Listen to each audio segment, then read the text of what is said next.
How to Win Friends and Influence People by Dale Carnegie. If you wish to get the most out of this book, there is one indispensable requirement, one essential, infinitely more important than any rule or technique. Unless you have this one fundamental requisite, 1,000 rules on how to study will make no difference. If you do have this cardinal endowment, then you can achieve wonders without reading any suggestions for getting the most out of a book. What is this magic requirement? Just this: a deep, driving desire to learn, a vigorous determination to increase your ability to deal with people. How can you develop such an urge? By constantly reminding yourself how important these principles are to you. Picture to yourself how their mastery will aid you in leading a richer, happier, and more fulfilling life. Say to yourself over and over, "My popularity, my happiness, and my sense of worth depend to no small extent upon my skill in dealing with people." Read each chapter rapidly at first to get a bird's-eye view of it. You will probably be tempted then to rush on to the next one. Don't, unless you're reading merely for entertainment. But if you're reading because you want to increase your skill in human relations, then go back and reread each chapter thoroughly. In the long run, this will save time and produce better results. Stop frequently in your reading to think over what you are reading. Ask yourself just how and when you can apply each suggestion. Read and highlight with a pencil, pen, or marker in your hand. When you come across a suggestion that you feel you can use, draw a line beside it. If it is a 4-star suggestion, then underscore every sentence or highlight it or mark it with. Marking and underscoring a book makes it more interesting and far easier to review rapidly. I knew a woman who had been office manager for a large insurance company for 15 years. Every month, she read all the insurance contracts her company had issued that month. Yes, she read over many of the same contracts month after month, year after year. Why? Because experience had taught her that that was the only way she could keep their provisions clearly in mind. I once spent almost 2 years writing a book on public speaking, and yet I found I had to keep going back over it from time to time in order to remember what I had written in my own book. The rapidity with which we forget is astonishing. If you want to get a real, lasting benefit out of this book, don't imagine that skimming through it once will suffice. After reading it thoroughly, you ought to spend a few hours reviewing it every month. Keep it on your desk or somewhere you can see it every day. Glance through it often. Keep constantly impressing yourself with the rich possibilities for improvement that still lie in your future. Remember that the use of these principles can be made habitual only by a constant and vigorous campaign of review and application. There is no other way. Bernard Shaw, the Irish playwright, once remarked, "If you teach a man anything, he will never learn." Shaw was right. Learning is an active process. We learn by doing.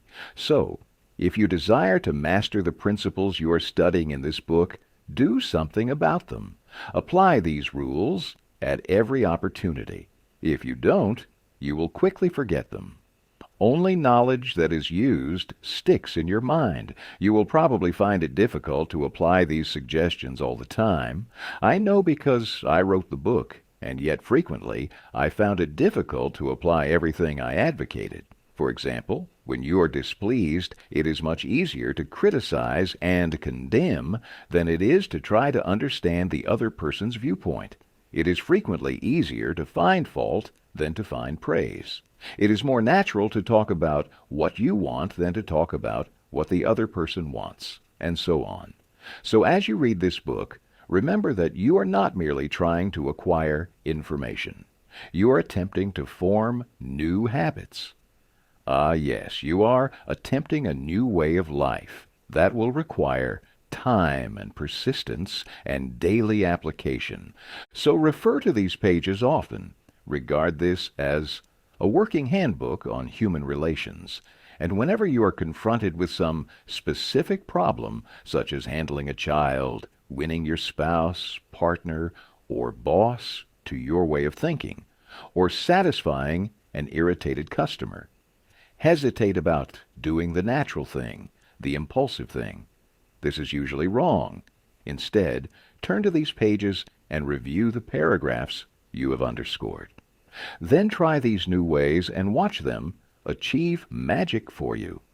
Offer your spouse, your child, or some business associate $1 every time they catch you violating a certain principle. Make a lively game out of mastering these rules. The president of a Wall Street bank once described, in a talk before one of my classes, a highly efficient system he used for self-improvement. This man had little formal schooling, yet he had become one of the most important financiers in America, and he confessed that he owed most of his success to the constant application of his homemade system. This is what he does. I'll put it in his own words as accurately as I can remember. For years I have kept an engagement book showing all the appointments I had during the day. My family never made any plans for me on Saturday night, for the family knew that I devoted a part of each Saturday evening to the illuminating process of self-examination and review and appraisal.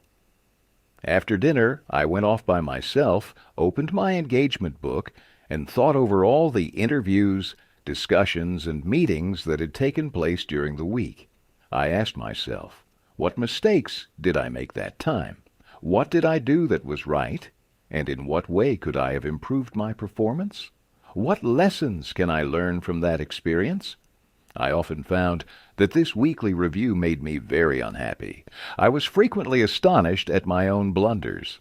Of course, as the years passed, these blunders became less frequent. Sometimes I was inclined to pat myself on the back a little after one of these sessions. This system of self-analysis and self-education, which continued year after year, did more for me than any other one thing I have ever attempted. It helped me improve my ability to make decisions, and it aided me enormously in all my contacts with people. I cannot recommend it too highly. Why not use a similar system to check up on your application of the principles discussed in this book? If you do, two things will result. First, you will find yourself engaged in an educational process that is both intriguing and priceless. Second, you will find that your ability to meet and deal with people will grow enormously. It may be helpful for you to record your triumphs after you apply these principles. Be specific. Give names, dates, results. Keeping such a record will inspire you to greater efforts, and how fascinating these entries will be when you chance upon them some evening years from now. To review, to get the most out of this book, develop a deep, driving desire to master the principles of human relations. Read each chapter twice before going on to the next one.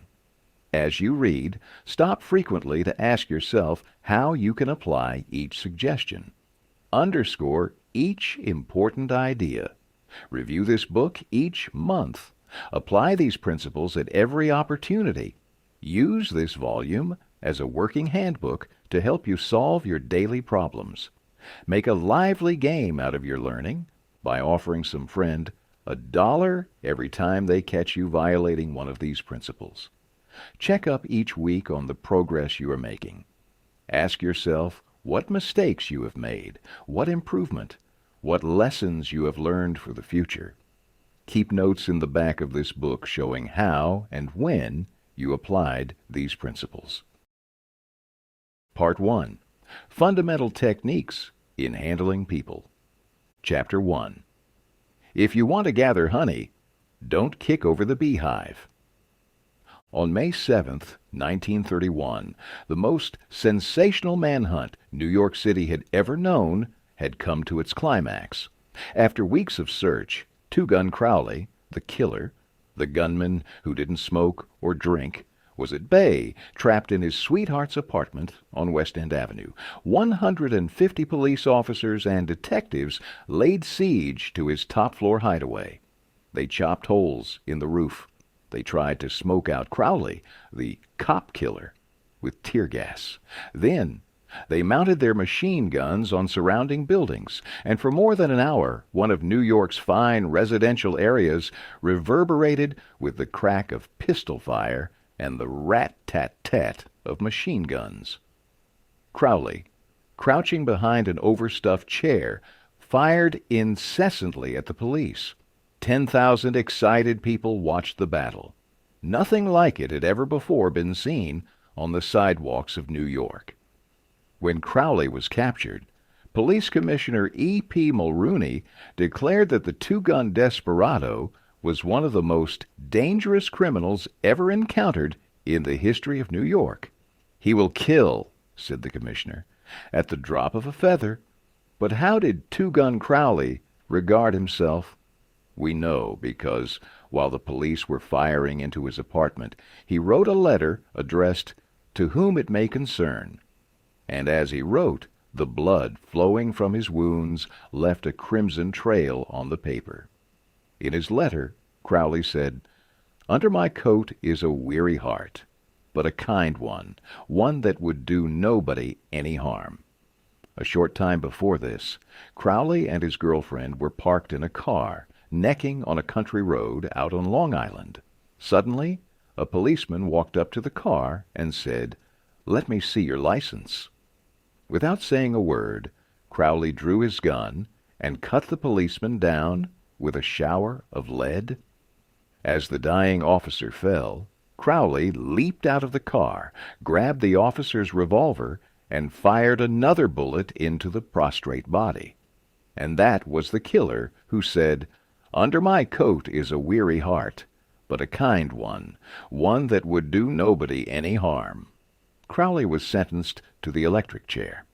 When he arrived at the death house in Sing Sing, did he say, "This is what I get for killing people"? No, he said, "This is what I get for defending myself." The point of the story is this: Two-Gun Crowley did not blame himself for anything. Is that an unusual attitude among criminals? If you think so, listen to this. I have spent the best years of my life giving people the lighter pleasures, helping them have a good time, and all I get is abuse, the existence of a hunted man. That is Al Capone speaking. Yes, America's most notorious public enemy, the most sinister gang leader who ever shot up Chicago. Capone did not condemn himself. He actually regarded himself as a public benefactor, an unappreciated and misunderstood public benefactor. And so did Dutch Schultz before he crumpled up under gangster bullets in Newark. Schultz, one of New York's most notorious criminals, said in a newspaper interview that he was a public benefactor, and he believed it. I have had some interesting correspondence on this subject with Lewis Laws, who was warden of New York's infamous Sing Sing prison for many years, and he declared that few of the criminals in Sing Sing regard themselves as bad men. They are just as human as you and I. So they rationalize, they explain, they can tell you why they had to crack a safe or be quick on the trigger finger. Most of them attempt by a form of reasoning, fallacious or logical, to justify their antisocial acts even to themselves, consequently stoutly maintaining that they should never have been imprisoned at all. If Al Capone, Two-Gun Crowley, Dutch Schultz, and the desperate men and women behind prison walls don't blame themselves for anything, what about the people with whom you and I come in contact?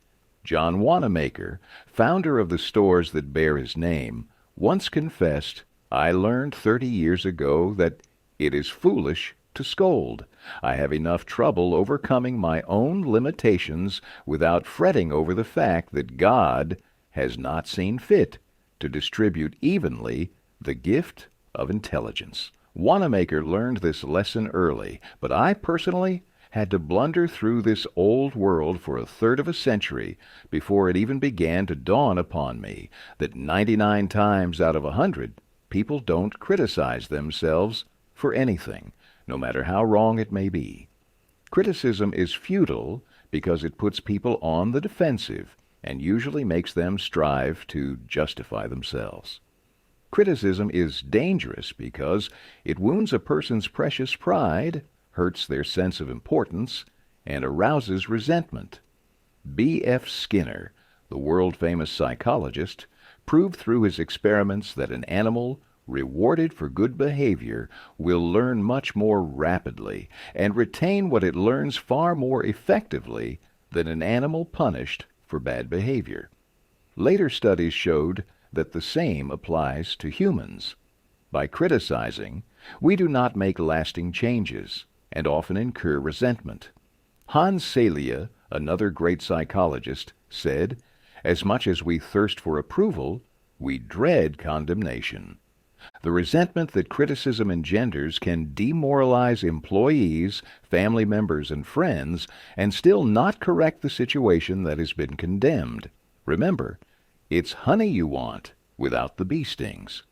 George B. Johnston of Enid, Oklahoma, the safety coordinator for an engineering company, had to ensure, as one of his responsibilities, that employees wore their hard hats whenever they were on the job in the field. He reported that when he came across workers who were not wearing the hats, he would tell them, with the menace that comes with authority and the wagging finger of regulation, that they must comply. The result? He got a sullen acceptance and heard that after he left, the workers would often remove the hats. So he decided to try a different approach. The next time he found a small group of workers not wearing their hard hats, he asked if the hats were uncomfortable. Did they not fit properly? Then he reminded the men in a pleasant tone of voice that the hat was designed to protect them from injury, and suggested that it always be worn on the job. The result was increased compliance with the regulation, and free of resentment or emotional upset. You will find examples of the futility of criticism bristling on 1,000 pages of history. Take, for example, the famous quarrel between Theodore Roosevelt and President William Howard Taft, a quarrel that split the Republican Party, put Woodrow Wilson in the White House, and wrote bold, luminous lines across the First World War and altered the flow of history. Let's review the facts quickly. When Roosevelt stepped out of the White House in 1908, he supported Taft, who was elected president. Then Roosevelt went off to Africa. When he returned, he exploded. He denounced Taft for his conservatism, tried to secure the nomination himself for a third term, formed the Bull Moose Party, and all but demolished the GOP. In the election that followed, William Howard Taft and the Republican Party carried only 2 states, Vermont and Utah. It was the most disastrous defeat the party had ever known. Roosevelt blamed Taft, but did President Taft blame himself? Of course not. With tears in his eyes, Taft said, "I don't see how I could have done any differently from what I have." Who was to blame, Roosevelt or Taft? Frankly, I don't know, and I don't care. The point I am trying to make is that all of Roosevelt's criticism didn't persuade Taft that he was wrong. It merely made Taft strive to justify himself and to reiterate with tears in his eyes, "I don't see how I could have done any differently from what I have." Or take the Teapot Dome oil scandal. It kept the newspapers ringing with indignation in the early 1920s. It rocked the nation. Nothing like it had ever happened before in American public life. Here are the bare facts of the scandal. Albert B. Fall, Secretary of the Interior in President Warren G. Harding's cabinet, was entrusted with the leasing of government oil reserves at Elk Hills in California and Teapot Dome in Wyoming, oil reserves that had been set aside for the future use by the Navy. Did Secretary Fall permit competitive bidding? No, sir. He handed the fat, juicy contract outright to his friend Edward L. Doheny. And what did Doheny do? He gave Secretary Fall what he was pleased to call a loan of $100,000. Then, in a high-handed manner, Secretary Fall ordered United States Marines into the district to drive off competitors whose adjacent wells were sapping oil out of the Elk Hill reserves.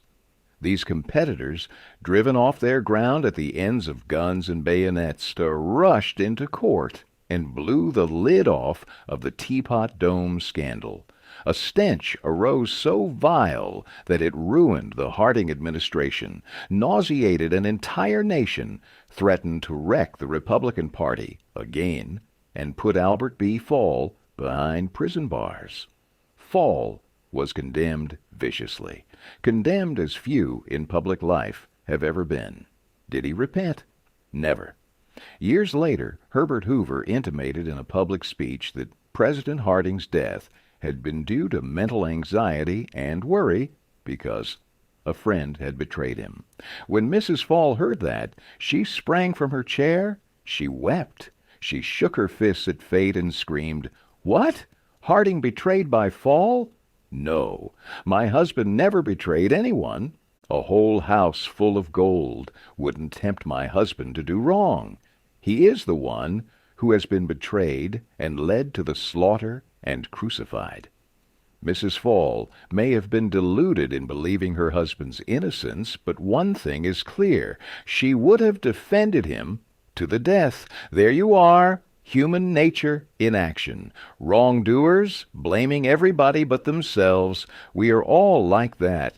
So when you and I are tempted to criticize someone tomorrow, let's remember Al Capone, Two Gun Crowley, and Albert Fall. Let's realize that criticisms are like homing pigeons. They always return home. Let's realize that the person we are going to correct and condemn will probably justify themselves and condemn us in return. Or, like the gentle Taft, will say, "I don't see how I could have done any differently from what I have." On the morning of April 15th, 1865, Abraham Lincoln lay dying in a hall bedroom of a cheap lodging house directly across the street from Ford's Theater, where John Wilkes Booth had shot him. Lincoln's long body lay stretched diagonally across a sagging bed that was too short for him. A cheap reproduction of Rosa Bonheur's famous painting, The Horse Fair, hung above the bed, and a dismal gas jet flickered yellow light. As Lincoln lay dying, Secretary of War Edwin Stanton said, "There lies the most perfect ruler of men that the world has ever seen." What was the secret of Lincoln's success in dealing with people? I studied the life of Abraham Lincoln for 10 years and devoted all of 3 years to writing and rewriting a book entitled Lincoln the Unknown. I believe I have made as detailed and exhaustive a study of Lincoln's personality and home life as it is possible for any being to make. I made a special study of Lincoln's method of dealing with people. Did he indulge in criticism? Oh, yes. As a young man in the Pigeon Creek Valley of Indiana, he not only criticized, but he wrote letters and poems ridiculing people, and dropped these letters on the country roads where they were sure to be found. Even after Lincoln had become a practicing lawyer in Springfield, Illinois, he attacked his opponents openly in letters published in the newspapers. But he did this just once too often. In the autumn of 1842, he ridiculed a vain, pugnacious politician by the name of James Shields. Lincoln lampooned him through an anonymous letter published in the Springfield Journal. The town roared with laughter. Shields, sensitive and proud, boiled with indignation. He found out who wrote the letter, leaped on his horse, started after Lincoln, and challenged him to fight a duel. Lincoln did not want to fight. He was opposed to dueling. But he couldn't get out of it and save his honor. He was given the choice of weapons. Since he had very long arms, he chose cavalry broadswords and took lessons in sword fighting from a West Point graduate. On the appointed day, he and Shields met on a sandbar in the Mississippi River, prepared to fight to the death. But at the last minute, their seconds interrupted and stopped the duel. That was the most lurid personal incident in Lincoln's life. It taught him an invaluable lesson in the art of dealing with people. Never again did he write an insulting letter. Never again did he ridicule anyone. And from that time on, he almost never criticized anybody for anything.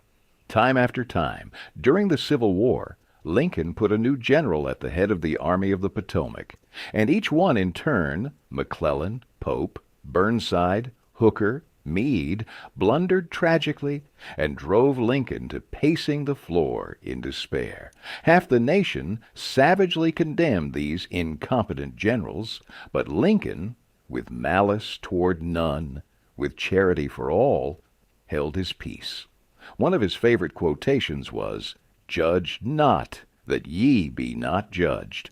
And when Mrs. Lincoln and others spoke harshly of the Southern people, Lincoln replied, "Don't criticize them. They are just what we would be under similar circumstances." Yet if any man ever had occasion to criticize, surely it was Lincoln. Let's take just one illustration. The Battle of Gettysburg was fought during the first 3 days of July 1863. During the night of July 4th, American Confederate General Robert E. Lee began to retreat southward, while storm clouds deluged the country with rain. When Lee reached the Potomac with his defeated army, he found a swollen, impassable river in front of him and a victorious Union army behind him. Lee was in a trap. He couldn't escape. Lincoln saw that. Here was a golden, heaven-sent opportunity, the opportunity to capture Lee's army and end the war immediately. So, with a surge of high hope, Lincoln ordered Meade not to call a council of war, but to attack Lee immediately. Lincoln telegraphed his orders and then sent a special messenger to Meade, demanding immediate action. And what did General Meade do? He did the very opposite of what he was told. He called a council of war in direct violation of Lincoln's orders. He hesitated. He procrastinated. He telegraphed all manner of excuses. He refused point blank to attack Lee. Finally, the waters receded, and Lee escaped across the Potomac with his forces. Lincoln was furious. "What does this mean?" Lincoln cried to his son Robert. "Great God, what does this mean? We had them within our grasp, and had only to stretch forth our hands, and they were ours. Yet nothing that I could say or do could make the army move. Under the circumstances, almost any general could have defeated Lee. If I had gone up there, I could have whipped him myself." In bitter disappointment, Lincoln sat down and wrote Meade this letter. And remember, at this period of his life, Lincoln was extremely conservative and restrained in his phraseology. So this letter, coming from Lincoln in 1863, was tantamount to the severest rebuke. "My dear General, I do not believe you appreciate the magnitude of the misfortune involved in Lee's escape.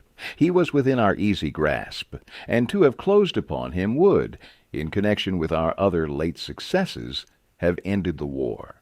As it is, the war will be prolonged indefinitely.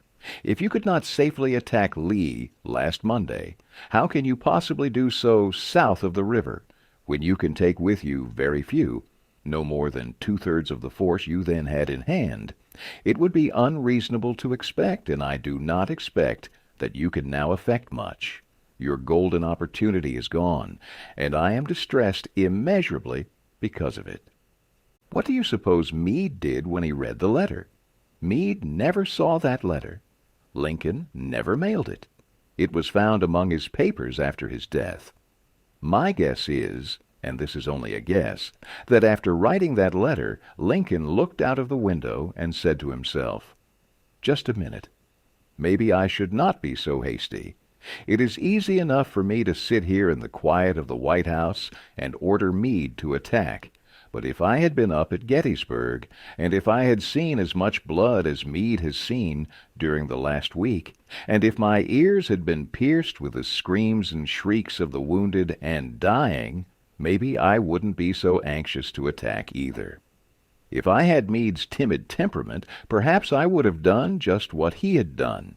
Anyhow, it is water under the bridge. If I send this letter, it will relieve my feelings, but it will make Meade try to justify himself. It will make him condemn me. It will arouse hard feelings, impair all his further usefulness as a commander, and perhaps force him to resign from the army. So Lincoln put the letter aside. He had learned by bitter experience that sharp criticisms and rebukes almost invariably end in futility. Theodore Roosevelt said that when he, as president, was confronted with a perplexing problem, he would lean back and look up at a large painting of Lincoln that hung above his desk in the White House and ask himself, what would Lincoln do if he were in my shoes? How would he solve this problem? The next time we are tempted to admonish somebody, let's pull a $5 bill out of our pocket, look at Lincoln's picture on the bill, and ask, how would Lincoln handle this problem if he had it? Mark Twain lost his temper occasionally and wrote letters that turned the paper brown. For example, to a man who once aroused his ire, he wrote, "The thing for you is a burial permit. You have only to speak, and I will see that you get it." On another occasion, he wrote to an editor about a proofreader's attempts to improve my spelling and punctuation. He ordered, "Set the matter according to my copy hereafter, and see that the proofreader retains his suggestions in the moosh of his decayed brain." The writing of these stinging letters made Mark Twain feel better. They allowed him to blow off steam, and the letters didn't do any real harm, because Mark Twain's wife secretly lifted them out of the mail. They were never sent. Do you know someone you would like to change and regulate and improve? Good. That is fine. I am all in favor of it. But why not begin on yourself? From a purely selfish standpoint, that is a lot more profitable than trying to improve others. Yes, and a lot less dangerous. "Don't complain about the snow on your neighbor's roof," said Confucius, "when your own doorstep is unclean." When I was still young and trying hard to impress people, I wrote a foolish letter to Richard Harding Davis, an author who once loomed large on the literary horizon of America. I was preparing a magazine article about authors, and I asked Davis to tell me about how he worked. A few weeks earlier, I had received a letter from someone with this notation at the bottom: dictated, but not read. I was quite impressed. I felt that the writer must be very big and busy and important. I wasn't the slightest bit busy, but I was eager to make an impression on Richard Harding Davis, so I ended my short note with the words, "Dictated, but not read." He never troubled to answer the letter. He simply returned it to me with this scribbled across the bottom: "Your bad manners are exceeded only by your bad manners." True, I had blundered, and perhaps I deserved this rebuke, but being human, I resented it. I resented it so sharply that when I read of the death of Richard Harding Davis 10 years later, the one thought that still persisted in my mind, I am ashamed to admit, was the hurt he had given me. If you and I want to stir up a resentment tomorrow that may rankle across the decades and endure until death, just let us indulge in a little stinging criticism, no matter how certain we are that it is justified. When dealing with people, let us remember, we are not dealing with creatures of logic. We are dealing with creatures of emotion, creatures bristling with prejudices and motivated by pride and vanity. Bitter criticism caused the sensitive Thomas Hardy, one of the finest novelists ever to enrich English literature, to give up forever the writing of fiction. Criticism drove Thomas Chatterton, the English poet, to suicide. Benjamin Franklin, tactless in his youth, became so diplomatic, so adroit at handling people, that he was made American ambassador to France. The secret of his success?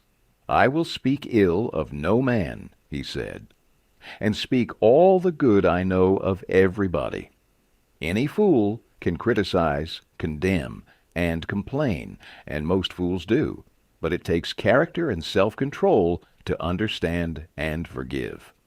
"A great man shows his greatness," said Carlyle, "by the way he treats little men." Bob Hoover, a famous test pilot and frequent performer at air shows, was returning to his home in Los Angeles from a show in San Diego. As described in the magazine Flight Operations, at 300 feet in the air, both engines suddenly stopped. By deft maneuvering, he managed to land the plane. It was badly damaged, but fortunately, neither he nor his 2 passengers were hurt. Hoover's first act after the emergency landing was to inspect the airplane's fuel. Just as he suspected, the World War II propeller plane he had been flying had been loaded with jet fuel rather than gasoline. Upon returning to the airport, Hoover asked to see the mechanic who had serviced his airplane.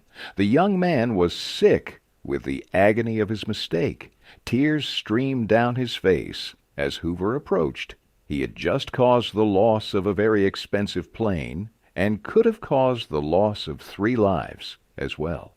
You can imagine Hoover's anger.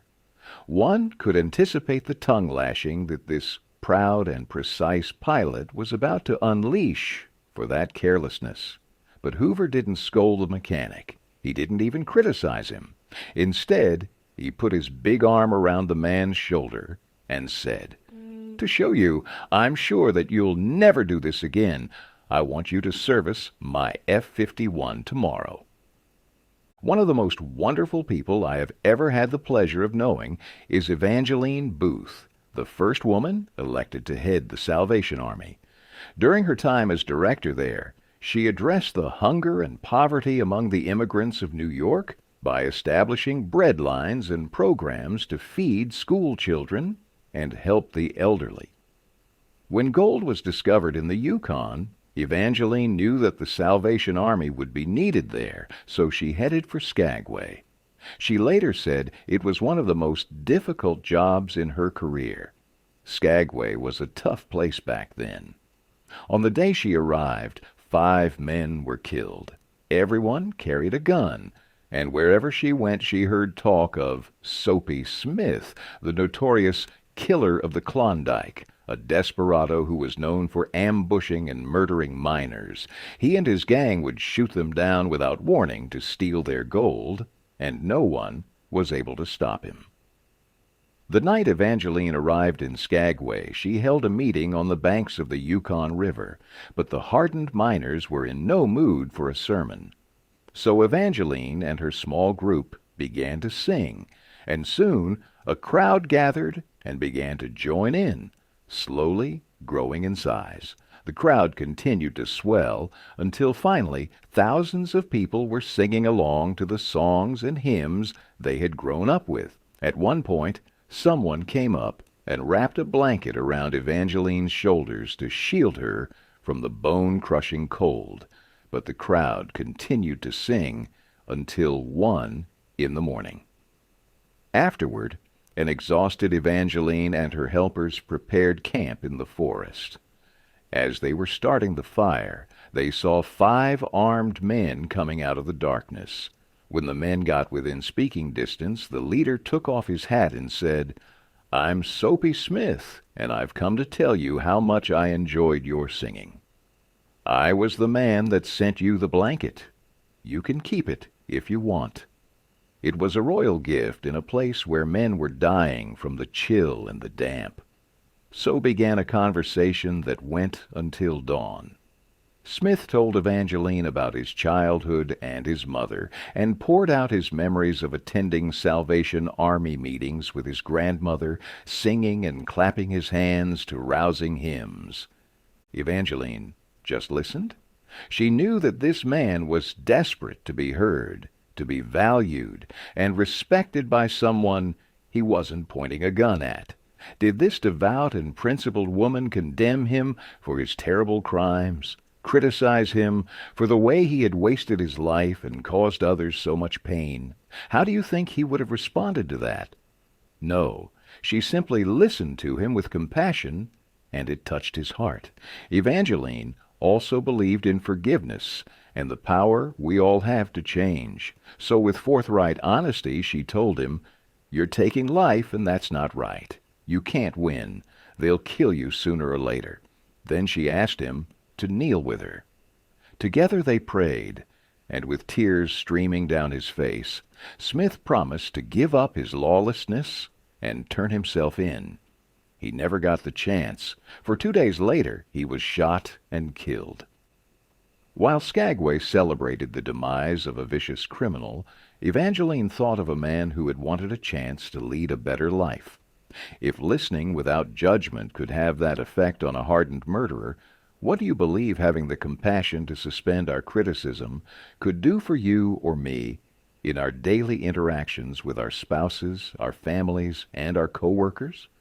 Often, parents are tempted to criticize their children.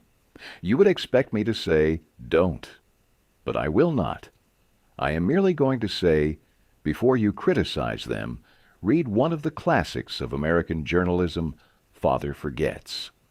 It originally appeared as an editorial in the People's Home Journal. We are reprinting it here, with the author's permission, as condensed in the Reader's Digest. Father Forgets is one of those little pieces that, dashed off in a moment of sincere feeling, strikes an echoing chord in so many readers as to become a perennial reprint favorite. Since its first appearance, Father Forgets has been reproduced, writes the author, W. Livingston Larned, in hundreds of magazines and house organs, and in newspapers the country over. It has been reprinted almost as extensively in many foreign languages. I have given personal permission to thousands who wish to read it from school, church, and lecture platforms. It has been on the air on countless occasions and programs. Oddly enough, college periodicals have used it, and high school magazines. Sometimes a little piece seems mysteriously to click. This one certainly did. Father Forgets. W. Livingston. Larned. Listen, son. I am saying this as you lie asleep, one little paw crumpled under your cheek and the blonde curls stickily wet on your damp forehead. I have stolen into your room alone.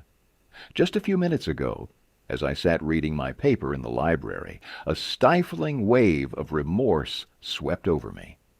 Guiltily, I came to your bedside. These are the things I was thinking, son. I had been cross to you. I scolded you as you were dressing for school because you gave your face merely a dab with a towel. I took you to task for not cleaning your shoes. I called out angrily when you threw some of your things on the floor. At breakfast I found fault too. You spilled things. You gulped down your food. You put your elbows on the table. You spread butter too thick on your bread. And as you started off to play and I made for my train, you turned and waved a hand and called, "Goodbye, Daddy." And I frowned and said in reply, "Hold your shoulders back." Then it began all over again in the late afternoon. As I came up the road, I spied you down on your knees, playing marbles. There were holes in your socks. I humiliated you before your friends by marching you ahead of me to the house. Socks are expensive, and if you had to buy them, you would be more careful. Imagine that, son, from a father. Do you remember, later, when I was reading in the library, how you came in timidly, with a sort of hurt look in your eyes? When I glanced up over my paper, impatient at the interruption, you hesitated at the door. "What is it you want?" I snapped. You said nothing, but ran across in one tempestuous plunge, and threw your arms around my neck and kissed me, and your small arms tightened with an affection that God had set blooming in your heart, and which even neglect could not wither. and then you were gone, pattering up the stairs. Well, son, it was shortly afterwards that my paper slipped from my hands, and a terrible, sickening fear came over me. What has habit been doing to me?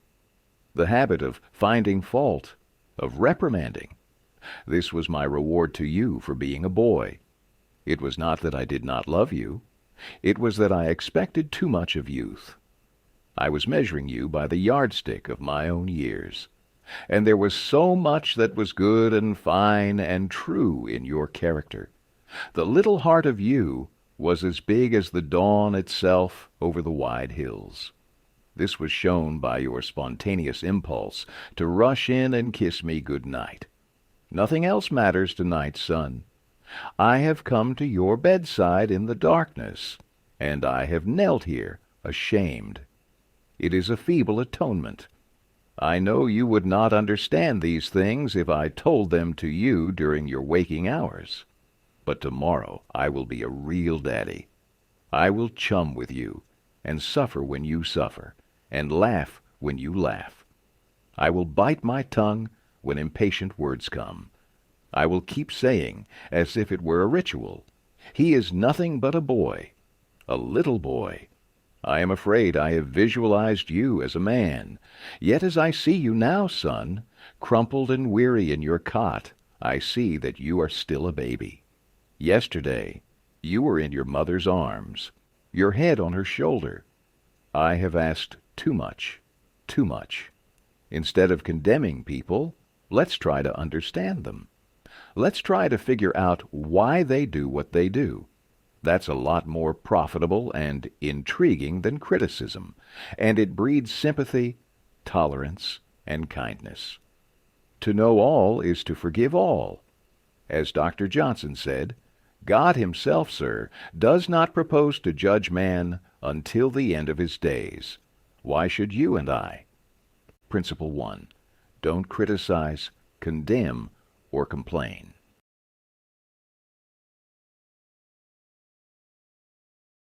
Chapter 2.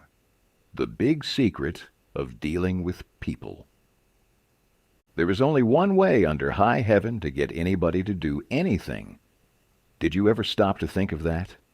Yes, just one way, and that is by making the other person want to do it. Remember, there is no other way. Of course, you can make someone want to give you his watch by sticking a revolver in his ribs. You can make your employees give you cooperation until your back is turned by threatening to fire them. But these methods have sharply undesirable repercussions. The only way I can get you to do anything is by giving you what you want. What do you want? Sigmund Freud, the founder of modern psychology, said that everything you and I do springs from two motives: the sex urge and the desire to be great. John Dewey, one of America's most profound philosophers, phrased it a bit differently. Dr. Dewey said that the deepest urge in human nature is the desire to be important. Remember that phrase, the desire to be important. It is significant. You're going to hear a lot about it in this book. What do you want?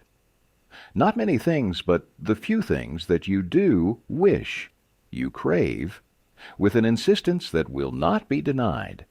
Some of the things that most people want include health and longevity, food, sleep, money, and the things money will buy, belief in the hereafter, sexual gratification, the well-being of their children, and a feeling of importance. Some of these wants are usually gratified, others occasionally, all except one. But one of these longings, almost as deep, almost as imperious as the desire for food or sleep, is seldom gratified. It is what Freud calls the desire to be great. It is what Dewey calls the desire to be important. Lincoln once began a letter saying, "Everybody likes a compliment." William James said, "The deepest principle in human nature is the craving to be appreciated. Here is a gnawing and unfaltering human hunger, and the rare individual who honestly satisfies in others This heart hunger will hold people in the palm of their hand, and even the undertaker will be sorry when he dies. The desire for a feeling of importance is one of the chief distinguishing differences between humankind and the animals. To illustrate, when I was a farm boy out in Missouri, my father bred fine Duroc Jersey hogs and pedigreed white-faced cattle. We used to exhibit our hogs and white-faced cattle at the country fairs and livestock shows throughout the Midwest. We won first prizes by the score. My father pinned his blue ribbons on a sheet of white muslin, and when friends or visitors came to the house, he would get out the long sheet of muslin. He would hold one end, and I would hold the other, while he exhibited the blue ribbons. The hogs didn't care about the ribbons they had won, but Father did. These prizes gave him a feeling of importance. If our ancestors hadn't had this flaming urge for a feeling of importance, civilization would have been impossible. Without it, we would have been just about like animals. It was this desire for a feeling of importance that led an uneducated, poverty-stricken grocery clerk to study some law books he found in the bottom of a barrel of household plunder that he had bought for 50 cents. You've probably heard of this grocery clerk. His name was Lincoln. It was this desire for a feeling of importance that inspired Charles Dickens to write his immortal novels. This desire inspired Amelia Earhart to fly solo across the Atlantic Ocean. This desire inspired Sir Christopher Wren, the renowned English architect, to design his symphonies in stone. This desire made Marie Curie conduct pioneering, extremely dangerous, and finally, life-threatening research on radioactivity. This desire made John D. Rockefeller amass millions that he never spent. And this same desire made the richest family in your town build a house far too large for its needs. This desire makes you want to wear the latest styles, drive the latest cars, and talk about your brilliant children. It is this desire that lures many boys and girls into joining gangs and engaging in criminal activities. The average young criminal, according to E.P. Mulrooney, one-time police commissioner of New York, is filled with ego, and his first request after arrest is for those lurid newspapers that make him out a hero. The disagreeable prospect of serving time seems remote so long as he can gloat over his likeness, sharing space with pictures of sports figures, movie stars, and politicians. If you tell me how you get your feeling of importance, I'll tell you what you are. That determines your character. That is the most significant thing about you. For example, John D. Rockefeller got his feeling of importance by giving money to erect a modern hospital in Peking, Beijing, China, to care for millions of poor people whom he had never seen and never would see. John Dillinger, on the other hand, got his feeling of importance by being a bandit, a bank robber, and a killer. When FBI agents were hunting him, he dashed into a farmhouse up in Minnesota and said, "I'm Dillinger." He was proud of the fact that he was public enemy number one. Yes, one significant difference between Dillinger and Rockefeller is how they got their feeling of importance.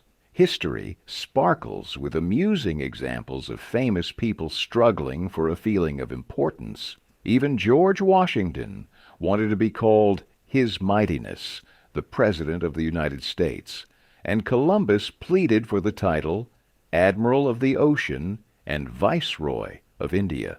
Catherine the Great refused to open letters that were not addressed to Her Imperial Majesty, and Mrs. Lincoln, in the White House, turned upon Mrs. Grant like a tigress and shouted, "How dare you be seated in my presence until I invite you?" Our millionaires helped finance Admiral Byrd's expedition to the Antarctic in 1928 with the understanding that ranges of icy mountains would be named after them, and Victor Hugo aspired to have nothing less than the city of Paris renamed in his honor. Even Shakespeare mightiest of the mighty, tried to add luster to his name by procuring a coat of arms for his family. People sometimes became invalids in order to win sympathy and attention and get a feeling of importance. For example, take Mrs. McKinley. She got a feeling of importance by forcing her husband, the President of the United States, to neglect important affairs of state while he reclined on the bed beside her for hours at a time, his arm about her, soothing her to sleep. She fed her gnawing desire for attention by insisting that he remain with her while she was having her teeth fixed, and once created a stormy scene when he had to leave her alone with the dentist while he kept an appointment with John Hay, his Secretary of State. Some medical authorities declare that people may actually go insane in order to find, in the dreamland of insanity, the feeling of importance that has been denied them in the harsh world of reality. If some people are so hungry for those feelings of importance and attention that they actually find solace in madness to win them, imagine what miracle you and I can achieve by giving people honest appreciation this side of sanity. One of the first people in American business to be paid a salary of more than $1 million a year, when there was no income tax and a person earning $50 a week was considered well off, was Charles Schwab. He had been picked by industrialist Andrew Carnegie to become the first president of the newly formed United States Steel Company in 1921, when Schwab was only 38 years old. Schwab later left U.S. Steel to take over the then troubled Bethlehem Steel Company and rebuilt it into one of the most profitable companies in America. Why did Carnegie pay $1 million a year, or roughly $3,000 a day, to Charles Schwab? Because Schwab was a genius? No. Because he knew more about the manufacture of steel than other people? Nonsense. Charles Schwab told me himself that he had many men working for him who knew more about the manufacture of steel than he did. Schwab says that he was paid this salary largely because of his ability to deal with people. I asked him how he did it. Here is his secret, set down in his own words, words that ought to be cast in eternal bronze and hung in every home and school, every shop and office in the land, words that children ought to memorize instead of wasting their time memorizing the conjugation of Latin verbs or the amount of the annual rainfall in Brazil, words that will all but transform your life and mine if we will only live them. I consider my ability to arouse enthusiasm among my people, said Schwab, the greatest asset I possess, and the way to develop the best that is in a person is by appreciation and encouragement. There is nothing else that so kills the ambitions of a person as criticisms from superiors. I never criticize anyone. I believe in giving a person incentive to work. So I am anxious to praise, but loath to find fault. If I like anything, I am hearty in my approbation and lavish in my praise. That is what Schwab did. But what do average people do? The exact opposite. If they don't like a thing, they bawl out their subordinates. If they do like it, they say nothing. As the old couplet says, once I did bad, and that I heard ever, twice I did good, but that I heard never. In my wide association in life, meeting with many and great people in various parts of the world, Schwab declared, I have yet to find the person, however great or exalted his station, who did not do better work and put forth greater effort under a spirit of approval than he would ever do under a spirit of criticism. That, he said frankly, was one of the outstanding reasons for the phenomenal success of Andrew Carnegie. He praised his associates publicly as well as privately. Carnegie wanted to praise his assistants even on his tombstone. His epitaph, which he wrote himself, reads, Here lies one who knew how to get around him men who were cleverer than himself. Sincere appreciation was one of the secrets of the first John D. Rockefeller's success in handling those who worked for him. For example, when one of his partners, Edward T. Bedford, lost $1 million for the firm by a bad buy in South America, John D. might have criticized him. But he knew Bedford had done his best, and the incident was closed. Rockefeller instead found something to praise. He congratulated Bedford because he had been able to save 60% of the money he had invested. "That's splendid," said Rockefeller. "We don't always do as well as that upstairs." When a study was made a few years ago on runaway wives, what do you think was discovered to be the main reason they fled? It was lack of appreciation. I'd bet that a similar study made of runaway husbands would come out the same way. We often take our spouses so much for granted that we never let them know we appreciate them. A member of one of our classes told of a request made by his wife. She and a group of other women in her church were involved in a self-improvement program. She asked her husband to help her by listing 6 things he believed she could do to help her become a better partner. He reported to the class, "I was surprised by such a request. Frankly, it would have been easy for me to list 6 things I would like to change about her. My heavens, she could have listed 1,000 things she would like to change about me, but I didn't. I said to her, 'Let me think about it and give you an answer in the morning.' The next morning, I got up very early and called the florist and had them send 6 red roses to my wife with a note saying, 'I can't think of 6 things I would like to change about you. I love you the way you are.' When I arrived at home that evening, who do you think greeted me at the door? That's right, my wife. She was almost in tears. Needless to say, I was extremely glad I had not criticized her as she had requested. The following Sunday at church, after she had reported the results of her assignment, several women, with whom she had been studying, came up to me and said, "That was the most considerate thing I have ever heard." It was then I realized the power of appreciation. Would you believe that anyone could build a $2 million business on the power of appreciation? Because that is precisely what Alice Foote McDougall did, despite having no training or business experience and almost starting out penniless. After her husband had passed away and with 3 young children dependent on her, she was forced to find a way to support her family. In her own words, "When my husband died, I was so discouraged I wanted to die too. One night I was actually tempted to drown myself, and I would have if not for the sake of my children. I had to make a living for them. I didn't have the training to hold a job, so I knew my only hope was to go into business for myself. My husband had been in the coffee business, and he used to make up a delicious blend we used at home.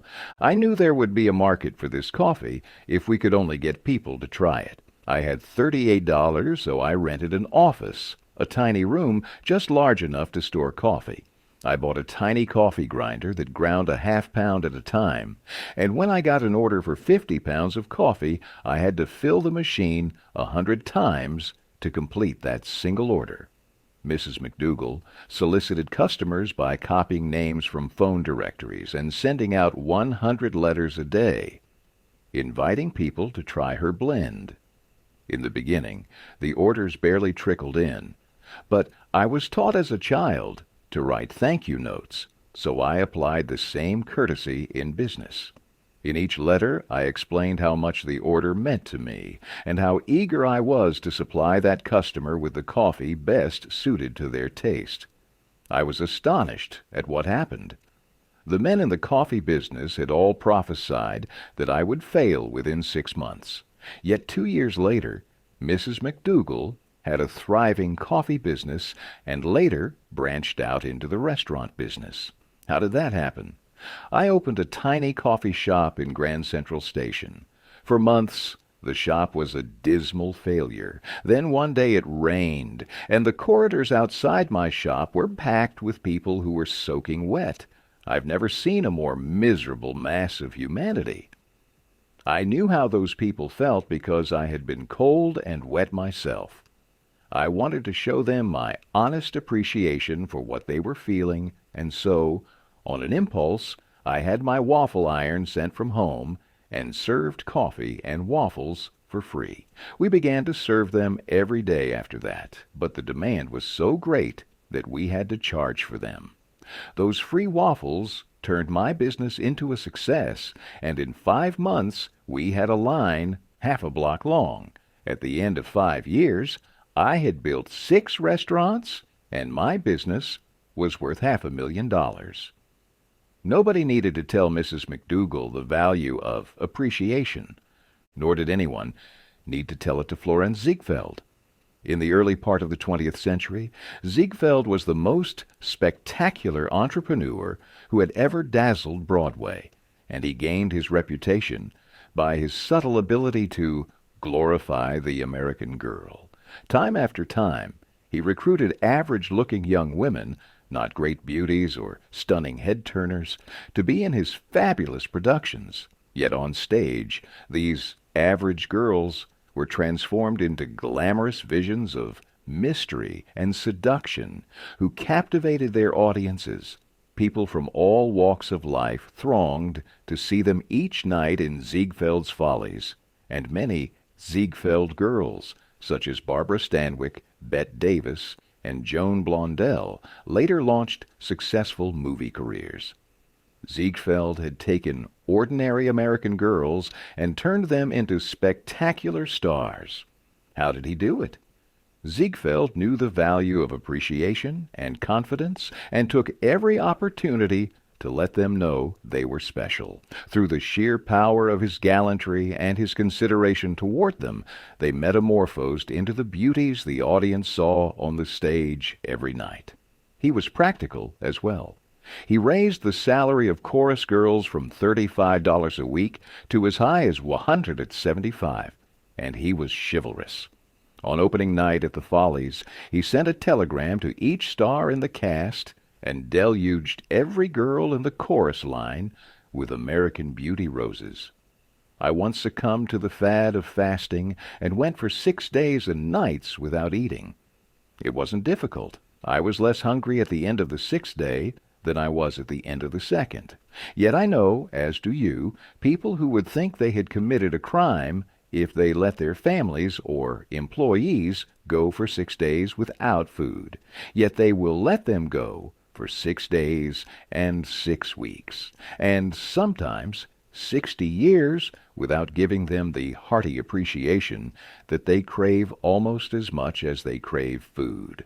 When Alfred Lunt, one of the great actors of his time, played the leading role in Reunion in Vienna, he said, "There is nothing I need so much as nourishment for my self-esteem.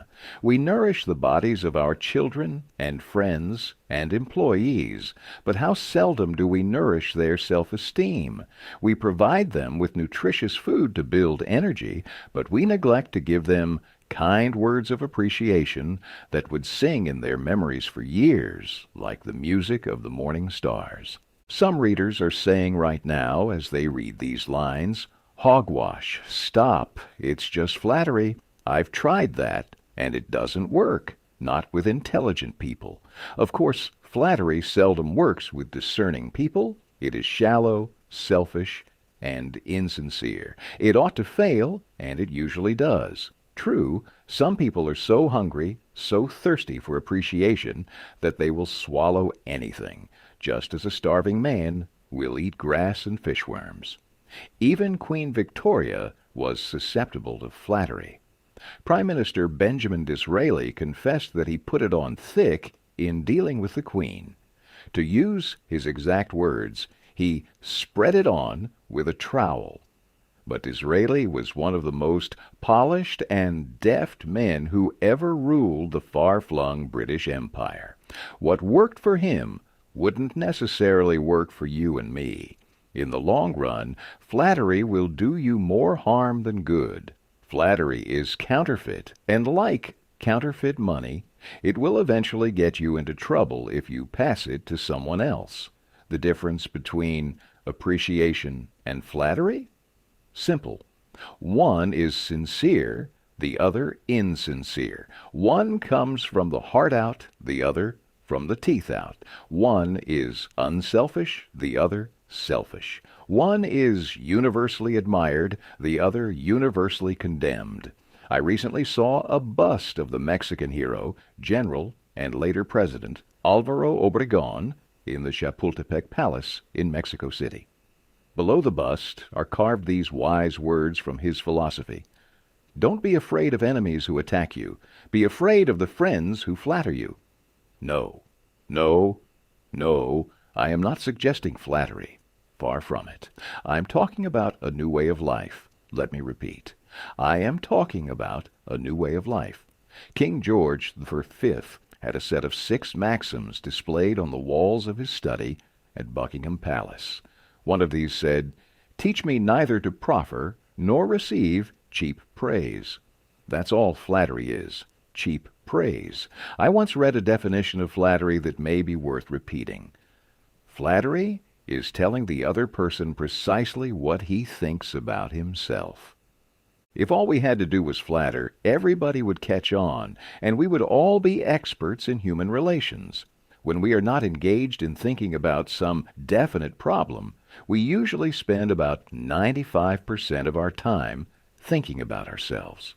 Now, if we stop thinking about ourselves for a while and begin to think of the other person's good points, we wouldn't have to resort to flattery so cheap and false that it can be spotted almost before it is out of the mouth.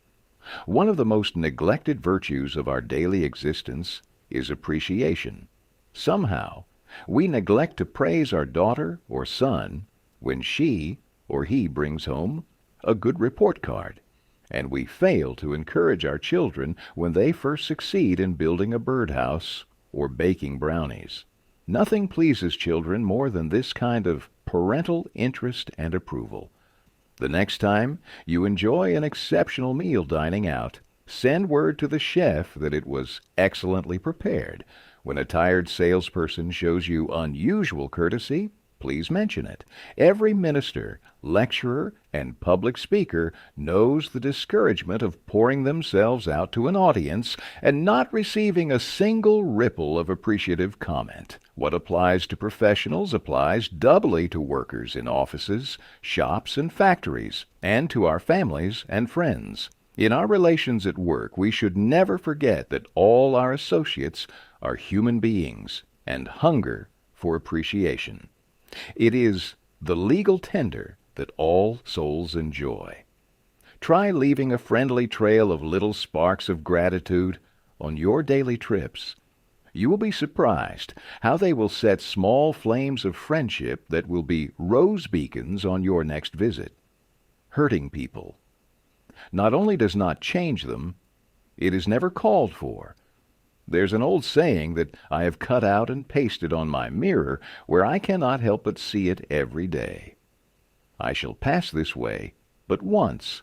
Any good, therefore, that I can do, or any kindness that I can show to any human being, let me do it now. Let me not defer nor neglect it, for I shall not pass this way again. The great philosopher Ralph Waldo Emerson said, "Every man I meet is my superior in some way. In that I learn of him." If that was true of Emerson, isn't it likely to be 1,000 times more true of you and me? Let us cease thinking of our accomplishments, our wants. Let us try to figure out the other person's good points. Then forget flattery. Give honest, sincere appreciation. Be hearty in your approbation and lavish in your praise, and people will cherish your words and repeat them over a lifetime. Repeat them years after you have forgotten them. Principle 2. Give honest and sincere appreciation. Chapter 3. He who can do this has the whole world with him. He who cannot walks a lonely way. I often went fishing up in Maine during the summer. Personally, I am very fond of strawberries and cream, but I have found that for some strange reason, fish prefer worms. So when I went fishing, I didn't think about what I wanted. I thought about what they wanted. I didn't bait the hook with strawberries and cream. Rather, I dangled a worm or a grasshopper in front of the fish and said, "Wouldn't you like to have that?" Why not use the same common sense when fishing for people? That is what Lloyd George, Great Britain's Prime Minister during World War I, did when someone asked him how he managed to stay in power after other wartime leaders, U.S. President Woodrow Wilson, Italian Prime Minister Vittorio Orlando, French Prime Minister Georges Clemenceau, had been forgotten. He replied that if his staying on top might be attributed to one thing, it would be his having learned to bait the hook to suit the fish. Why talk about what we want? That is childish, absurd. Of course you are interested in what you want, eternally interested. But no one else is. The rest of us are just like you. We are interested in what we want. So the only way on earth to influence other people is to talk about what they want and show them how to get it. Remember that tomorrow, when you are trying to get somebody to do something. If, for example, you don't want your children to smoke, don't preach at them. Don't talk about what you want. Instead, show them that cigarettes may keep them from making the basketball team or winning the 100-yard dash. This is a good thing to remember regardless of whether you are dealing with children or calves or chimpanzees. For example, one day, Ralph Waldo Emerson and his son tried to get a calf into the barn, but they made the common mistake of thinking only of what they wanted. Emerson pushed and his son pulled, but the calf was doing just what they were doing, thinking only of what he wanted. So he stiffened his legs and stubbornly refused to leave the pasture. The housemaid, who had been raised on a farm, happened to glance toward the barn and saw their predicament. She couldn't write essays and books, but she had more horse sense, or calf sense, than Emerson. She thought of what the calf wanted, so she put her finger in the calf's mouth and let the calf suck her finger as she gently led him into the barn. Every act you have ever performed since the day you were born was performed because you wanted something. How about the time you gave a large contribution to the Red Cross? Yes, that is no exception to the rule. You gave the Red Cross the donation because you wanted to lend a helping hand. You wanted to do a beautiful, unselfish, divine act. Inasmuch as ye have done it unto one of the least of these, my brethren, ye have done it unto me. If you hadn't wanted that feeling more than you wanted your money, you would not have made the contribution. Of course, you might have made the contribution because you were ashamed to refuse, or because a customer asked you to do it. But one thing is certain, you made the contribution because you wanted something. In his illuminating book, Influencing Human Behavior, Harry A. Overstreet wrote, "Action springs out of what we fundamentally desire, and the best piece of advice which can be given to would-be persuaders, whether in business, in the home, in the school, in politics, is, first, arouse in the other person an eager want. He who can do this has the whole world with him. He who cannot walks a lonely way." Dale Carnegie, the poverty-stricken Scotsman, who as a lad started to work at 2 cents an hour and finally gave away $365 million, learned early in life that the only way to influence people is to talk in terms of the other person's wants. Carnegie attended school for only 4 years, yet he learned how to deal effectively with people. To illustrate, his sister-in-law was worried sick over her 2 boys. They were at Yale, and they were so busy with their own affairs that they neglected to write home, and paid no attention whatever to their mother's frantic letters. Then Carnegie offered to wager $100 that he could get an answer by return mail without even asking for it. Someone called his bet, so he wrote his nephews a chatty letter, mentioning casually in a postscript that he was sending each one a $5 bill. He did not, however, enclose the money. Back came replies by return mail thanking Dear Uncle Andrew for his kind note and you can finish the sentence yourself. Another example of persuading comes from Stan Novak of Cleveland, Ohio, a participant in my course. Stan came home from work one evening to find his youngest son, Tim, kicking and screaming on the living room floor. He was to start kindergarten the next day and was protesting that he would not go. Stan's normal reaction would have been to banish the child to his room and tell him he'd just better make up his mind to go. He had no choice. But tonight, recognizing that this would not really help Tim start kindergarten in the best frame of mind, Stan sat down and thought, if I were Tim, why would I be excited about going to kindergarten? He and his wife made a list of all the fun things Tim would do, such as finger painting, singing songs, making new friends. Then they put it into action. We all started finger painting on the kitchen table. My wife, Lil, my other son, Bob, and myself, all having fun. Soon, Tim was peeping around the corner. Next, he was begging to participate. Oh, no, you have to go to kindergarten first to learn how to finger paint. With all the enthusiasm I could muster, I went through the list talking in terms he could understand, telling him all the fun he would have in kindergarten. The next morning, I thought I was the first one up. I went downstairs and found Tim sitting sound asleep in the living room chair. "What are you doing here?" I asked. "I'm waiting to go to kindergarten. I don't want to be late." The enthusiasm of our entire family had aroused in Tim an eager want that no amount of discussion or threat could have possibly accomplished. Tomorrow you may want to persuade somebody to do something. Before you speak, pause and ask yourself, how can I make this person want to do it? That question will stop us from rushing into a situation heedlessly with futile chatter about our desires. At one time, I rented the grand ballroom of a certain New York hotel for 20 nights in each season in order to hold a series of lectures. At the beginning of one season, I was informed at the last minute that I had to pay almost 3 times as much rent as formerly.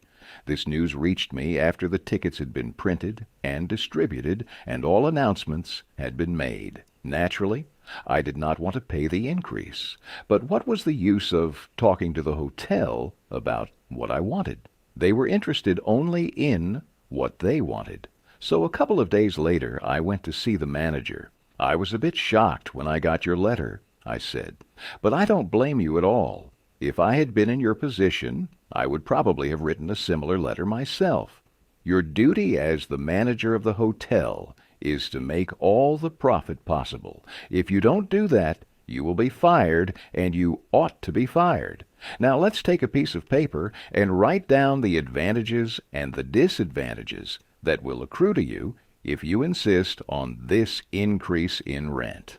Then I took a sheet of paper, ran a line through the center, and headed one column advantages and the other disadvantages. I wrote down under the heading advantages these words, "Ballroom free." Then I went on to say, "You will have the advantage of having the ballroom free to rent for dances and conventions. That is a big advantage, for affairs like that will pay you much more than you can get for a series of lectures. If I tie your ballroom up for 20 nights during the course of the season, it is sure to mean a loss of some very profitable business to you." Now let's consider the disadvantages. First, instead of increasing your income from me, you're going to decrease it. In fact, you're going to wipe it out because I cannot pay the rent you're asking. I shall be forced to hold these lectures at some other place. There's another disadvantage to you also. These lectures attract crowds of educated and cultured people to your hotel. That is good advertising for you, isn't it? In fact, if you spent $5,000 advertising in the newspapers, you couldn't bring as many people to look at your hotel as I can bring by these lectures. That is worth a lot to a hotel, isn't it? As I talked, I wrote these two disadvantages under the proper heading and handed the sheet of paper to the manager, saying, I wish you would carefully consider both the advantages and disadvantages that are going to accrue to you, and then give me your final decision. I received a letter the next day informing me that my rent would be increased only 50% instead of tripled. Mind you, I got this reduction without saying a word about what I wanted. I talked all the time about what the other person wanted and how he could get it. Suppose I had done the human, natural thing. Suppose I had stormed into his office and said, What do you mean by tripling my rent when you know the tickets have been printed and the announcements made? Triple! Ridiculous! Absurd! I won't pay it! What would have happened then? An argument would have begun to sputter, and you know how arguments end. Even if I had convinced him that he was wrong, his pride would have made it difficult for him to back down and give in. Here is one of the best bits of advice ever given about the fine art of human relationships. If there is any one secret of success, said Henry Ford, it lies in the ability to get the other person's point of view and see things from that person's angle as well as from your own. That is so good, I want to repeat it. If there is any one secret of success, it lies in the ability to get the other person's point of view and see things from that person's angle as well as from your own. It is so simple and obvious, anyone ought to see the truth of it at a glance. Yet 90% of the people on this earth ignore it 90% of the time. An example? Look at the messages that come across your desk tomorrow morning, and you will find that most of them violate this important canon of common sense. Take this one, a letter written by the head of the radio department of an advertising agency with offices scattered across the continent. This letter was sent to the managers of local radio stations throughout the country. I have set down in brackets my reactions to each paragraph. Mr. John Blank, Blankville, Indiana. Dear Mr. Blank, the Blank Company desires to retain its position in advertising agency leadership in the radio field. Who cares what your company desires? I am worried about my own problems. The bank is foreclosing the mortgage on my house. The bugs are destroying the hollyhocks. The stock market tumbled yesterday. I missed the 8:15 train this morning. I wasn't invited to the Joneses' dance last night. The doctor tells me I have high blood pressure and neuritis and dandruff. And then what happens? I come down to the office this morning worried, open my mail, and here is some little whippersnapper off in New York yapping about what his company wants. Outrageous. If he only realized what sort of impression his letter makes, he would get out of the advertising business and start manufacturing sheep dip. This agency's national advertising accounts were the bulwark of the network. Our subsequent clearances of station time have kept us at the top of agencies year after year. You are big and rich and right at the top, are you? So what? I don't give two whoops in Hades if you are as big as General Motors and General Electric and the general staff of the U.S. Army all combined. If you had as much sense as a half-witted hummingbird, you would realize that I am interested in how big I am, not how big you are. All this talk about your enormous success makes me feel small and unimportant. We desire to service our accounts with the last word on radio station information. You desire, you unmitigated ass. I'm not interested in what you desire or what the President of the United States desires. Let me tell you once and for all that I am interested in what I desire, and you haven't said a word about that yet in this absurd letter of yours. Will you, therefore, put the Blank Company on your preferred list for weekly station information. Every single detail that will be useful to an agency in intelligently booking time. Preferred list. You have your nerve. You make me feel insignificant by your big talk about your company. And then you ask me to put you on a preferred list. And you don't even say, please, when you ask it. A prompt acknowledgement of this letter, giving us your latest doings, will be mutually helpful. You fool! You mail me a cheap form letter, a letter scattered far and wide like the autumn leaves, and you have the gall to ask me, when I am worried about the mortgage and the hollyhocks and my blood pressure, to sit down and dictate a personal note acknowledging your form letter, and you ask me to do it promptly. What do you mean, promptly? Don't you know I am just as busy as you are, or at least I like to think I am? And while we're on the subject, who gave you the lordly right to order me around? You say it will be mutually helpful.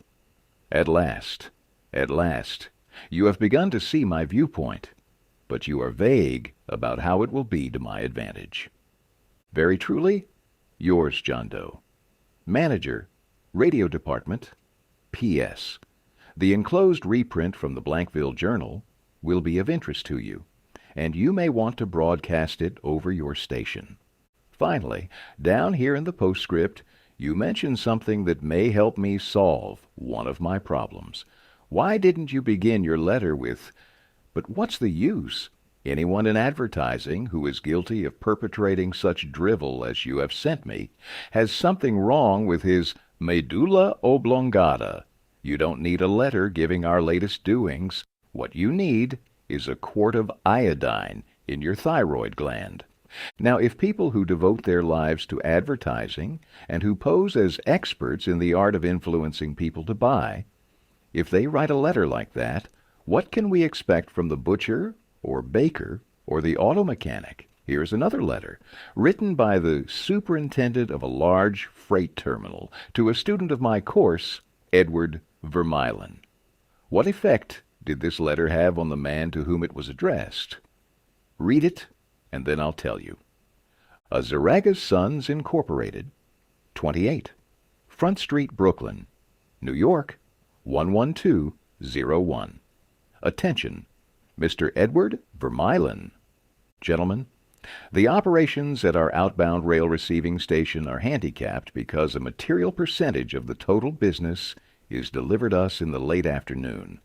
This condition results in congestion over time on the part of our forces, delays to trucks, and in some cases, delays to freight. On November 10th, we received from your company a lot of 510 pieces, which reached here at 4:20 p.m. We solicit your cooperation toward overcoming the undesirable effects arising from late receipt of freight. May we ask that, on days on which you ship the volume, which was received on the above date, effort be made either to get the truck here earlier or to deliver us part of the freight during the morning.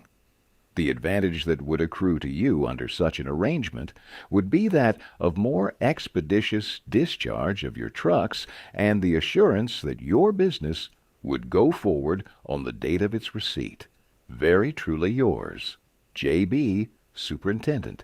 After reading this letter, Mr. Vermeulen, Sales Manager for Azaraga's Sons, Inc., sent it to me with the following comment.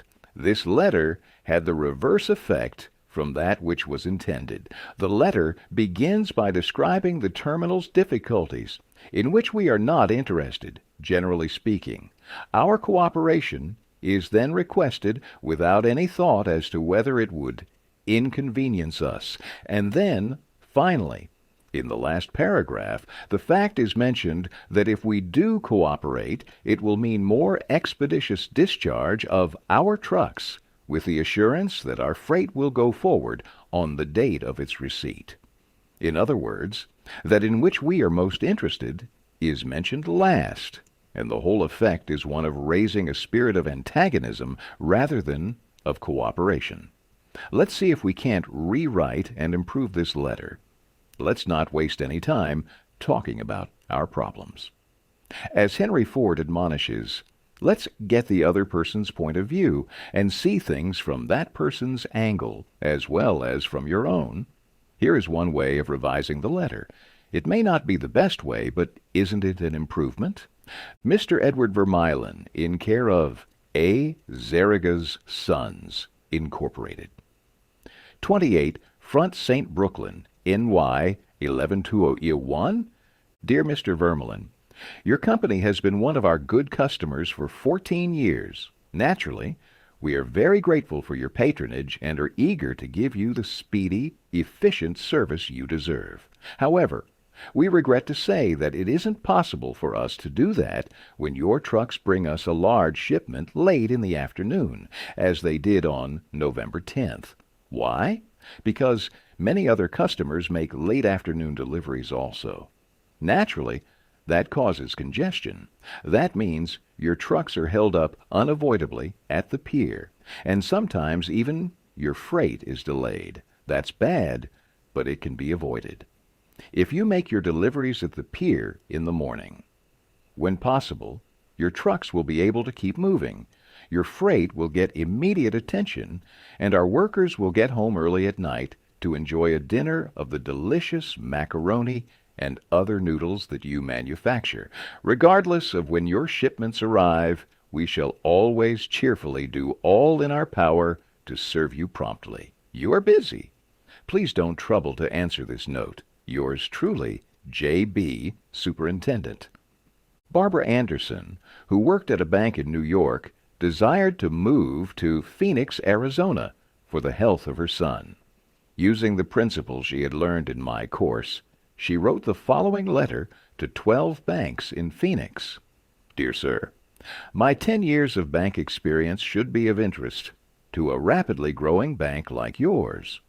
In various capacities in bank operations with the Bankers Trust Company in New York, leading to my present assignment as branch manager, I have acquired skills in all phases of banking, including depositor relations, credits, loans, and administration. I will be relocating to Phoenix in May, and I am sure I can contribute to your growth and profit.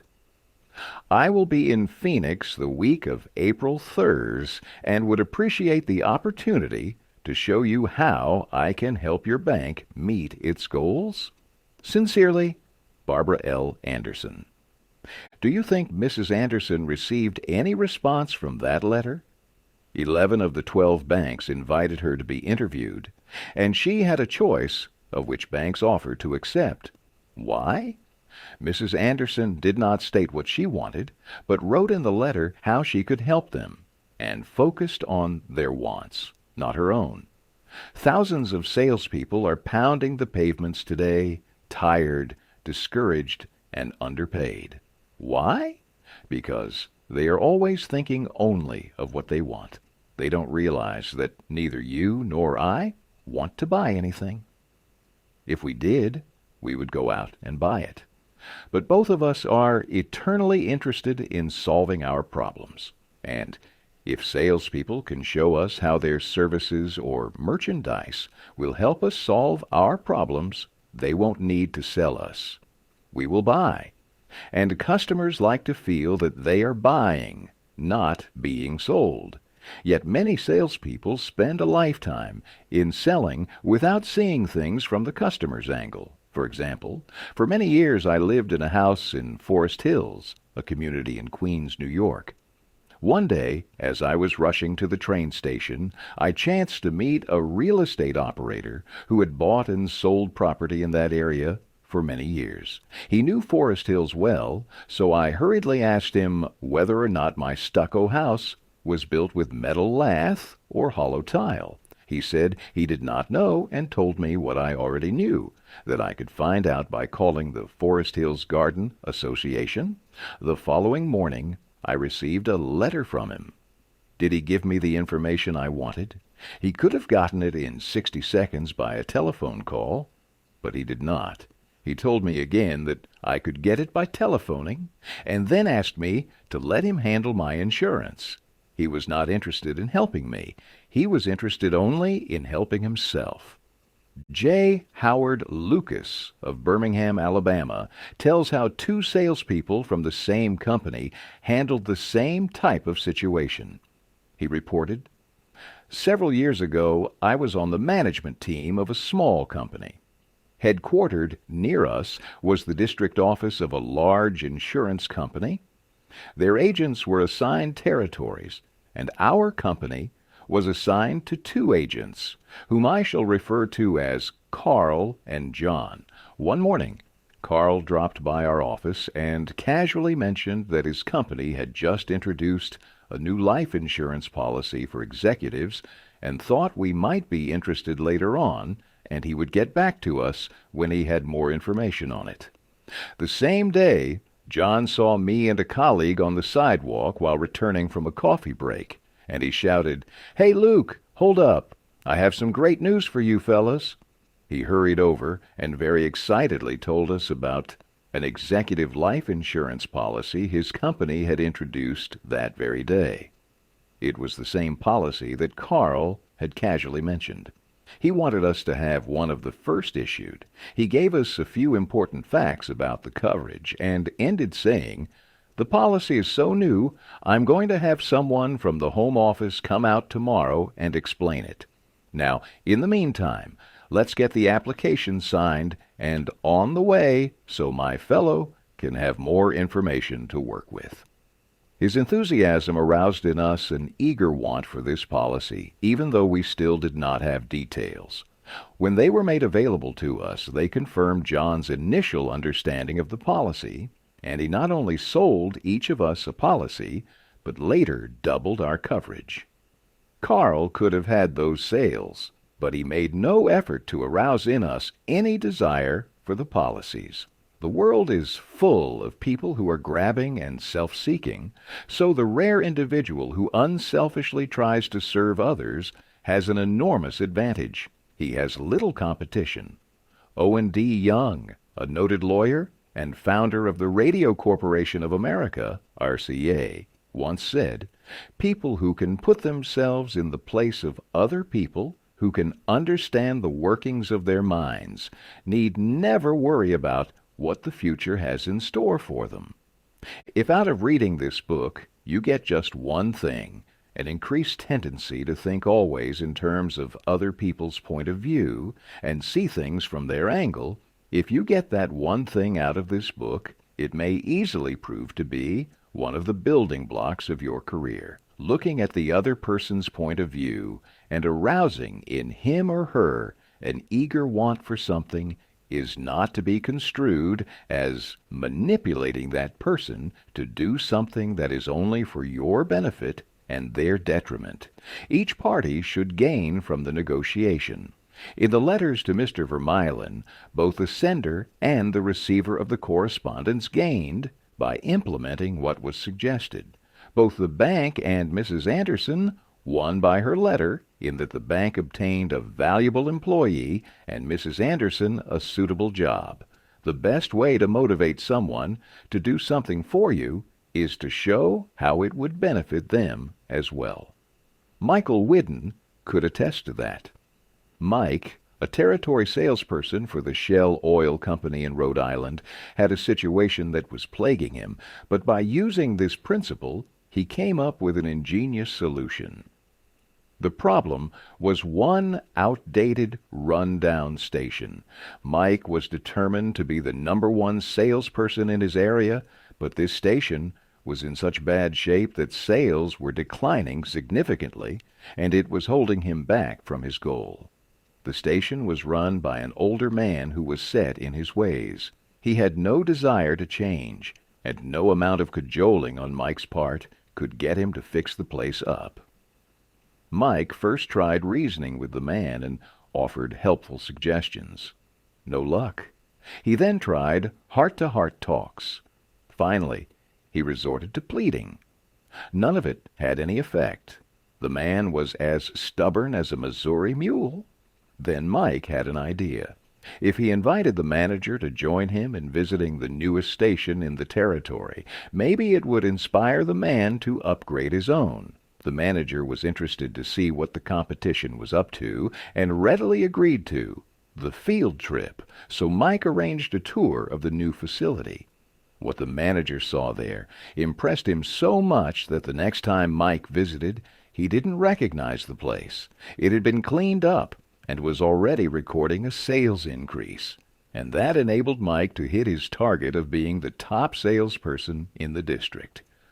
All of Mike's talking hadn't accomplished anything, but by arousing an eager want in the manager, by helping him envision what his own station could look like, both the manager and Mike had benefited. Most people go through college and learn to read Shakespeare and master the mysteries of calculus without ever discovering how their own minds function. For instance, I once gave a course in effective speaking for the young college graduates who were entering the employ of the Carrier Corporation, the large air conditioner manufacturer. One of the participants wanted to persuade the others to play basketball in their free time, and this is about what he said. "I want you to come out and play basketball. I like to play basketball, but the last few times I've been to the gym, there haven't been enough people to get up a game. There were only 2 or 3 of us the other night, so all there was to do was throw the ball around, and I got a black eye. I wish all of you would come down tomorrow night. I want to play basketball." Did he talk about anything you want? You don't want to go to a gym that no one else goes to, do you? You don't care about what he wants. You don't want to get a black eye. Could he have shown you how to get the things you want by using the gym? Surely. More pep, keener edge to the appetite, clearer brain, fun, games, basketball. To repeat Professor Overstreet's wise advice, first, arouse in the other person an eager want. He who can do this has the whole world with him. He who cannot walks a lonely way. A father, K.T. Deutschman, a telephone engineer, could not get his 3-year-old daughter to eat breakfast food. The usual scolding, pleading, coaxing methods had all ended in futility. So the parents asked themselves, how can we make her want to do it? The little girl loved to imitate her mother, to feel big and grown up, so one morning they put her on a chair and let her make the breakfast food. At just the psychological moment, Father drifted into the kitchen while she was stirring the cereal, and she said, "Oh, look, Daddy, I am making the cereal this morning." She ate 2 helpings of the cereal without any coaxing because she was interested in it. She had achieved a feeling of importance. She had found in making the cereal an avenue of self-expression. The drama critic William Winter once remarked that self-expression is the dominant necessity of human nature. Why can't we adapt this same psychology to business dealings? When we have a brilliant idea, instead of making others think it is ours, why not let them cook and stir the idea themselves? They will then regard it as their own. They will like it and maybe eat a couple of helpings of it. Remember, first, arouse in the other person an eager want. If you can do this, you will have the whole world with you. If you cannot, you will walk a lonely way. Principle 3. Arouse in the other person an eager want. In a nutshell, fundamental techniques in handling people. Principle 1. Don't criticize, condemn, or complain. Principle 2. Give honest and sincere appreciation. Principle 3. Arouse in the other person an eager want.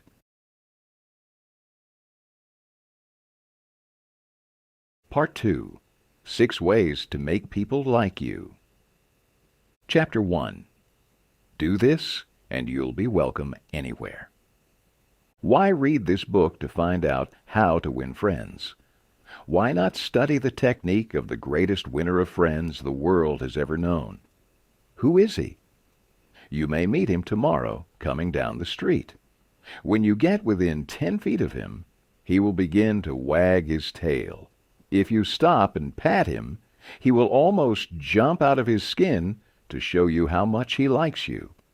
And you know that behind this show of affection on his part, there are no ulterior motives. He doesn't want to sell you any real estate, and he doesn't want to marry you. Did you ever stop to think that the family dog is the only animal that doesn't have to work for a living? A hen has to lay eggs. A cow has to give milk, and a canary has to sing. But a dog makes its living by giving you nothing but love. When I was 5 years old, my father bought a little yellow-haired pup for 50 cents. Tippy was the light and joy of my childhood. Every afternoon about 4:30, he would sit in the front yard with his beautiful eyes staring steadfastly at the path. And as soon as he heard my voice or saw me swinging my dinner pail through the buckbrush, he was off like a shot, racing breathlessly up the hill to greet me with leaps of joy and barks of sheer ecstasy. Tippy was my constant companion for 5 years. Then, one tragic night, I shall never forget it, he was killed within 10 feet of me, struck by lightning. Tippy's death was the tragedy of my boyhood. You never read a book on psychology, Tippy. You didn't need to. You knew by some divine instinct that you can make more friends in 2 months by becoming genuinely interested in people than you can in 2 years by trying to get people interested in you. Let me repeat that. You can make more friends in 2 months by becoming interested in people than you can in 2 years by trying to get people interested in you. Yet I know, and you know, people who blunder through life, trying to wigwag others into becoming interested in them. Of course it doesn't work. People are not interested in you. They are not interested in me. They are interested in themselves, morning, noon, and after dinner. The New York Telephone Company made a detailed study of phone conversations to find out which word is the most frequently used. You guessed it, the personal pronoun I. It was used 3,900 times in 500 telephone conversations they tracked. I. When you see a group photograph that you're in, who do you look for first? If we merely try to impress people and get them interested in us, we will never have many true, sincere friends. Friends, real friends, are not made that way. Napoleon tried it, and in his last meeting with Josephine he said, "Josephine, I have been as fortunate as any man ever was on this earth, and yet, at this hour, you are the only person in the world on whom I can rely." Historians doubt whether he could rely even on her. Alfred Adler, the renowned Viennese psychologist, wrote a book entitled What Life Should Mean to You. In it, he wrote, "It is the individual who is not interested in his fellow men who has the greatest difficulties in life and provides the greatest injury to others. It is from among such individuals that all human failures spring." You may read scores of erudite tomes on psychology without coming across a statement more significant. Adler's statement is so rich with meaning that I am going to repeat it in italics. It is the individual who is not interested in his fellow men who has the greatest difficulties in life and provides the greatest injury to others. It is from among such individuals that all human failures spring. I once took a course in short story writing at New York University, and during one session, the editor of a popular magazine came to talk to our class. He said he could pick up any one of the dozens of stories that drifted across his desk every day, and after reading a few paragraphs, he could feel whether or not the author liked people. If the author doesn't like people, he said, people won't like his or her stories. This hard-boiled editor stopped twice in the course of his talk on fiction writing and apologized for preaching a sermon. "I'm telling you," he said, "the same things your preacher would tell you, but remember, you have to be interested in people if you want to be a successful writer of stories." If that is true for writing fiction, you can be sure it is true for dealing with people face to face. I spent an evening in the dressing room of the great magician Howard Thurston the last time he appeared on Broadway. For 40 years, Thurston, The acknowledged dean of magicians had traveled the world, creating illusions, mystifying audiences, and making people gasp with astonishment. More than 60 million people had paid admission to his show. He had earned millions of dollars. I asked Mr. Thurston to share with me the secret of his success. His schooling certainly had nothing to do with it. He ran away from home as a small boy, became a hobo, rode in boxcars, slept in haystacks, begged his food from door to door, and learned to read by looking out of boxcars at signs along the railway. Did he have a superior knowledge of magic? No. He told me hundreds of books had been written about legerdemain, and scores of people knew as much about it as he did. But he had two things the others didn't. First, he had the ability to put his personality across the footlights. He was a master showman. He knew human nature. Everything he did, every gesture, every intonation of his voice, every lifting of an eyebrow had been carefully rehearsed, and his actions were timed to split seconds. But in addition to that, Thurston had a genuine interest in people. He told me that many magicians would look at the audience and say to themselves, "Well, there's a bunch of suckers out there. I'll fool them all right." Thurston's viewpoint was totally different. He told me that every time he went on stage he said to himself, "I am grateful because these people come to see me. They make it possible for me to make my living in a very agreeable way. I'm going to give them the very best I possibly can." He declared he never stepped in front of the footlights without first saying to himself over and over, "I love my audience. I love my audience." Ridiculous? Absurd. You are entitled to think anything you like. I am merely passing it on to you without comment as a recipe used by one of the most famous magicians of all time. George Dyke of North Warren, Pennsylvania, was forced to retire from his service station business after 30 years when a new highway was built over the site of the station. It wasn't long before the idle days of retirement began to bore him, so he started filling in his time playing music on his old fiddle. Soon he was traveling the area to listen to music and talk with many of the accomplished fiddlers.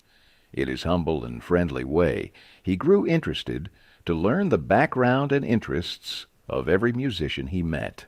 Although he was not a great fiddler himself, he made many friends in this pursuit. He attended competitions and soon became known to the country music fans in the eastern part of the United States as Uncle George, the fiddle scraper from Kinzua County. At that time, Uncle George was 72 and enjoying every minute of his life. By having a sustained interest in other people, he created a new world for himself at a time when most people consider their productive years over. That, too, was one of the secrets of Theodore Roosevelt's astonishing popularity. Even his house staff loved him. His valet, James E. Amos, wrote a book about him entitled Theodore Roosevelt, Hero to His Valet. In that book, Mr. Amos relates this illuminating incident. My wife one time asked the president about a bob white. She had never seen one, and he described it to her fully. Sometime later, the telephone at our cottage rang. Amos and his wife lived in a little cottage on the Roosevelt estate at Oyster Bay. My wife answered it, and it was Mr. Roosevelt himself. He had called her, he said, to tell her that there was a bob white outside her window, and that if she would look out she might see it. Little things like that were so characteristic of him. Whenever he went by our cottage, even though we were out of sight, we would hear him call out, "Ooh, Annie," or "Ooh, James." It was just a friendly greeting as he went by. How could employees keep from liking a man like that? How could anyone keep from liking him? Roosevelt called at the White House one day when the President and Mrs. Taft were away. His honest liking for humble people was shown by the fact that he greeted all the old White House staff by name, even the scullery maids. When he saw Alice, the kitchen maid, writes Archie Butt, aide to both Presidents Roosevelt and Taft. He asked her if she still made cornbread. Alice told him that she sometimes made it for the staff, but no one ate it upstairs. "They show bad taste," Roosevelt boomed, "and I'll tell the President so when I see him." Alice brought a piece to him on a plate, and he went over to the office eating it as he went, and greeting gardeners and laborers as he passed. He addressed each person just as he had addressed them in the past. Ike Hoover, who had been head usher at the White House for 40 years, said, with tears in his eyes, "It is the only happy day we had in nearly 2 years, and not one of us would exchange it for a $100 bill." The same concern for the less exalted people helped sales representative Edward M. Sykes, Jr. of Chatham, New Jersey, retain an account. "Many years ago," he reported, "I called on customers for Johnson & Johnson in the Massachusetts area. One account was a drugstore in Hingham. Whenever I went into this store, I would always talk to the soda clerk and sales clerk for a few minutes before talking to the owner to obtain his order. One day, after chatting with the clerks, I went up to the owner of the store, and he told me to leave as he was not interested in buying J&J products anymore because he felt they were concentrating their activities on food and discount stores to the detriment of the small drugstore. I left with my tail between my legs and drove around the town for several hours. Finally, I decided to go back and try at least to explain our position to the owner of the store. When I returned, I walked in and, as usual, said hello to the soda clerk and sales clerk. When I walked up to the owner, he smiled and welcomed me back. He then gave me double the usual order. I looked at him with surprise and asked him what had happened since my visit only a few hours earlier. He pointed to the young man at the soda fountain and said that after I had left, the boy had come over and said that I was one of the few salespeople that called on the store that even bothered to say hello to him and to the others in the store. He told the owner that if any salesperson deserved his business, it was I. The owner agreed and remained a loyal customer. I never forgot that to be genuinely interested in other people is a most important quality for a salesperson to possess, for any person, for that matter. I have discovered from personal experience that one can win the attention and time and cooperation of even the most sought-after people by becoming genuinely interested in them. Let me illustrate.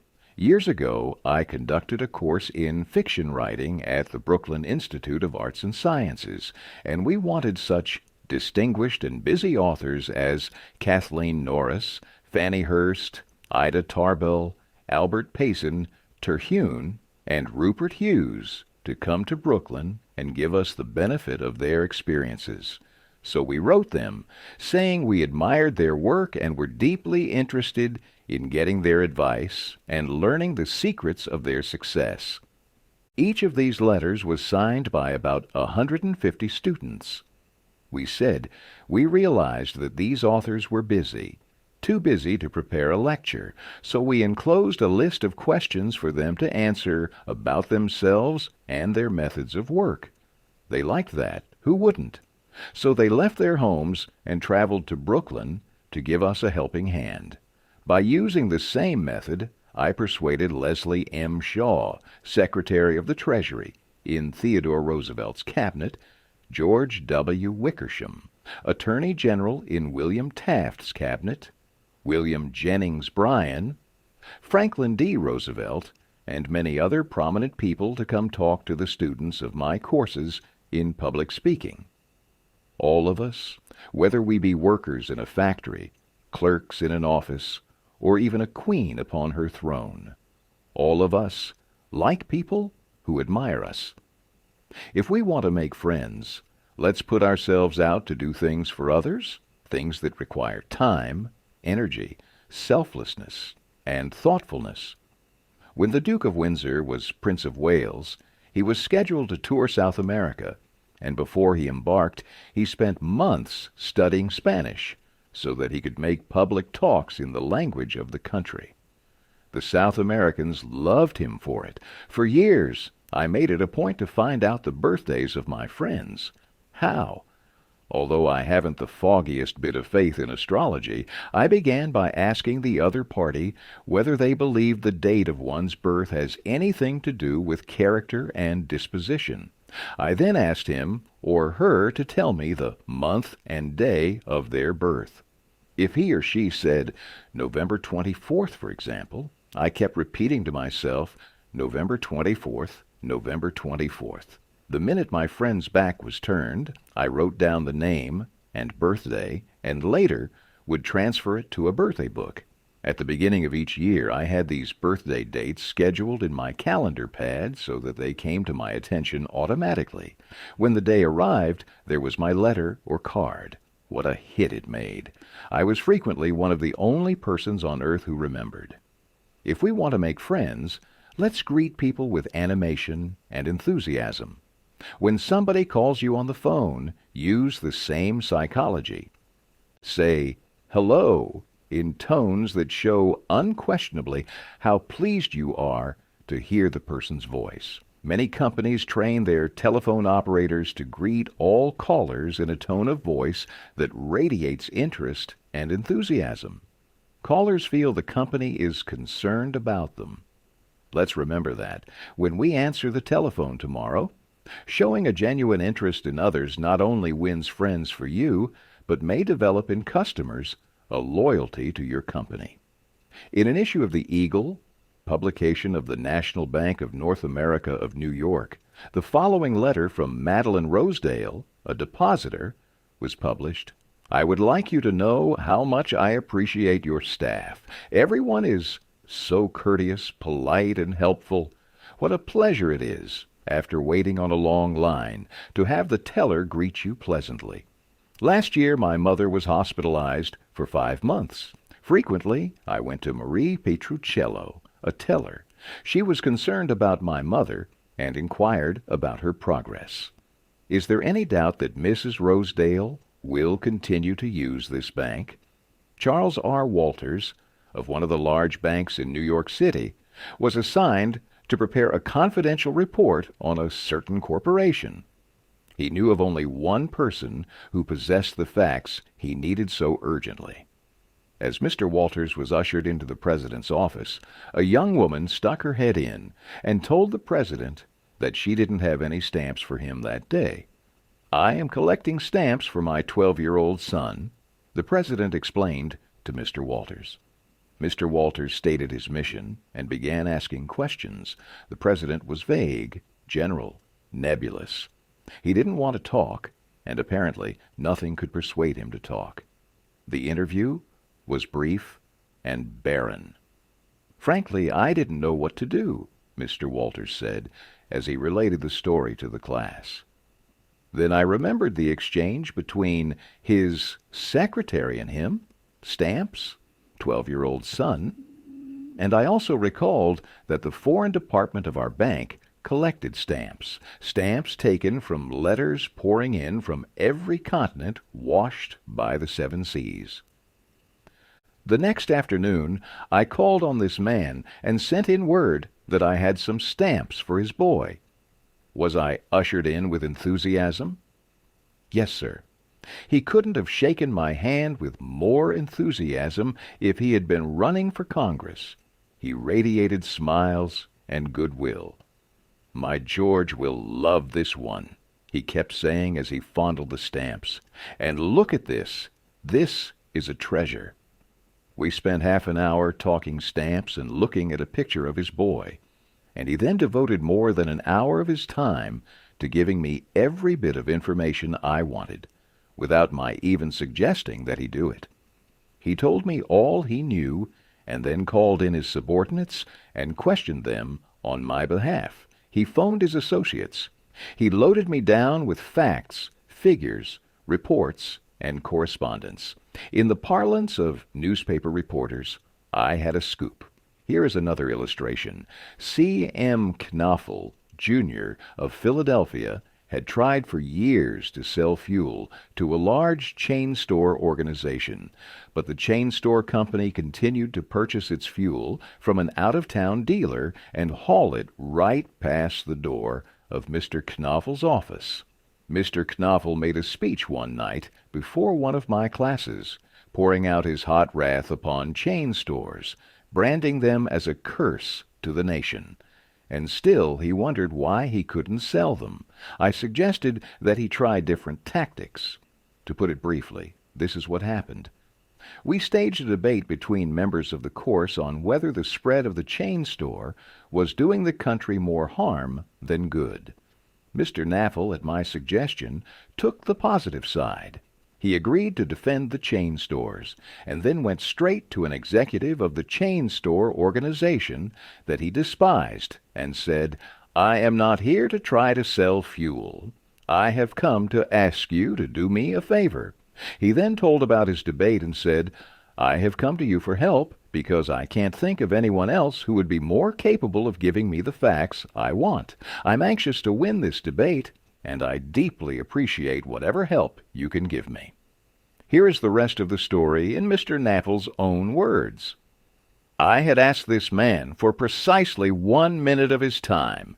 It was with that understanding that he consented to see me. After I had stated my case, he motioned me to a chair and talked to me for exactly 1 hour and 47 minutes.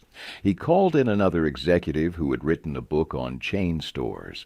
He wrote to the National Chain Store Association and secured for me a copy of a debate on the subject. He feels that the chain store is rendering a real service to humanity. He is proud of what he is doing for hundreds of communities. His eyes fairly glowed as he talked, and I must confess that he opened my eyes to things I had never even dreamed of. He changed my whole attitude. As I was leaving, he walked with me to the door, put his arm around my shoulder, wished me well in my debate, and asked me to stop in and see him again and let him know how I made out. The last words he said to me were, "Please see me again later in the spring. I'd like to place an order with you for fuel." To me, that was almost a miracle.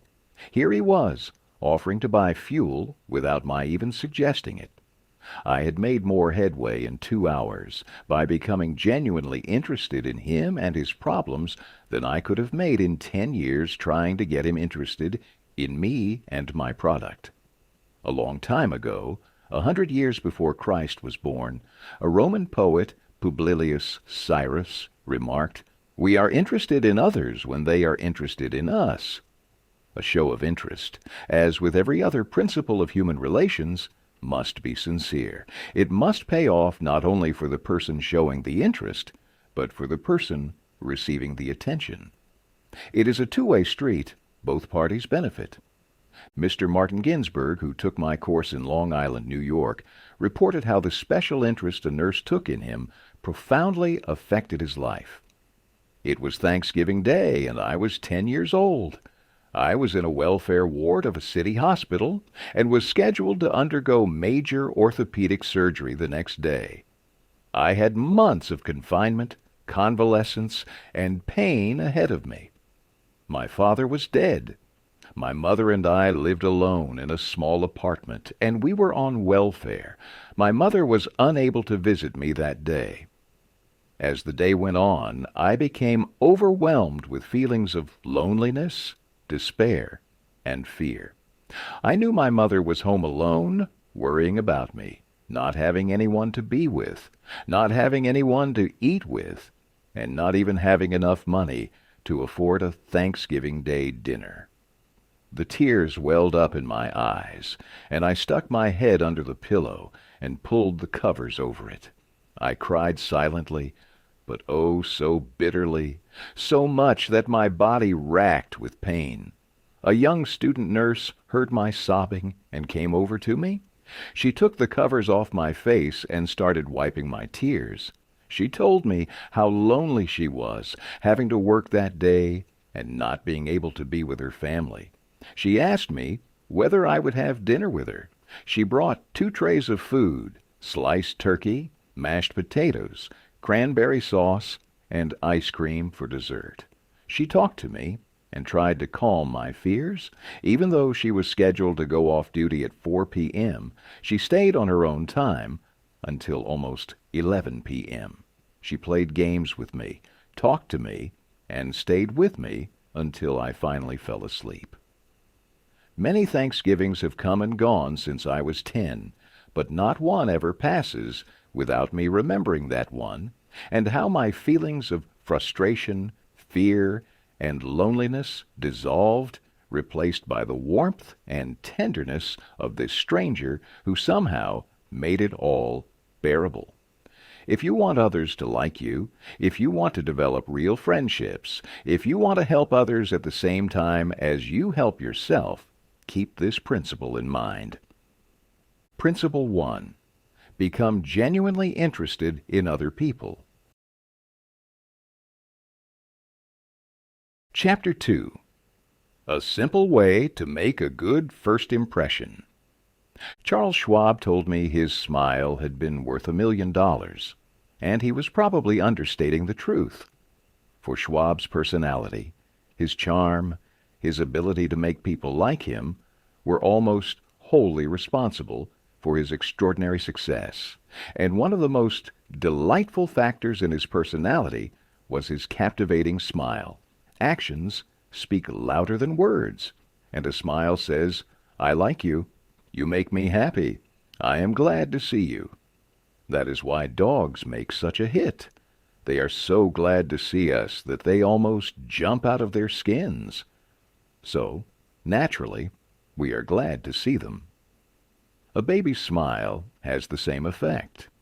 Have you ever been in a doctor's waiting room and looked around at all the glum faces waiting impatiently to be seen? Dr. Stephen K. Sproul, a veterinarian in Raytown, Missouri, told of a typical spring day when his waiting room was full of clients waiting to have their pets inoculated.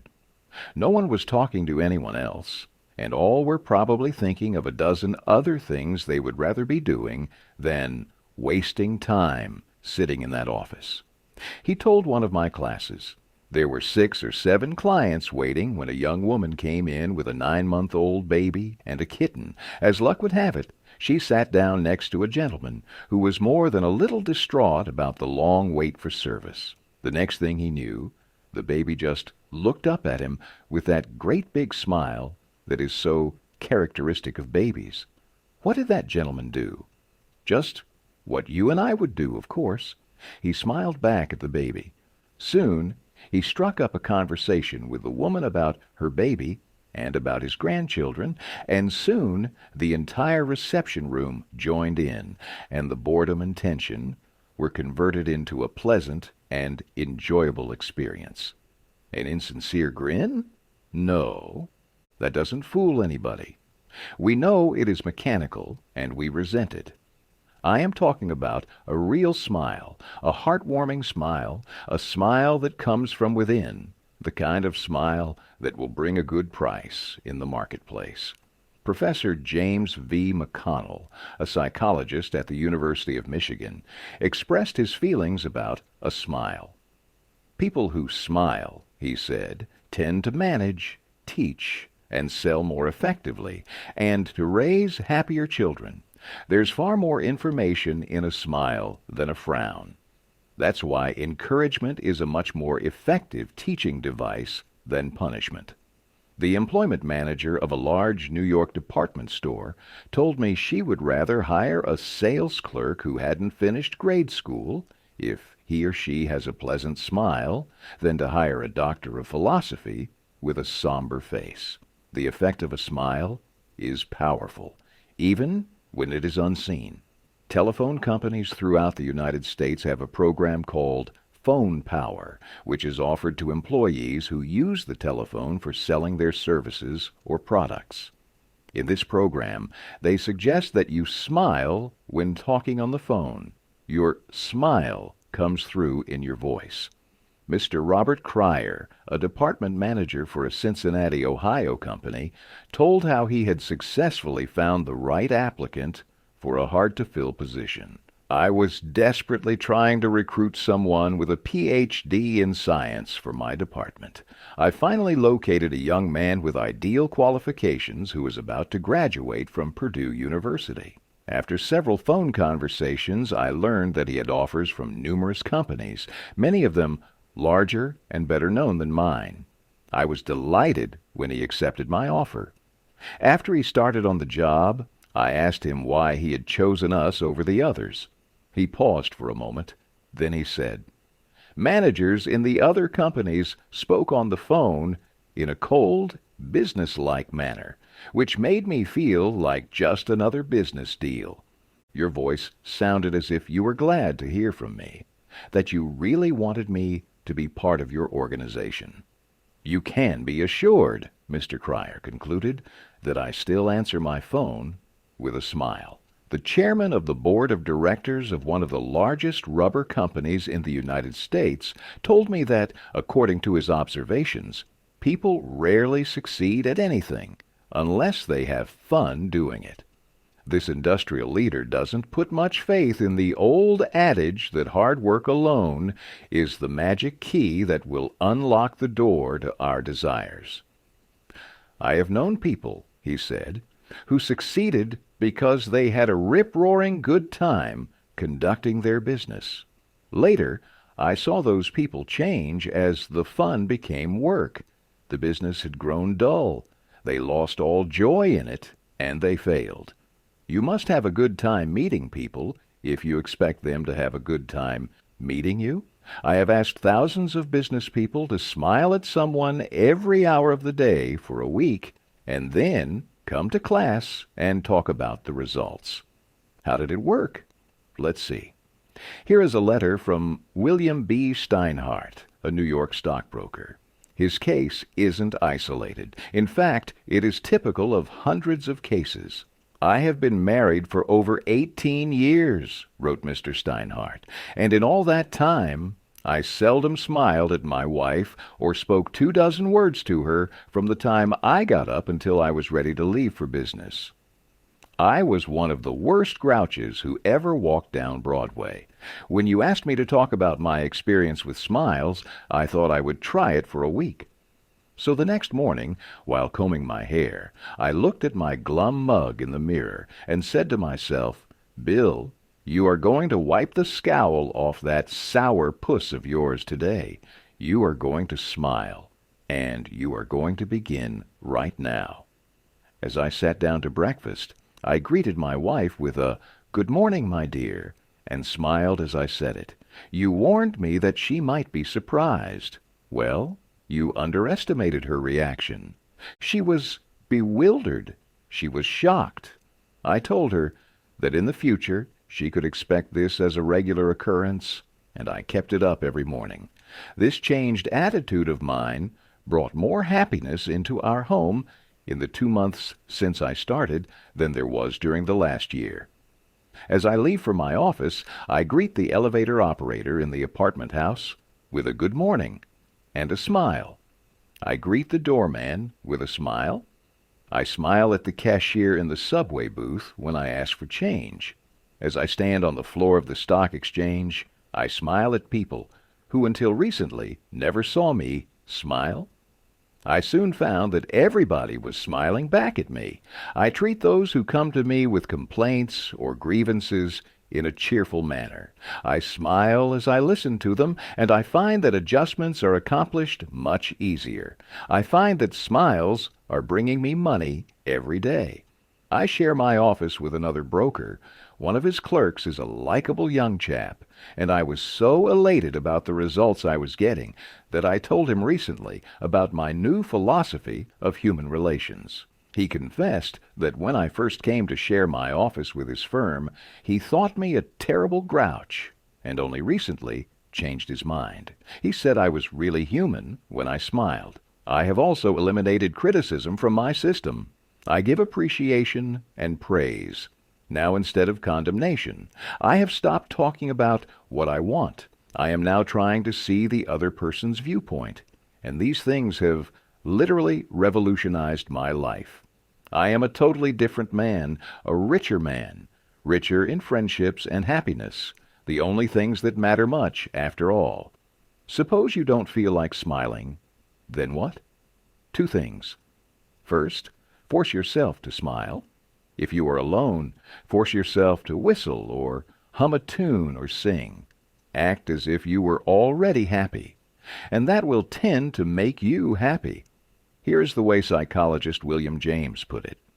Action seems to follow feeling, but really action and feeling go together. And by regulating the action, which is under the more direct control of the will, we can indirectly regulate the feeling, which is not. Thus, the sovereign voluntary path to cheerfulness, if our cheerfulness be lost, is to sit up cheerfully and to act and speak as if cheerfulness were already there. Everybody in the world is seeking happiness, and there is one sure way to find it, by controlling your thoughts. Happiness doesn't depend on outward conditions. It depends on inner conditions. It isn't what you have, or who you are, or where you are, or what you are doing that makes you happy or unhappy. It is what you think about it. For example, two people may be in the same place, doing the same thing. Both may have about an equal amount of money and prestige, and yet one may be miserable and the other happy. Why? Because of a different mental attitude. I have seen just as many happy faces among the poverty-stricken farm workers toiling in the devastating heat of the tropics as I have seen in air-conditioned offices in New York, Chicago, or Los Angeles. There's nothing either good or bad, said Shakespeare, but thinking makes it so.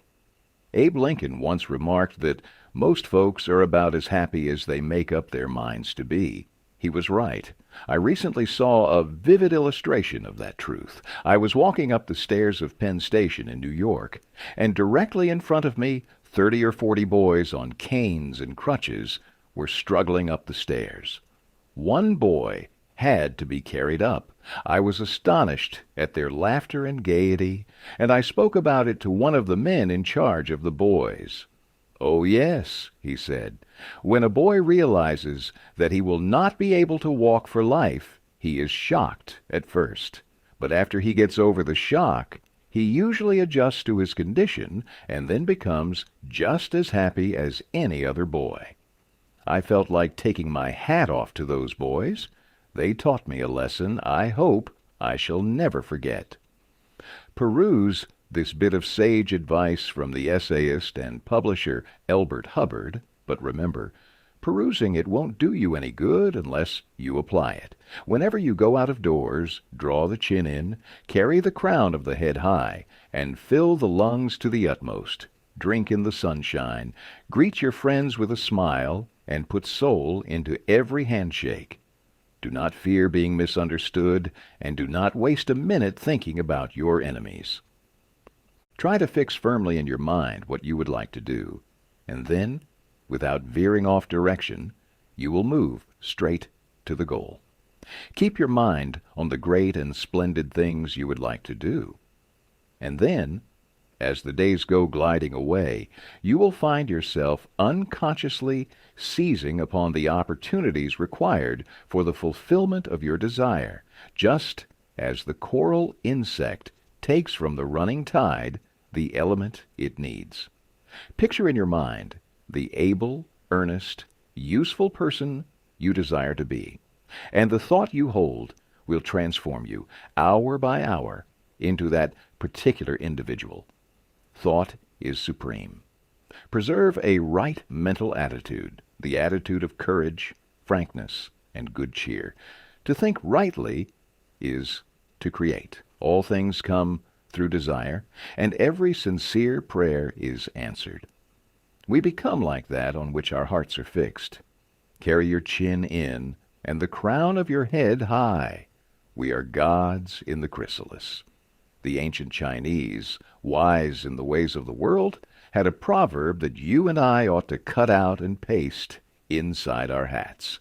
A person without a smiling face must not open a shop. Your smile is a messenger of your goodwill. Your smile brightens the lives of all who see it. To someone who has seen a dozen people frown, scowl, or turn their faces away, your smile is like the sun breaking through the clouds. Especially when that someone is you under pressure from your bosses, customers, teachers, parents, or children. A smile can help you realize that all is not hopeless, that there is joy in the world. Some years ago, a New York City department store, in recognition of the pressures its sales clerks were under during the Christmas rush, published an advertisement that included the following philosophy and made an unusual plea to their customers. The value of a smile at Christmas. It costs nothing, but creates much. It enriches those who receive without impoverishing those who give. It happens in a flash, and the memory of it sometimes lasts forever. None are so rich they can get along without it, and none so poor but are richer for its benefits.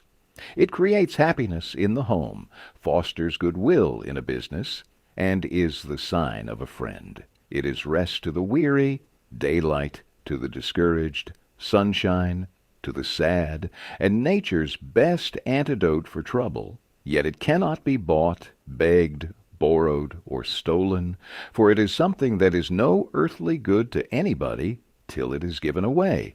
And if, in the last-minute rush of Christmas, buying some of our salespeople should be too tired to give you a smile, may we ask you to leave one of yours, for nobody needs a smile so much as those who have none left to give.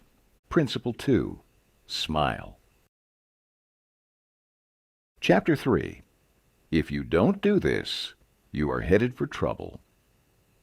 Back in 1898, a tragic thing happened in Rockland County, New York. A child had died, and on this particular day the neighbors were preparing to go to the funeral. Jim Farley went out to the barn to hitch up his horse. The ground was covered with snow, the air was cold and snappy, the horse hadn't been exercised for days, and as he was led out to the watering trough, he wheeled playfully, kicked both his heels high in the air, and killed Jim Farley. So the little village of Stony Point had 2 funerals that week instead of 1. Jim Farley left behind a widow and 3 boys, and a few $100s in insurance. His oldest boy and namesake, Jim, was 10 years old, and he went to work in a brickyard, hauling sand and pouring it into the molds and turning the brick on edge to be dried by the sun. Jim the younger never had a chance to get much education, but with his natural geniality, he had a flair for making people like him. So he went into politics, and as the years went by, he developed an uncanny ability for remembering people's names.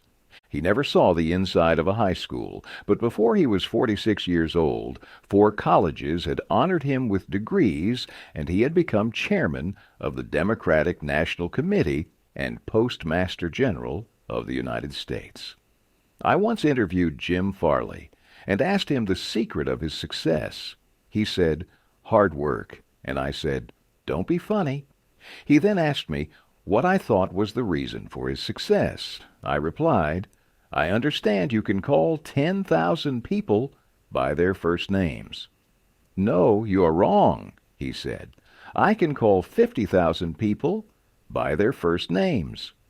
Make no mistake about it, that ability helped Mr. Farley put Franklin D. Roosevelt in the White House when he managed Roosevelt's campaign in 1932. During the years that Jim Farley traveled as a salesman for a gypsum company, and during the years that he held office as town clerk in Stony Point, he built up a system for remembering names.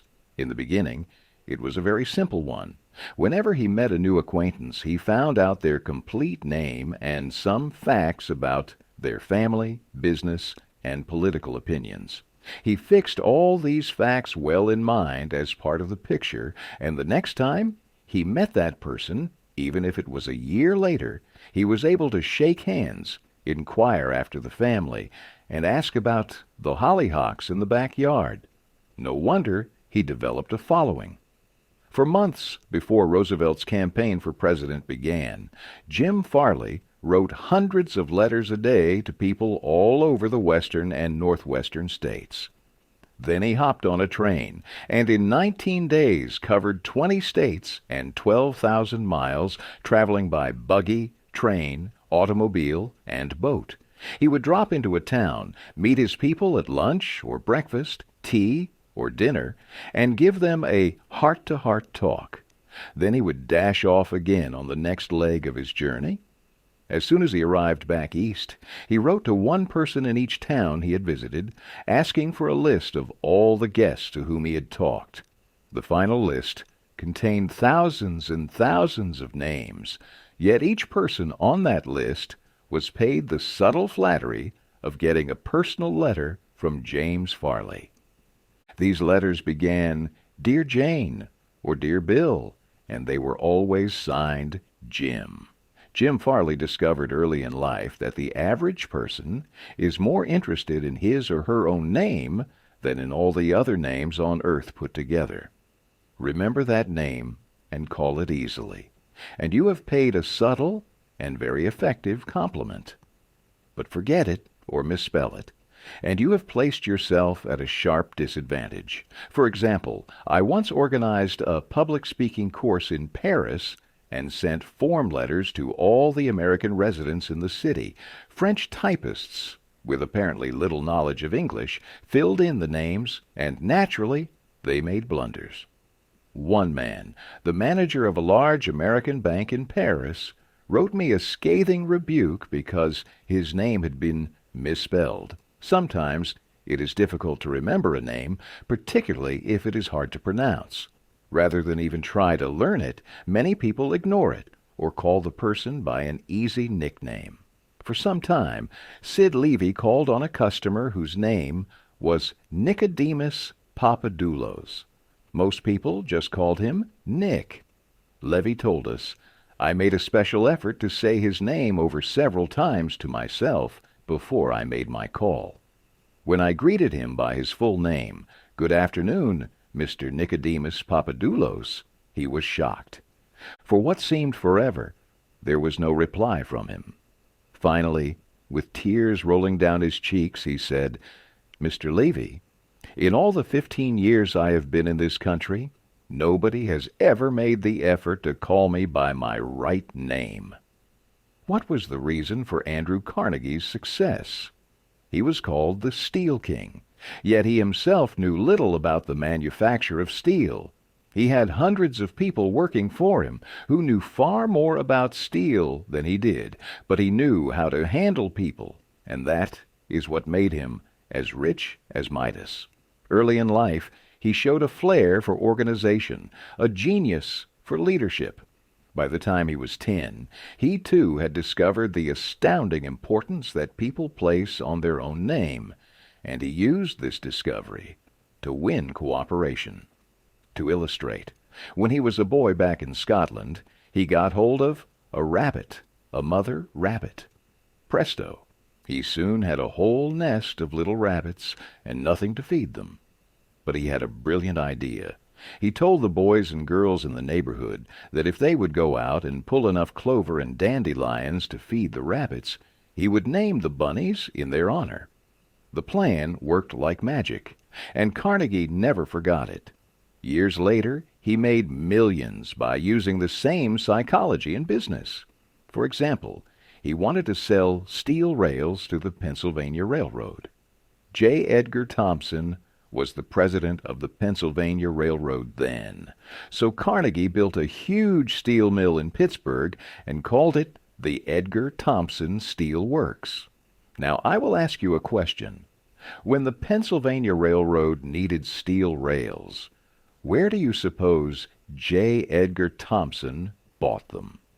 When Carnegie and George Pullman were battling each other for supremacy in the railroad sleeping car business, the Steel King again remembered the lesson of the rabbits. The Central Transportation Company, which Carnegie controlled, was fighting with the company that Pullman owned. Both were struggling to get the sleeping car business of the Union Pacific Railroad bucking each other, slashing prices, and destroying all chance of profit. Both Carnegie and Pullman had gone to New York to see the board of directors of the Union Pacific. Meeting one evening in the St. Nicholas Hotel, Carnegie said, "Good evening, Mr. Pullman. Aren't we making a couple of fools of ourselves?" "What do you mean?" Pullman demanded. Then Carnegie expressed what he had on his mind, a merger of their two interests. He pictured in glowing terms the mutual advantages of working with, instead of against, each other. Pullman listened attentively, but he was not wholly convinced. Finally he asked, "What would you call the new company?" And Carnegie replied promptly, "Why, the Pullman Palace Car Company, of course." Pullman's face brightened. "Come into my room," he said. "Let's talk it over." That talk made industrial history. This policy of remembering and honoring the names of his friends and business associates was one of the secrets of Andrew Carnegie's leadership. He was proud of the fact that he could call many of his factory workers by their first names. People are so proud of their names that they strive to perpetuate them at any cost. Even blustering old P.T. Barnum, the greatest showman of his time, disappointed because he had no one to carry on his name, offered his grandson, C.H. Seeley, $25,000 if he would call himself Barnum Seeley. For many centuries, nobles and magnates supported artists, musicians, and authors so that their creative works would be dedicated to them. Libraries and museums owe their richest collections to people who cannot bear to think that their names might perish from the memory of the human race. The New York Public Library has its Astor and Lenox collections. The Metropolitan Museum perpetuates the names of Benjamin Altman and J.P. Morgan. And nearly every church is beautified by stained glass windows commemorating the names of their donors. Many of the buildings on the campuses of most universities bear the names of donors who contributed large sums of money for the honor. Most people don't remember names for the simple reason that they don't take the time and energy necessary to concentrate and repeat and fix names indelibly in their minds. They make excuses for themselves. They are too busy, but they are probably no busier than Franklin D. Roosevelt. And he took time to remember and recall even the names of mechanics with whom he came into contact. To illustrate, the Chrysler organization built a special car for Mr. Roosevelt, who could not use a standard car because his legs were paralyzed. W.F. Chamberlain and a mechanic delivered it to the White House. I have in front of me a letter from Mr. Chamberlain relating his experiences. "I taught President Roosevelt how to handle a car with a lot of unusual gadgets," Mr. Chamberlain wrote, "but he taught me a lot about the fine art of handling people. When I called at the White House, the President was extremely pleasant and cheerful. He called me by name, made me feel very comfortable, and particularly impressed me with the fact that he was vitally interested in things I had to show him and tell him. The car was so designed that it could be operated entirely by hand. A crowd gathered around to look at the car, and he remarked, 'It's marvelous. All you have to do is touch a button, and it moves, and you can drive it without effort. I think it is grand. I don't know what makes it go. I'd love to have the time to tear it down and see how it works.' When Roosevelt's friends and associates admired the machine, he said, in their presence, 'Mr. Chamberlain, I appreciate all the time and effort you have spent in developing this car. It is a mighty fine job.' He admired the radiator, the special rear vision mirror and clock, the special spotlight, the kind of upholstery, the sitting position of the driver's seat, the special suitcases in the trunk with his monogram on each suitcase. In other words, he took notice of every detail to which he knew I had given considerable thought. He made a point of bringing these various pieces of equipment to the attention of Mrs. Roosevelt, Miss Perkins, the Secretary of Labor, and his secretary. He even brought the old White House porter into the picture by saying, "George, you want to take particularly good care of the suitcases." When the driving lesson was finished, the President turned to me and said, "Well, Mr. Chamberlain, I have been keeping the Federal Reserve Board waiting 30 minutes. I guess I had better get back to work." I had brought a mechanic with me to the White House. He was introduced to Roosevelt when he arrived. He didn't talk to the President, and Roosevelt heard his name only once. He was a shy chap, and he kept in the background. But before leaving us, the President looked for the mechanic, shook his hand, called him by name, and thanked him for coming to Washington.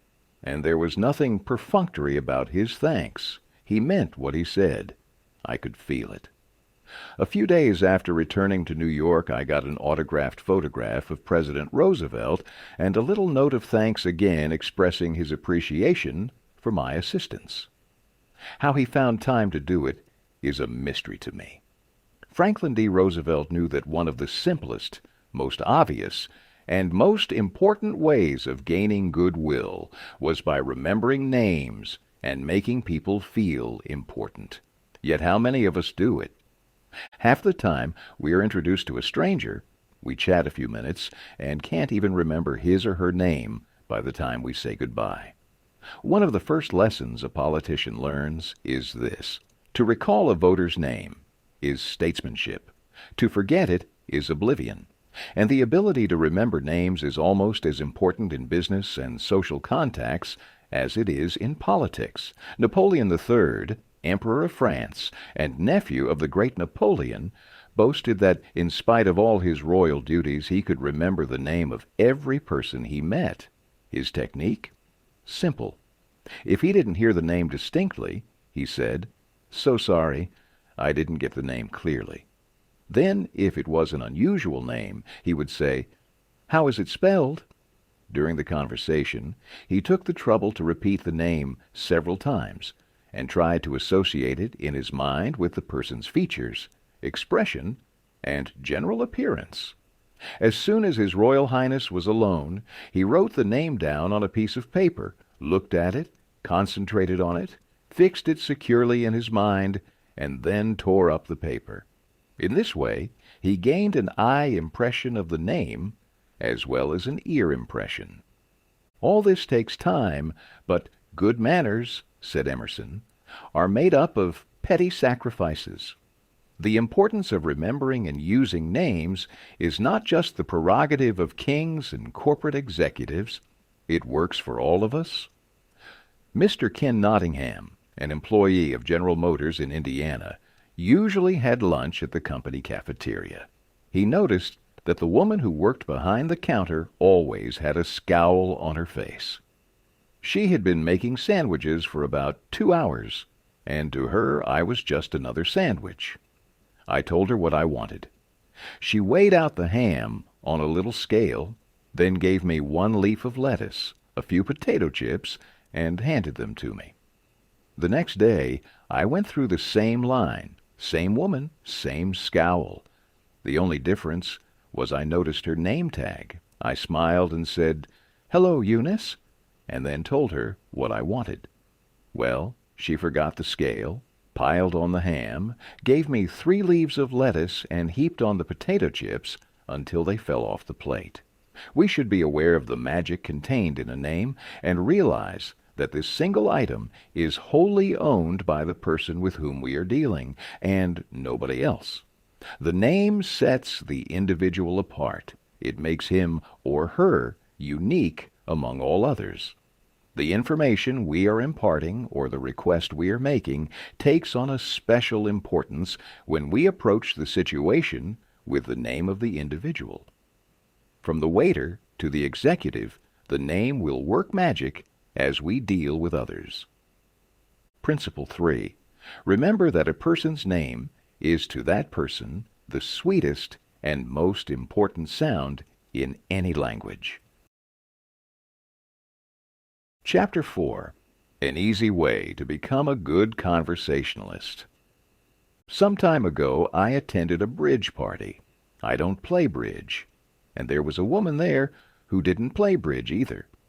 She had discovered that I had once been manager for Lowell Thomas before he went on the radio, and that I had traveled in Europe a great deal while helping him prepare the illustrated travel talks he was then delivering. She said, "Mr. Carnegie, I want you to tell me about all the wonderful places you have visited and the sights you have seen." As we sat down on the sofa, she remarked that she and her husband had recently returned from a trip to Africa. "Africa!" I exclaimed. "How interesting! I've always wanted to see Africa, but I never got there except for a 24-hour stay once in Algiers. Tell me, did you visit the big game country?" "Yes." "How fortunate. I envy you. Do tell me about Africa." That kept her talking for 45 minutes. She never again asked me where I had been or what I had seen. She didn't want to hear me talk about my travels. All she wanted was an interested listener so she could tell about where she had been. Was she unusual? No. Many people are like that. For example, I met a distinguished botanist at a dinner party given by a New York book publisher. I had never talked with a botanist before, and I found him fascinating. I literally sat on the edge of my chair and listened while he spoke of exotic plants and experiments in developing new forms of plant life and indoor gardens, and even told me astonishing facts about the humble potato. I had a small indoor garden of my own, and he was good enough to tell me how to solve some of my problems. As I said, we were at a dinner party. There must have been a dozen other guests, but I violated all the canons of courtesy, ignored everyone else, and talked for hours to the botanist. Midnight came. I said good night to everyone and departed. The botanist then turned to our host and paid me several flattering compliments. I was most stimulating. I was this and I was that, and he ended by saying I was a most interesting conversationalist. An interesting conversationalist? Why, I had said hardly anything at all. I couldn't have said anything if I had wanted to without changing the subject, for I didn't know any more about botany than I knew about the anatomy of a penguin. But I had listened intently. I had listened because I was genuinely interested, and he felt it. Naturally, that pleased him. That kind of listening is one of the highest compliments we can pay anyone. "Few human beings," wrote Jack Woodford in Strangers in Love, "are proof against the implied flattery of rapt attention." I went even further than giving him rapt attention. I was hearty in my approbation and lavish in my praise. I told him that I had been immensely entertained and instructed, and I had. I told him I wished I had his knowledge, and I did. I told him that I should love to wander the fields with him, and I have. I told him I must see him again, and I did. I had him thinking of me as a good conversationalist, when, in reality, I had been merely a good listener and had encouraged him to talk. What is the secret, the mystery, of a successful business interview? According to former Harvard President Charles W. Eliot, there is no mystery about successful business intercourse. Exclusive attention to the person who is speaking to you is very important. Nothing else is so flattering as that. Eliot himself was a master of the art of listening. Henry James, one of America's first great novelists, recalled, "Dr. Eliot's listening was not mere silence, but a form of activity. Sitting very erect on the end of his spine, with hands joined in his lap, making no movement except that he revolved his thumbs around each other, faster or slower, he faced his interlocutor and seemed to be hearing with his eyes as well as his ears. He listened with his mind, and attentively considered what you had to say while you said it." At the end of an interview, the person who had talked to him felt that he had had his say. Self-evident, isn't it? You don't have to study for 4 years at Harvard to discover that. Yet I know, and you know, department store owners who will rent expensive space, buy their goods economically, dress their windows appealingly, spend thousands of dollars in advertising, and then hire clerks who haven't the sense to be good listeners, clerks who interrupt customers, contradict them, irritate them, and all but drive them from the store. A department store in Chicago almost lost a regular customer who spent several $1,000s each year in that store because a sales clerk wouldn't listen. Mrs. Henrietta Douglas, who took my course in Chicago, had purchased a coat at a special sale. After she brought it home, she noticed a tear in the lining. She came back the next day and asked the sales clerk to exchange it. The clerk refused even to listen to her complaint. "You bought this at a special sale," said the clerk. She pointed to a sign on the wall. "Read that," she exclaimed. "All sales are final. Once you bought it, you have to keep it. Sew up the lining yourself." "But this was damaged merchandise," the long-term customer complained. "Makes no difference," the clerk interrupted. "Final's final." Henrietta Douglas was about to walk out indignantly, swearing never to return to the store, when she was greeted by the department manager, who knew Mrs. Douglas from her many years of patronage. Mrs. Douglas told her what happened. The manager listened attentively to the story, examined the coat, and then said, "Special sales are final, so we can dispose of merchandise at the end of the season. But this no-return policy does not apply to damaged goods. We will certainly repair or replace the lining, or if you prefer, give you your money back." What a difference in treatment! If that manager hadn't come along and listened to the customer, a loyal patron of that store could have been lost forever. Learning to listen is even more vital when it comes to our family, but sadly, we seem more inclined to listen attentively to a stranger than to a loved one. How often have you responded to your spouse or child with an absent-minded reply rather than a genuine effort to hear what they were saying? In a passionate romance, we often feel that our sweetheart understands us like no one else, and it is because they give us their rapt attention. Millie Esposito of Croton-on-Hudson, New York, understands how much it means to her family to be heard. She always made it her business to listen carefully when one of her children wanted to speak with her. One evening, she was sitting in the kitchen with her son, Robert, and after a brief discussion about something that was on his mind, Robert said, "Mom, I know that you love me very much." Mrs. Esposito was touched and said, "Of course I love you very much." "Did you doubt it?" Robert responded, "No, but I really know you love me, because whenever I want to talk to you about something, you stop whatever you are doing and listen to me." The chronic kicker, even the most violent critic, will frequently soften and be subdued in the presence of a patient, sympathetic listener. A listener who will be silent while the irate fault-finder dilates like a king cobra and spews the poison out of its system. To illustrate, the New York Telephone Company discovered some years ago that it had to deal with one of the most vicious customers who ever cursed a customer service representative. And he did curse. He raved. He threatened to tear the phone out by its roots. He refused to pay certain charges that he declared were false. He wrote letters complaining about the company to the newspapers. He filed innumerable complaints with the Public Service Commission. He initiated multiple lawsuits against the telephone company. At last, one of the company's most skillful troubleshooters was sent to interview this stormy petrel.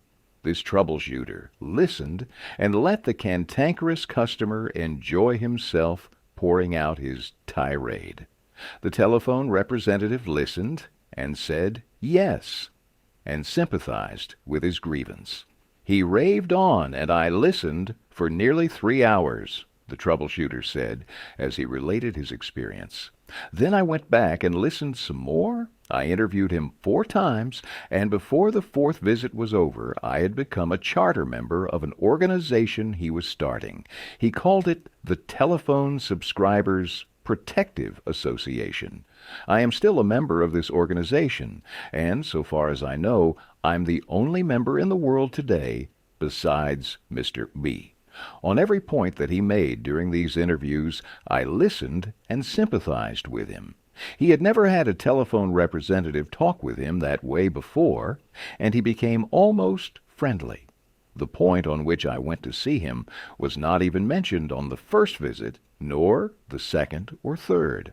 On the fourth interview, I closed the case completely. He paid all his bills in full, and for the first time in the history of his difficulties with the telephone company, he voluntarily withdrew his complaints from the Public Service Commission.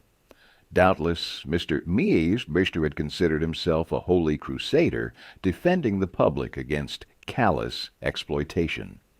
But in reality, what he had wanted was a feeling of importance.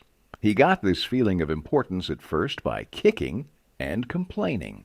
But as soon as he got his feeling of importance from a representative of the company, his imagined grievances vanished into thin air. One morning, years ago, an angry customer stormed into the office of Julian F. Detmer, founder of the Detmer Woolen Company, which later became the world's largest distributor of woolens to the tailoring trade. This man, one of our retailers, owed us a small sum of money, Mr. Detmer explained to me. The customer denied it, but we knew he was wrong. Our credit department insisted that he pay. After getting a number of letters from our credit department, he packed his bag, made a trip to Chicago, and hurried into my office to inform me that not only was he not going to pay that bill, but that he was never going to buy another dollar's worth of goods from the Detmer Woolen Company. I listened patiently to all he had to say. I was tempted to interrupt, but I realized that this would be bad policy, so I let him talk himself out. When he finally simmered down and got in a receptive mood, I said quietly, "I want to thank you for coming to Chicago to tell me about this. You have done me a great favor, for if our credit department has annoyed you, it may annoy other good customers, and that would be bad, very bad, for our company. Believe me, I am far more eager to hear this than you are to tell it." That was the last thing in the world he expected me to say. I think he was a trifle disappointed, because he had come all the way to Chicago to tell me a thing or two, and here I was, thanking him instead of scrapping with him. I assured him we would wipe the charge off the books and forget it, because he was a very careful man with only one account to look after, while our clerks had to look after thousands. Therefore, he was less likely to be wrong than we were. I told him that if I were in his shoes, I would undoubtedly feel exactly as he did. Since he wasn't going to buy from us any more, I recommended some other woolen houses. In the past, we had usually lunched together when he came to Chicago, so I invited him to have lunch with me this day. He accepted reluctantly, but when we came back to the office, he placed the largest order he had ever made with us. He returned home in a softened mood, and wanting to be just as fair with us as we had been with him, looked over his bills, found one that had been mislaid, and sent us a check with his apologies. Later, when his son was born, the baby was given the middle name of Detmer, and the father remained a friend of mine and a customer of the house until his death 22 years later. Years ago, a poor Dutch immigrant boy washed the windows of a bakery shop after school to help support his family. His people were so poor that in addition, he would go out in the street with a basket every day and collect stray bits of coal that had fallen in the gutter where the coal wagons had delivered fuel. That boy, Edward Bach, never got more than 6 years of schooling in his life, yet eventually he made himself one of the most successful magazine editors in the history of American journalism. How did he do it? It is a long story, but how he got his start can be told briefly. He got his start by using the principles advocated in this chapter. He left school when he was 13 and became an office boy for Western Union, but he didn't for one moment give up the idea of an education. Instead, he started to educate himself. He saved his car fares and went without lunch until he had enough money to buy an encyclopedia of American biography. And then he did an unheard-of thing. He read the lives of famous people of the day and wrote them asking for additional information about their childhoods. He was a good listener. He asked these famous people to tell him more about themselves. He wrote General James A. Garfield, who was then running for president, and asked if it was true that he was once a towboy on a canal. Garfield replied. Bach wrote General Ulysses S. Grant asking about a certain battle. Grant drew a map for him and invited this 14-year-old to dinner and spent the evening talking to him. Soon, our Western Union messenger boy was corresponding with many of the most famous people in the nation: Ralph Waldo Emerson, the Justice, Oliver Wendell Holmes, the poet Henry Wadsworth Longfellow, Mrs. Abraham Lincoln, and the novelist Louisa May Alcott, among others.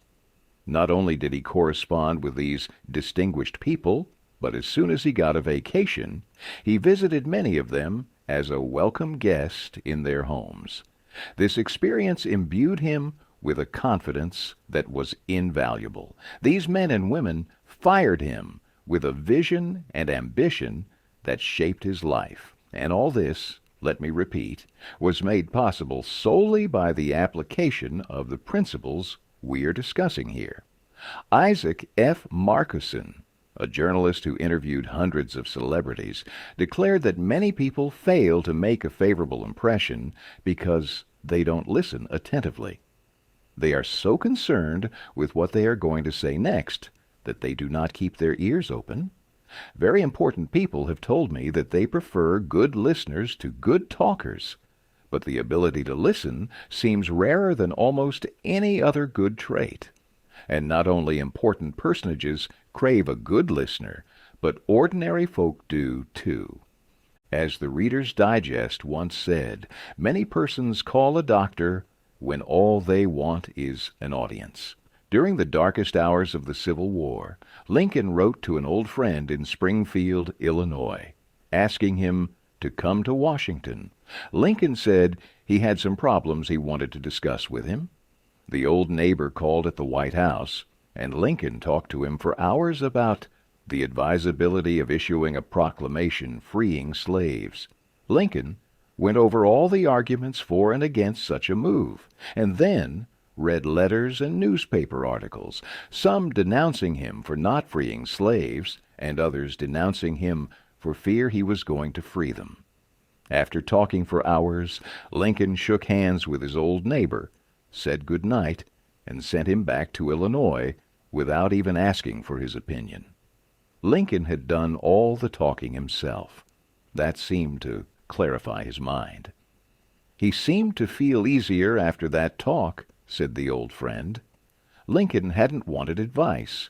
He had wanted merely a friendly, sympathetic listener to whom he could unburden himself. That's what we all want when we are in trouble.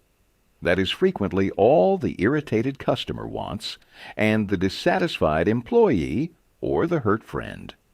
One of the great listeners of modern times was Sigmund Freud.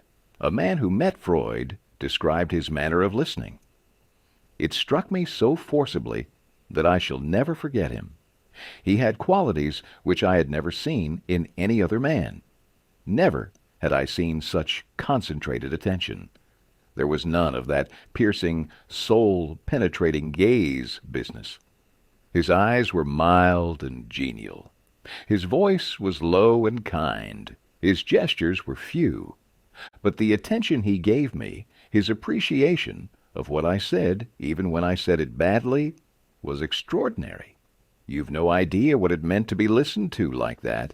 If you want to know how to make people shun you and laugh at you behind your back and even despise you, here is the recipe. Never listen to anyone for long. Talk incessantly about yourself. If you have an idea while the other person is talking, don't wait for him or her to finish. Bust right in and interrupt in the middle of a sentence. Do you know people like that? I do, unfortunately. And the astonishing part of it is that some of them are names you would recognize. Bores, that is all they are. Bores intoxicated with their own egos, drunk with a sense of their own importance. People who talk only of themselves think only of themselves. And those people who think only of themselves, said Dr. Nicholas Murray Butler, longtime president of Columbia University, are hopelessly uneducated. They are not educated no matter how instructed they may be, so if you aspire to be a good conversationalist, be an attentive listener. To be interesting, be interested. Ask questions that other persons will enjoy answering. Encourage them to talk about themselves and their accomplishments. Remember that the people you are talking to are 100 times more interested in themselves and their wants and problems than they are in you and your problems. A person's toothache means more to that person than a famine in China that kills 1 million people. A boil on one's neck interests one more than 40 earthquakes in Africa. Think of that the next time you start a conversation. Principle 4. Be a good listener. Encourage others to talk about themselves. Chapter 5. How to Interest People. Everyone who was ever a guest of Theodore Roosevelt was eventually astonished at the range and diversity of his knowledge. Whether his visitor was a cowboy or one of the famous Rough Riders, a New York politician or a diplomat, Roosevelt knew what to say. And how was it done? The answer was simple. Whenever Roosevelt expected a visitor, he sat up late the night before, reading up on the subject in which he knew his guest was particularly interested. For Roosevelt knew, as all leaders know, that the royal road to a person's heart is to talk about the things he or she treasures most. The genial William Lyon Phelps, essayist and professor of literature at Yale, learned this lesson early in life. When I was 8 years old and was spending a weekend visiting my Aunt Libby Lindsley at her home in Stratford on the Housatonic, he wrote, in his essay titled Human Nature, a middle-aged man called one evening, and after a polite skirmish with my aunt, he devoted his attention to me.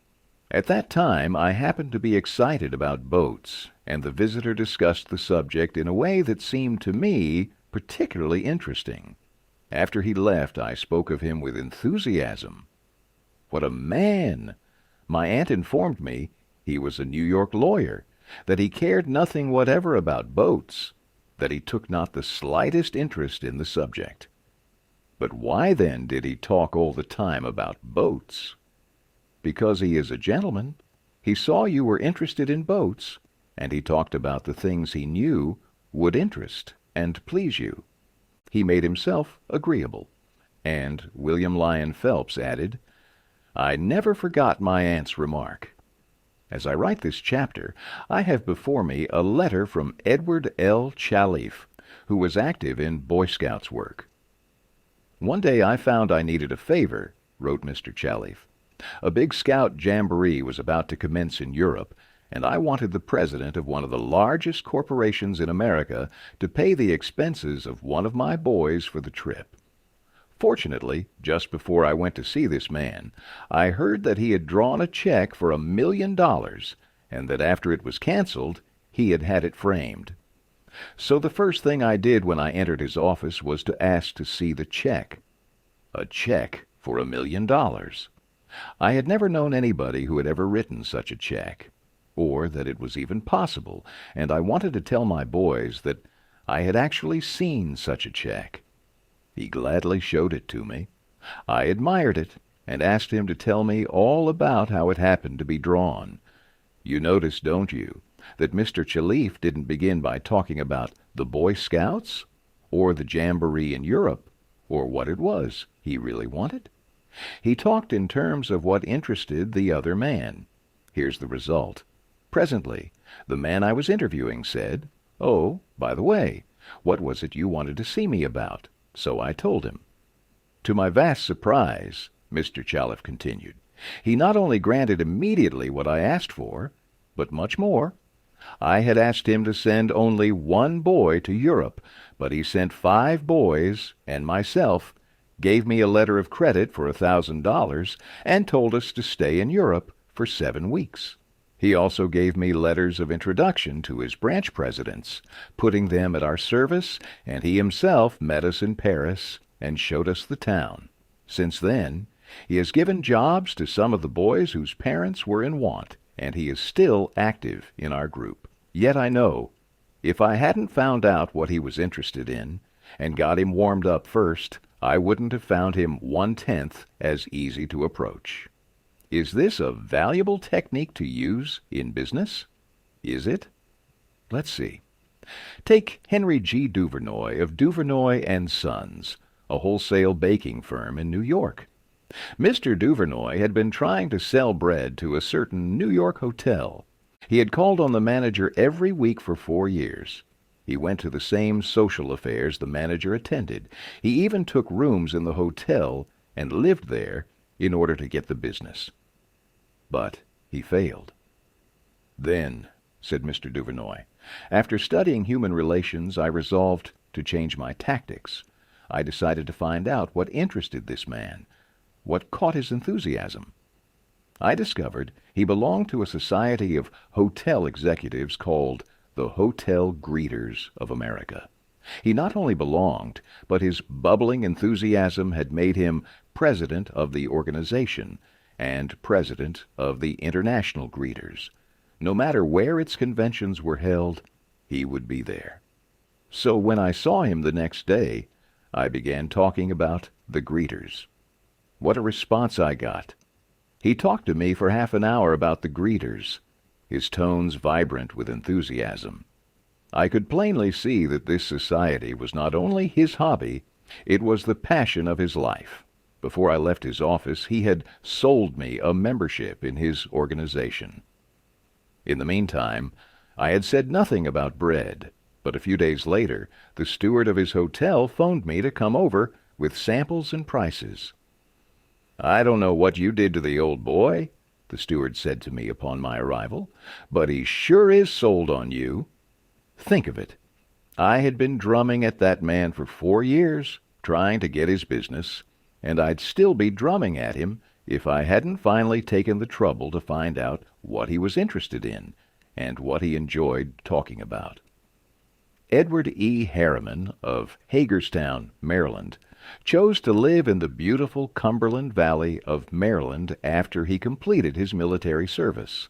Unfortunately, at that time, there were few jobs available locally. A little research uncovered the fact that a number of companies in the area were either owned or controlled by an unusual business maverick, R.J. Funkhauser, whose rise from poverty to riches intrigued Mr. Harriman. However, he was known for being inaccessible to job seekers. Mr. Harriman wrote, "I interviewed a number of people and found that Mr. Funkhauser's major interest was anchored in his drive for power and money. Since he protected himself from people like me by use of a dedicated and stern secretary, I studied her interests and goals, and only then I paid an unannounced visit at her office. She had been Mr. Funkhauser's orbiting satellite for about 15 years. When I told her I had a proposition for him which might translate itself into financial and political success for him, she became enthused. I also conversed with her about her constructive participation in his success. After this conversation, she arranged for me to meet Mr. Funkhauser. I entered his huge and impressive office, determined not to ask directly for a job. He was seated behind a large carved desk and thundered at me. "How about it, young man?" I said. "Mr. Funkhauser, I believe I can make money for you." He immediately rose and invited me to sit in one of the large upholstered chairs. I enumerated my ideas and the qualifications I had to realize these ideas, as well as how they would contribute to his personal success and that of his businesses. R.J., as he became known to me, hired me at once, and for over 20 years I have grown in his enterprises, and we both have prospered. Talking in terms of the other person's interests pays off for both parties. Howard Z. Herzig, a leader in the field of employee communications, has always followed this principle. When asked what reward he got from it, Mr. Herzig responded that he not only received a different reward from each person, but that in general the reward had been an enlargement of his life each time he spoke to someone. What Mr. Duvernoy, Mr. Harriman, and others in this chapter have discovered is pure gold in human relations.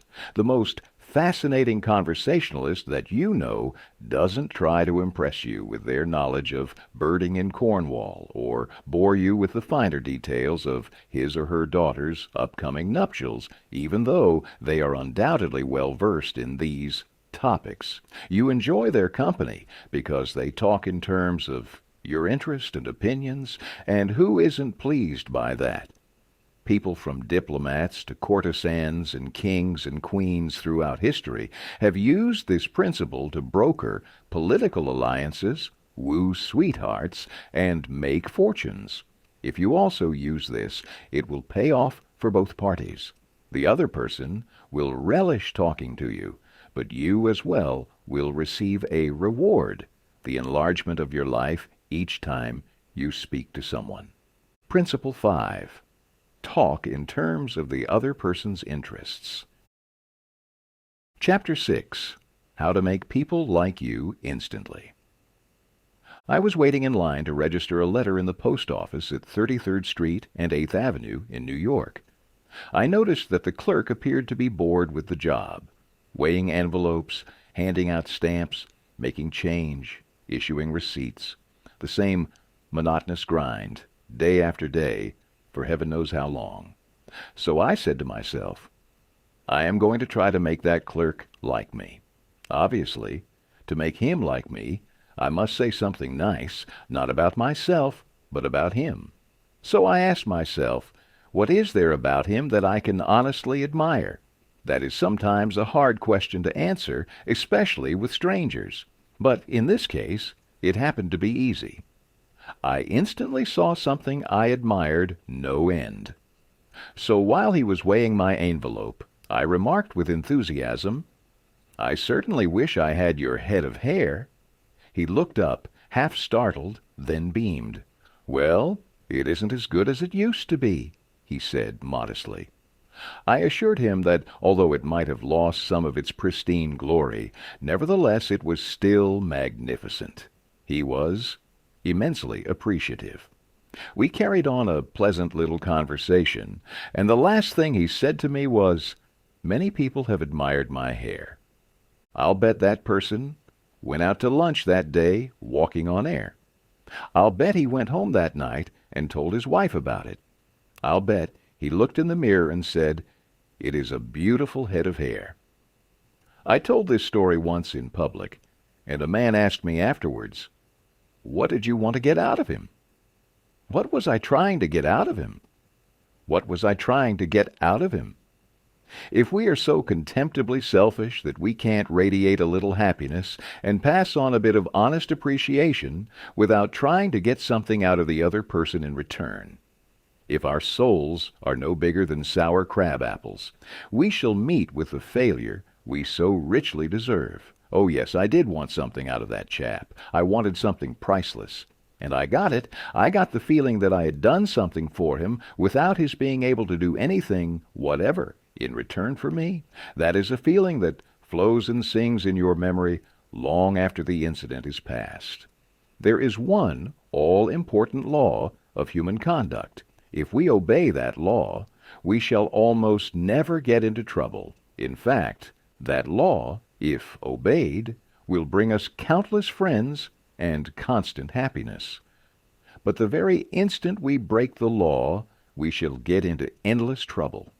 The law is this: always make the other person feel important. John Dewey, as we have already noted, said that the desire to be important is the deepest urge in human nature, and William James said, "The deepest principle in human nature is the craving to be appreciated." As I have already pointed out, it is this urge that differentiates us from the animals. It is this urge that has been responsible for civilization itself.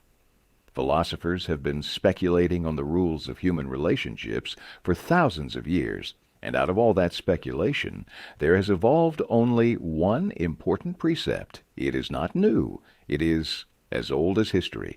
Zoroaster taught it to his followers in Persia 2,500 years ago. Confucius preached it in China 24 centuries ago. Lao Tzu, the founder of Taoism, taught it to his disciples in the valley of the Han. Buddha preached it on the banks of the holy Ganges 500 years before Christ. The sacred books of Hinduism taught it 1,000 years before that. Jesus, who taught it among the stony hills of Judea 19 centuries ago, summed it up in one thought, probably the most important rule in the world. Do unto others as you would have others do unto you. You want the approval of those with whom you come in contact. You want recognition of your true worth. You want a feeling that you are important in your little world. You don't want to listen to cheap, insincere flattery, but you do crave sincere appreciation. You want your friends and associates to be, as Charles Schwab put it, hearty in their approbation and lavish in their praise. All of us want that. So let's obey the golden rule and give unto others what we would have others give unto us. How? When? Where? The answer is all the time, everywhere. For example, I asked the information clerk in Radio City for the number of Henry Souvain's office. Dressed in a neat uniform, the clerk prided himself on the way he dispensed knowledge. Clearly and distinctly, he replied, "Henry Souvain, pause, 18th floor, pause, room 1816. I rushed for the elevator, then paused and went back and said, "I want to congratulate you on the splendid way you answered my question. You were very clear and precise. You did it like an artist." And that's unusual. Beaming with pleasure, he told me why he made each pause, and precisely why each phrase was uttered as it was. My few words made him carry his necktie a bit higher, and as I shot up to the 18th floor, I got a feeling of having added a trifle to the sum total of human happiness that afternoon.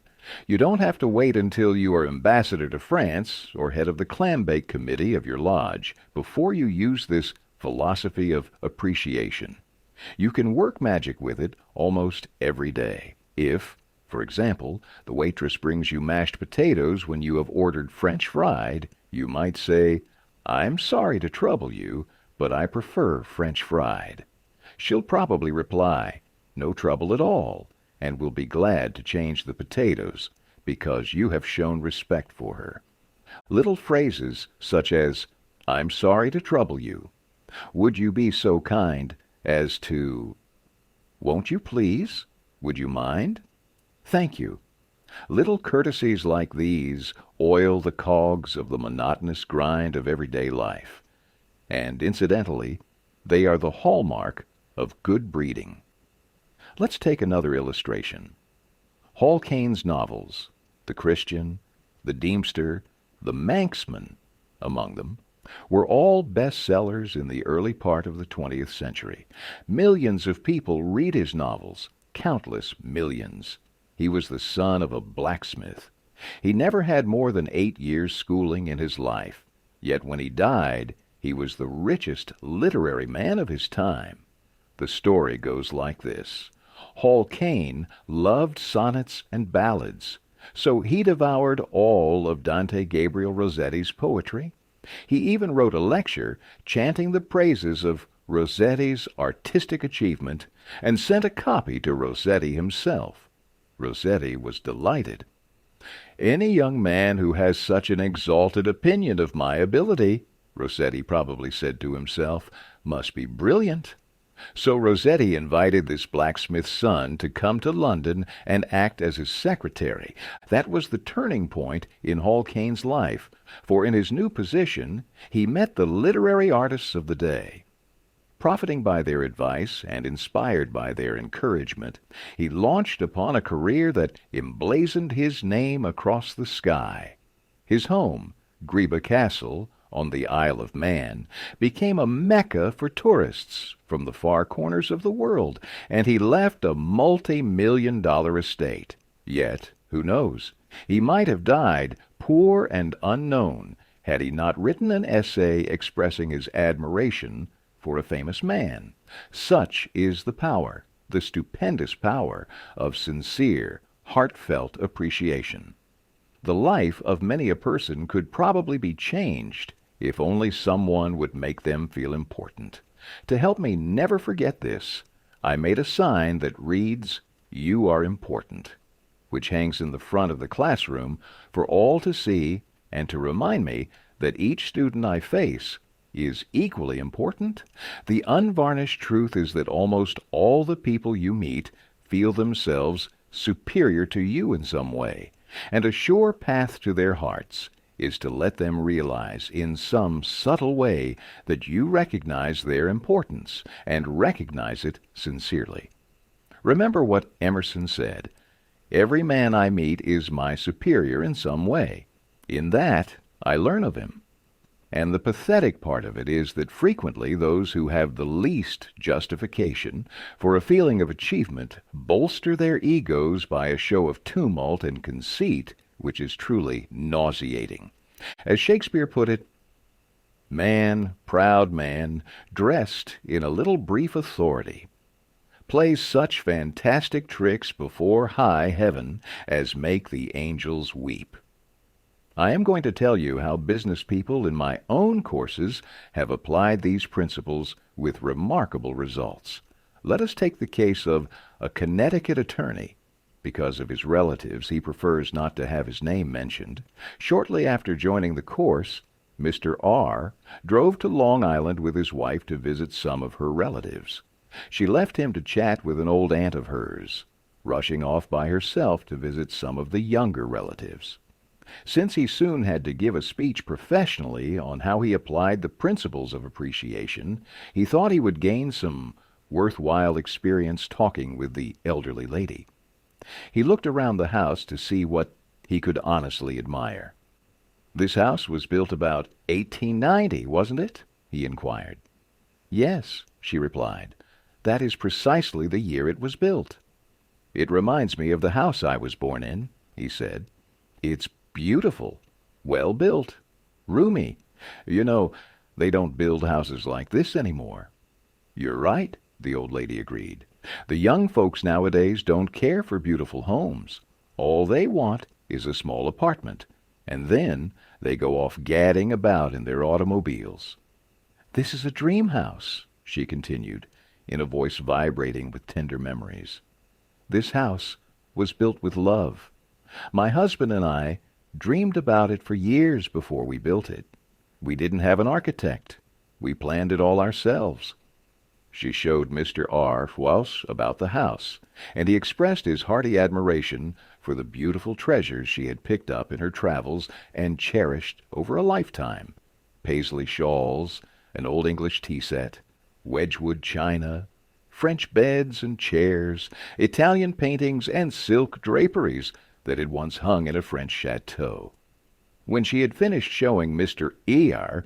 through the house, the woman took him out to the garage. There, jacked up on blocks, was a Packard car, in mint condition. "My husband bought that car for me shortly before he passed on," she said softly. "I have never ridden in it since his death. You appreciate nice things, and I'm going to give this car to you." "Why, Auntie," he said, "you overwhelm me. I appreciate your generosity, of course, but I couldn't possibly accept it. I'm not even a relative of yours. I have a new car, and you have many relatives that would like to have that Packard." "Relatives!" she exclaimed. "Yes, I have relatives who are just waiting till I die so they can get that car. but they are not going to get it. If you don't want to give it to them, you can very easily sell it to a second-hand dealer, he told her. Sell it, she cried. Do you think I would sell this car? Do you think I could stand to see strangers riding up and down the street in this car that my husband bought for me? I wouldn't dream of selling it. I'm going to give it to you. You appreciate beautiful things. He tried to get out of accepting the car, but couldn't without hurting her feelings. This lady, left all alone in a big house with her paisley shawls, her French antiques, and her memories, was starving for a little recognition. She had once been young and beautiful and sought after. She had once built a house warm with love and had collected things from all over Europe to make it beautiful. Now, in the isolated loneliness of old age, she craved a little human warmth, a little genuine appreciation, and no one gave it to her. And when she found it, like a spring in the desert, her gratitude couldn't adequately express itself with anything less than the gift of her cherished Packard. No matter how important or successful you are, no one is immune to the pleasure of someone taking interest in you as a person. As Donald M. McMahon, superintendent of Lewis and Valentine, nurserymen, and landscape architects in Rye, New York, can attest. Shortly after I attended the talk on how to win friends and influence people, I was landscaping the estate of a famous attorney. The owner came out to give me a few instructions about where he wished to plant a mass of rhododendrons and azaleas. I said, "Judge, you have a lovely hobby. I've been admiring your beautiful dogs. I understand you win a lot of blue ribbons every year at the show in Madison Square Garden." The effect of this little expression of appreciation was striking. "Yes," the judge replied, "I do have a lot of fun with my dogs. Would you like to see my kennel?" He spent almost an hour showing me his dogs and the prizes they had won. He even brought out their pedigrees and explained about the bloodlines responsible for such beauty and intelligence. Finally, turning to me, he asked, "Do you have any small children?" "Yes, I do," I replied. "I have a son." "Well, wouldn't he like a puppy?" the judge inquired. "Oh, yes, he'd be tickled pink." "All right, I'm going to give him one," the judge announced. He started to tell me how to feed the puppy. Then he paused. "You'll forget it if I tell you. I'll write it out." So the judge went in the house, typed out the pedigree and feeding instructions, and gave me a puppy worth several $100s, along with 1 hour and 15 minutes of his valuable time, largely because I had expressed my honest admiration for his hobby and achievements.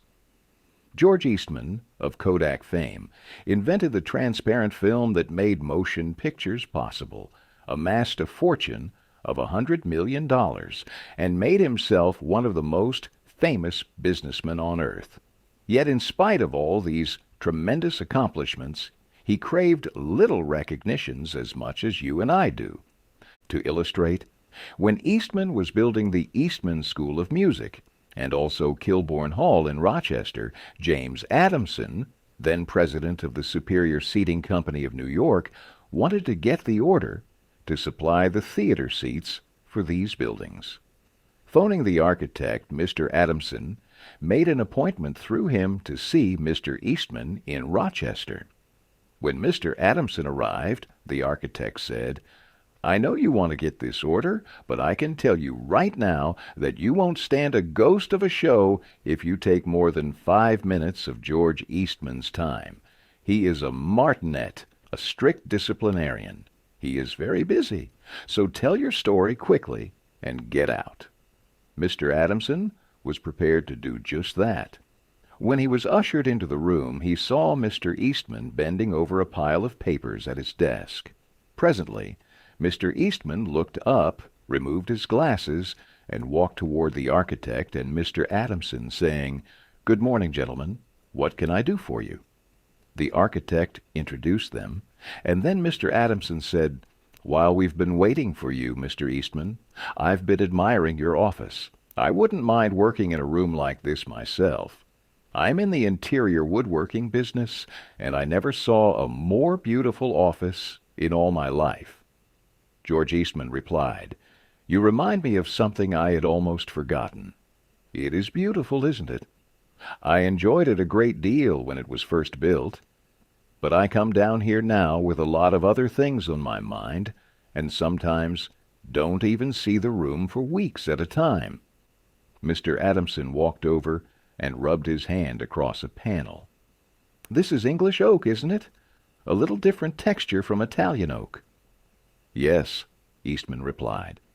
"Imported English oak. It was selected for me by a friend who specializes in fine woods." Then Mr. Eastman showed him about the room, commenting on the proportions, the coloring, the hand carving, and other effects he had helped to plan and execute. While drifting about the room, admiring the woodwork, they paused before a window, and George Eastman, in his modest, soft-spoken way, pointed out some of the institutions through which he was trying to help humanity: the University of Rochester, the General Hospital, the Homeopathic Hospital, the Friendly Home, the Children's Hospital. Mr. Adamson congratulated him warmly on the idealistic way he was using his wealth to alleviate the sufferings of humanity. Presently, George Eastman unlocked a glass case and pulled out the first camera he had ever owned, an invention he had bought from an Englishman. Mr. Adamson questioned him at length about his early struggles to get started in business, and Mr. Eastman spoke with real feeling about the poverty of his childhood, telling how his widowed mother had kept a boarding house while he clerked in an insurance office. The terror of poverty haunted him day and night, and he resolved to make enough money so that his mother would not have to work. Mr. Adamson drew him out with further questions and listened, absorbed, while George Eastman related the story of his experiments with dry photographic plates. He told how he had worked in an office all day, and sometimes experimented all night, taking only brief naps while the chemicals were working, sometimes working and sleeping in his clothes for 72 hours at a stretch. James Adamson had been ushered into George Eastman's office at 10:15 and had been warned that he mustn't take more than 5 minutes. But an hour had passed, then 2 hours, and they were still talking. Finally, George Eastman turned to Adamson and said, "The last time I was in Japan, I bought some chairs, brought them home, and put them in my sun porch. But the sun peeled the paint, so I went downtown the other day and bought some paint and painted the chairs myself. Would you like to see what sort of a job I can do painting chairs? All right. Come up to my home and have lunch with me, and I'll show you." After lunch, Mr. Eastman showed Adamson the chairs he had brought from Japan. They weren't worth more than a few dollars, but George Eastman, now a multimillionaire, was proud of them because he himself had painted them. The order for the theater seats amounted to $90,000. Who do you suppose got the order? James Adamson, or one of his competitors? From the time of this story until Mr. Eastman's death, he and James Adamson were close friends. Where should you and I begin applying this magic touchstone of appreciation? Why not begin right at home? I don't know of any other place where it is more needed or more neglected. Your spouse must have some good points. At least you thought so once, or you wouldn't have married him or her. But how long has it been since you expressed your attraction to your spouse? How long? How long? But tonight, or tomorrow night, surprise your sweetheart with a special treat or dinner at his or her favorite place. Don't merely say, "Yes, I ought to do it. Do it." And afterwards, with a smile, present your sweetheart with the gift of warm words of affection. Would you like to know how to make someone fall in love with you? Well, here's the secret. This is going to be good. It is not my idea. I borrowed it from Dorothy Dix. the great journalist and newspaper columnist. She once interviewed a celebrated bigamist who had won the hearts and savings bank accounts of 23 women. And it ought to be noted, she interviewed him in jail. When she asked him his recipe for making these women fall in love with him, he said it was no trick at all. All you had to do was to talk to a woman about herself. The same technique works equally well with men. Talk to a man about himself, said Disraeli, one of the shrewdest men who ever ruled the British Empire, and he will listen for hours. So if you want people to like you, Principle 6. Make the other person feel important, and do it sincerely. In a nutshell, 6 ways to make people like you. Principle 1, become genuinely interested in other people. Principle 2, smile. Principle 3, remember that a person's name is to that person the sweetest and most important sound in any language. Principle 4, be a good listener. Encourage others to talk about themselves. Principle 5, talk in terms of the other person's interests. Principle 6, make the other person feel important, and do it sincerely. Part 3, how to win people to your way of thinking. 1. You can't win an argument. Shortly after the close of World War I learned an invaluable lesson one night in London. I was manager at the time for Sir Ross Smith. During the war, Sir Ross had been the Australian ace out in Palestine, and shortly after peace was declared, he astonished the world by flying halfway around it in 30 days. No such feat had ever been attempted before. It created a tremendous sensation. The Australian government awarded him $50,000. The King of England knighted him, and for a while he was the most talked-about man under the Union Jack. I was attending a banquet one night given in Sir Ross's honor, and during the dinner the man sitting next to me told a humorous story that hinged on the quotation, "There's a divinity that shapes our ends. Rough hew them how we will." The raconteur mentioned that the quotation was from the Bible. He was wrong. I knew that. I knew it positively. There couldn't be the slightest doubt about it. And so, to get a feeling of importance and to display my superiority, I appointed myself an unsolicited and unwelcome committee of one to correct him. He stuck to his guns. What? From Shakespeare? Impossible. Absurd. That quotation was from the Bible, and he knew it. The storyteller was sitting on my right, and Frank Gammond, an old friend of mine, was seated at my left. Mr. Gammond had devoted years to the study of Shakespeare, so the storyteller and I agreed to submit the question to Mr. Gammond. Mr. Gammond listened, kicked me under the table, and then said, "Dale, you're wrong. The gentleman is right. It is from the Bible." On our way home that night, I said to Mr. Gammond, "Frank, you knew that quotation was from Shakespeare." "Yes, of course," he replied. "Hamlet, Act 5, Scene 2. But we were guests at a festive occasion, my dear Dale. Why prove to a man he is wrong? Is that going to make him like you? Why not let him save his face? He didn't ask for your opinion. He didn't want it. Why argue with him? Always avoid the acute angle."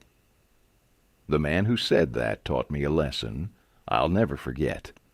I not only had made the storyteller uncomfortable, but had put my friend in an embarrassing situation. How much better it would have been had I not become argumentative. It was a sorely needed lesson because I had been an inveterate arguer. During my youth, I had argued with my brother about everything under the Milky Way. When I went to college, I studied logic and argument and went in for debating contests. Talk about being from Missouri, the show-me state. I was born there. I had to be shown. Later, I taught debating and argument in New York, and once, I am ashamed to admit, I planned to write a book on the subject. Since then, I have listened to engaged in, and watched the effect of thousands of arguments. As a result of all this, I have come to the conclusion that there is only one way under high heaven to get the best of an argument, and that is to avoid it. Avoid it as you would avoid rattlesnakes and earthquakes. 9 times out of 10, an argument ends with each of the contestants more firmly convinced than ever that he or she is absolutely right. You can't win an argument. You can't, because if you lose it, you lose it. And if you win it, you lose it. Why? Well, suppose you triumph over the other person and shoot their argument full of holes and prove that they are non compos mentis. Then what? You will feel fine. But what about them? You have made them feel inferior. You have hurt their pride. They will resent your triumph. And a man convinced against his will is of the same opinion still. Years ago, Patrick J. O'Hare joined one of my classes. He had had little education, and how he loved a scrap. He had once been a chauffeur, and he came to me because he had been trying, without much success, to sell trucks. A little questioning brought out the fact that he was continually scrapping with and antagonizing the very people he was trying to do business with. If a prospect said anything derogatory about the trucks he was selling, Pat saw red and was right at the customer's throat. Pat won a lot of arguments in those days. As he said to me afterward, I often walked out of an office saying, I told that bird something. Sure, I had told him something, but I hadn't sold him anything. My first problem was not to teach Patrick J. O'Hare to talk. My immediate task was to train him to refrain from talking and to avoid verbal fights. Mr. O'Hare became one of the star salesmen for the White Motor Company in New York. How did he do it? Here is his story in his own words. If I walk into a buyer's office now and he says, "What? A white truck? They're no good. I wouldn't take one if you gave it to me. I'm going to buy the Who's It truck," I say. The Who's It is a good truck. If you buy the Who's It, you'll never make a mistake. The Who's It's are made by a fine company and sold by good people. He is speechless then. There is no room for an argument. If he says the Who's It is best and I say, sure it is, he has to stop. He can't keep on all afternoon saying, it's the best, when I'm agreeing with him. We then get off the subject of Who's It, and I begin to talk about the good points of the white truck. There was a time when a remark like his first one would have made me see scarlet and red and orange. I would start arguing against the Who's It, and the more I argued against it, the more my prospect argued in favor of it, and the more he argued, the more he sold himself on my competitor's product. As I look back now, I wonder how I was ever able to sell anything. I lost years of my life in scrapping and arguing. I keep my mouth shut now. It pays. As wise old Ben Franklin used to say, if you argue and rankle and contradict, you may achieve a victory sometimes, but it will be an empty victory, because you will never get your opponent's goodwill. So figure it out for yourself. Which would you rather have, an academic, theatrical victory, or a person's goodwill? You can seldom have both. The Boston Transcript once printed this bit of significant doggerel. Here lies the body of William J., who died maintaining his right of way. He was right, dead right, as he sped along, but he's just as dead as if he were wrong. You may be right, dead right, as you speed along in your argument, but as far as changing another's mind is concerned, you will probably be just as futile as if you were wrong. William Gibbs McAdoo, Secretary of the Treasury in Woodrow Wilson's cabinet, declared that he had learned, as a result of his crowded years in politics, that it is impossible to defeat an ignorant man by argument. An ignorant man? You put it mildly, Mr. McAdoo. My experience has been that it is all but impossible to make any man, regardless of his IQ rating, change his mind by a verbal joust. Frederick S. Parsons, an income tax consultant, had been disputing and wrangling for an hour with a government tax inspector. An item of $9,000 was at stake. Mr. Parsons claimed that this $9,000 was in reality a bad debt, that it would never be collected, that it ought not to be taxed. "Bad debt, my eye," retorted the inspector. "It must be taxed." This inspector was cold, arrogant, and stubborn, Mr. Parsons said as he told the story to my class. Reason was wasted, and so were facts. The longer we argued, the more stubborn he became. So I decided to avoid argument, change the subject, and give him appreciation. I said, "I suppose this is a very petty matter in comparison with the really important and difficult decisions you're required to make. I've made a study of taxation myself, but I've had to get my knowledge from books.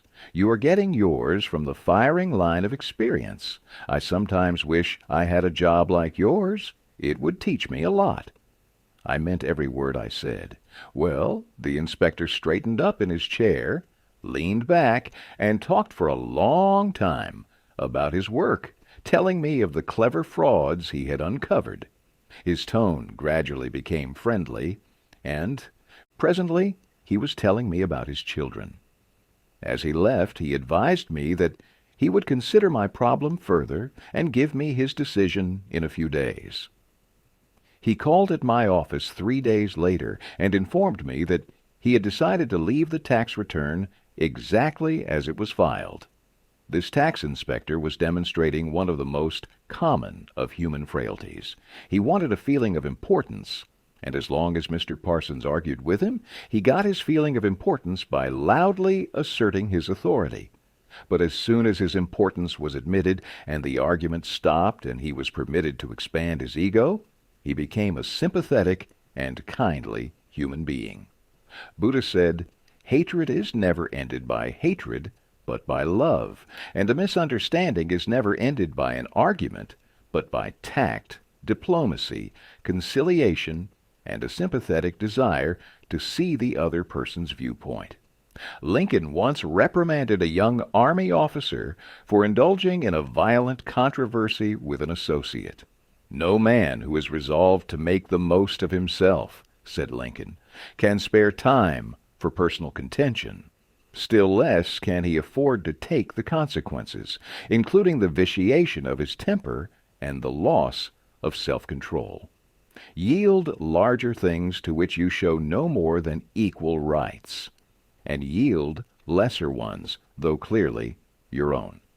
Better give your path to a dog than be bitten by him in contesting for the right. Even killing the dog would not cure the bite." In an article in Bits and Pieces, published by the Economic Press, Fairfield, New Jersey, some suggestions are made on how to keep a disagreement from becoming an argument. Welcome the disagreement.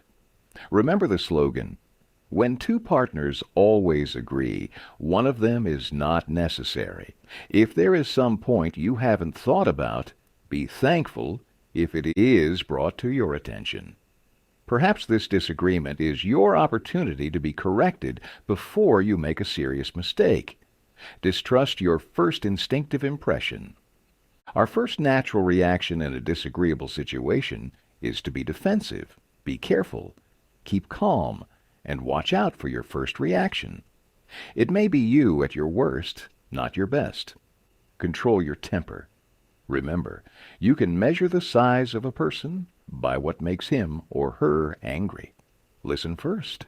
Give your opponents a chance to talk. Let them finish. Do not resist, defend, or debate. This only raises barriers. Try to build bridges of understanding. Don't build higher barriers of misunderstanding. Look for areas of agreement. When you have heard your opponents out, dwell first on the points and areas on which you agree. Be honest. Look for areas where you can admit error and say so. Apologize for your mistakes. It will help disarm your opponents and reduce defensiveness.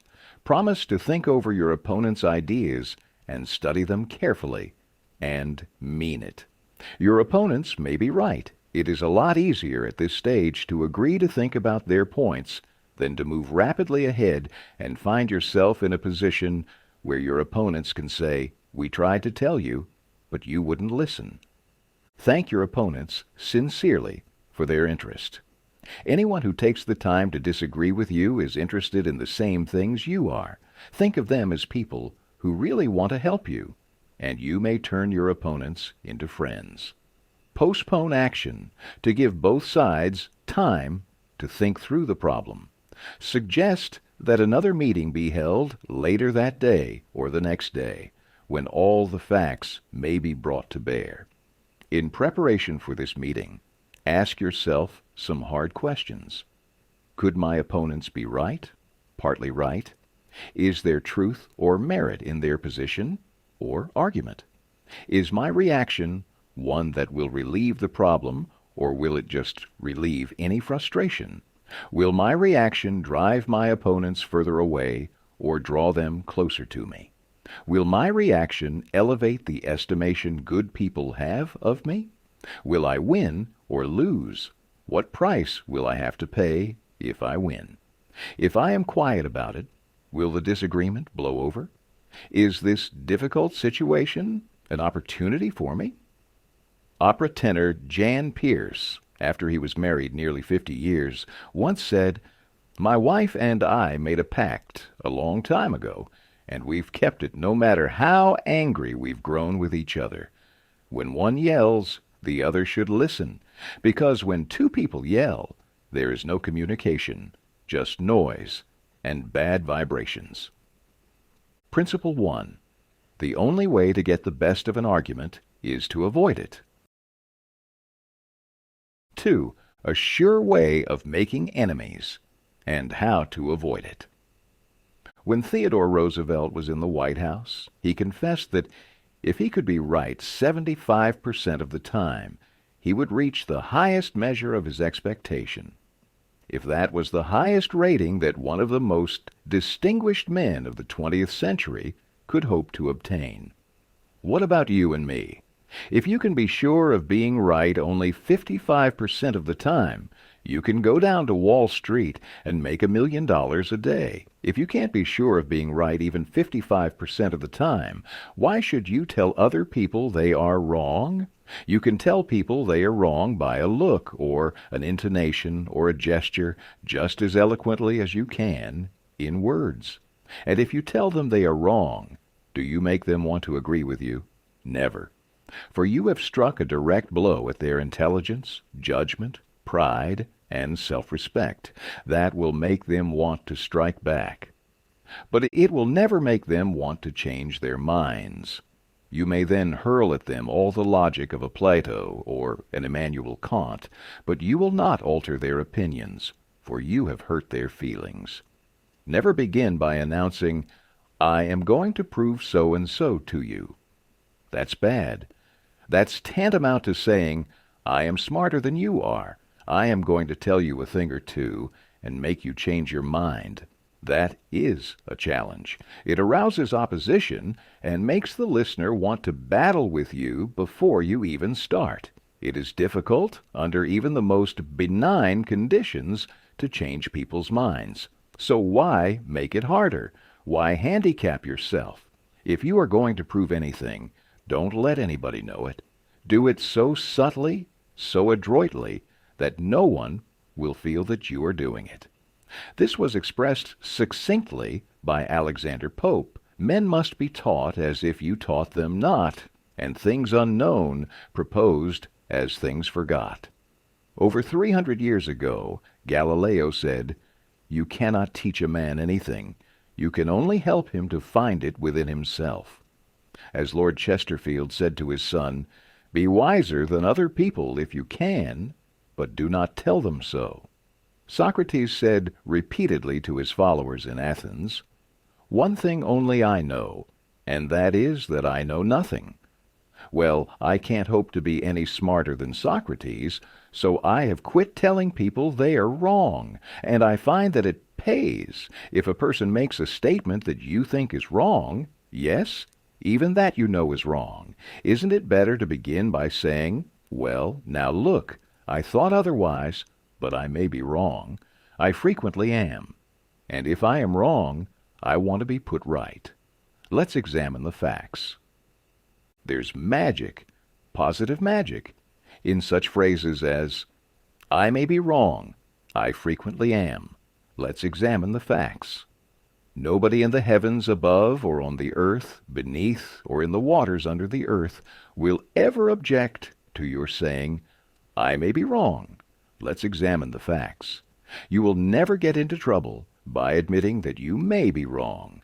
That will stop all argument and inspire your opponent to be just as fair and open and broad-minded as you are. It will make them want to admit that they, too, may be wrong. If you know positively that a person is wrong, and you bluntly tell him or her so, what happens? Let me illustrate.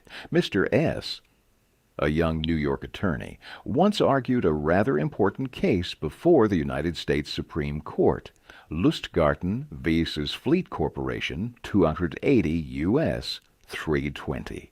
The case involved a considerable sum of money and an important question of law. During the argument, one of the Supreme Court justices said to him, "The statute of limitations in admiralty law is 6 years, is it not?" Mr. S. Bahia stopped, stared at the justice for a moment, and then said bluntly, "Your Honor, there is no statute of limitations in admiralty." "A hush fell on the court," said Mr. S., as he related his experience to one of my classes, and the temperature in the room seemed to drop to 0. I was right.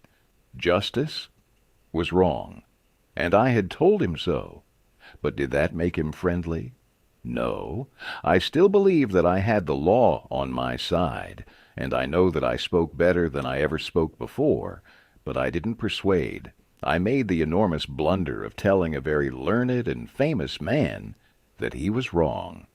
Few people are logical. Most of us are prejudiced and biased.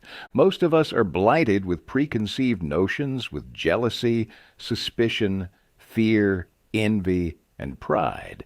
And most citizens don't want to change their minds about their religion, or their haircut, or communism, or their favorite movie star. So, if you are inclined to tell people they are wrong, please read the following paragraph every morning before breakfast. It is from James Harvey Robinson's enlightening book, The Mind in the Making.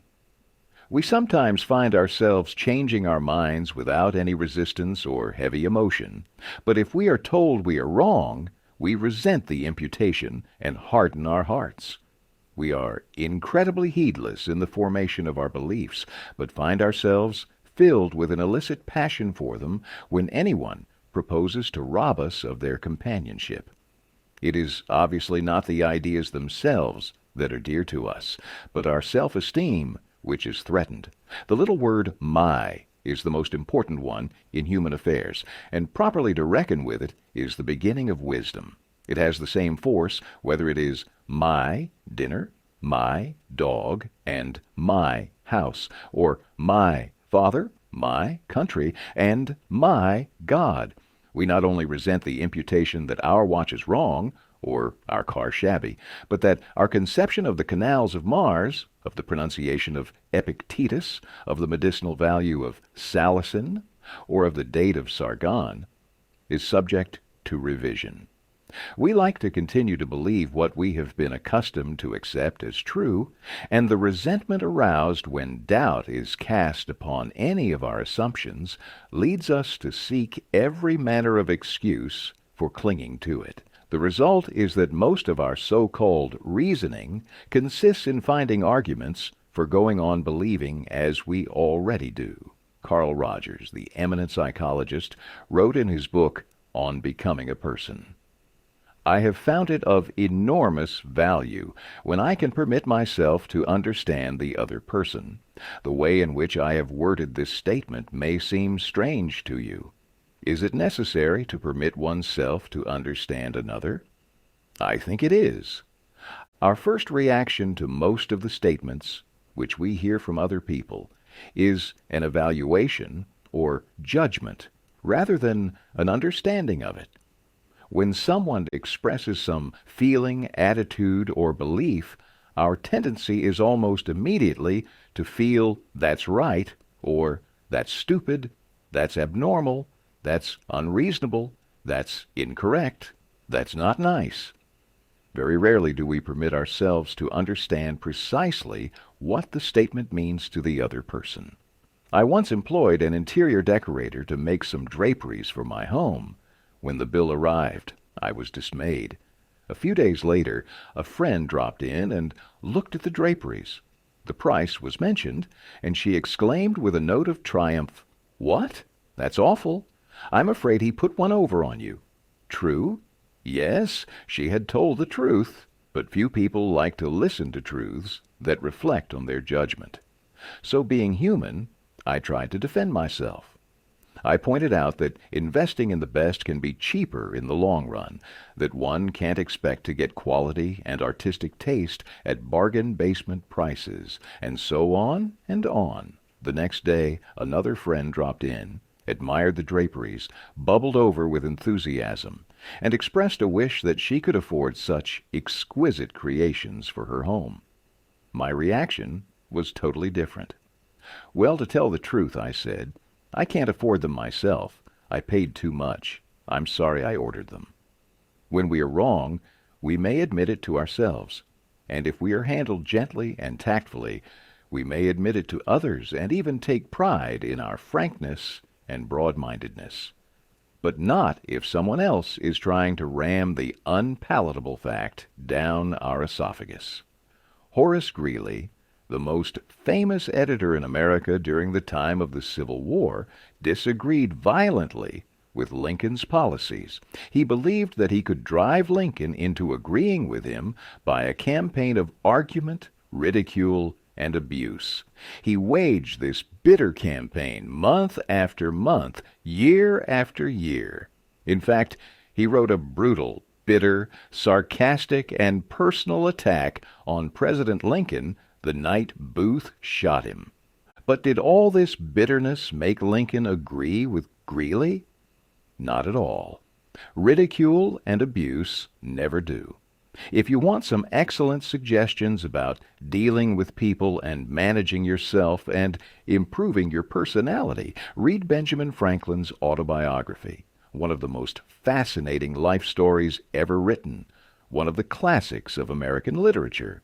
Ben Franklin tells how he conquered the iniquitous habit of argument and transformed himself into one of the most able, suave, and diplomatic men in American history. One day, when Franklin was a blundering youth, an old Quaker friend took him aside and lashed him with a few stinging truths, something like this: "Ben, you are impossible. Your opinions have a slap in them for everyone who differs with you. They have become so offensive that nobody cares for them. Your friends find they enjoy themselves better when you are not around. You know so much that no man can tell you anything. Indeed, no man is going to try, for the effort would lead only to discomfort and hard work. So you are not likely ever to know any more than you do now, which is very little." One of the finest things I know about Ben Franklin is the way he accepted that smarting rebuke. He was big enough and wise enough to realize that it was true, to sense that he was headed for failure and social disaster. So he made an about-face. He began immediately to change his insolent, opinionated ways. "I made it a rule," wrote Franklin, "to forbear all direct contradiction to the sentiment of others, and all positive assertion of my own. I even forbade myself the use of every word or expression in the language that imported a fixed opinion, such as certainly, undoubtedly, etc., and I adopted, instead of them, I conceive, I apprehend, or I imagine a thing to be so, or it so appears to me at present." When another asserted something that I thought an error, I denied myself the pleasure of contradicting him abruptly and of showing immediately some absurdity in his proposition. And in answering, I began by observing that in certain cases or circumstances his opinion would be right, but in the present case there appeared or seemed to me some difference, etc. I soon found the advantage of this change in my manner. The conversations I engaged in went on more pleasantly. The modest way in which I proposed my opinions procured them a readier reception and less contradiction. I had less mortification when I was found to be in the wrong, and I more easily prevailed with others to give up their mistakes and join with me when I happened to be in the right. And this mode, which I had first put on with some violence to natural inclination, became at length so easy and so habitual to me that perhaps for these 50 years past no one has ever heard a dogmatical expression escape me. And to this habit, after my character of integrity, I think it principally owing that I had earned so much weight with my fellow citizens when I proposed new institutions or alterations in the old, and so much influence in public councils when I became a member. For I was but a bad speaker, never eloquent, subject to much hesitation in my choice of words, hardly correct in language, and yet I generally carried my points. How do Ben Franklin's methods work in business? Let's take 2 examples. Catherine A., Allred of Kings Mountain, North Carolina, is an industrial engineering supervisor for a yarn processing plant. She told one of my classes how she handled a sensitive problem before and after taking my training. Part of my responsibility, she reported, deals with setting up and maintaining incentive systems and standards for our operators so they can make more money by producing more yarn. The system we were using had worked fine when we had only 2 or 3 different types of yarn, but recently we had expanded our inventory and capabilities to enable us to run more than 12 different varieties. The present system was no longer adequate to pay the operators fairly for the work being performed and give them an incentive to increase production. I had worked up a new system that would enable us to pay the operator by the class of yarn she was running at any one particular time. With my new system in hand, I entered the meeting determined to prove to the management that my system was the right approach. I told them in detail how they were wrong and showed where they were being unfair and how I had all the answers they needed. To say the least, I failed miserably.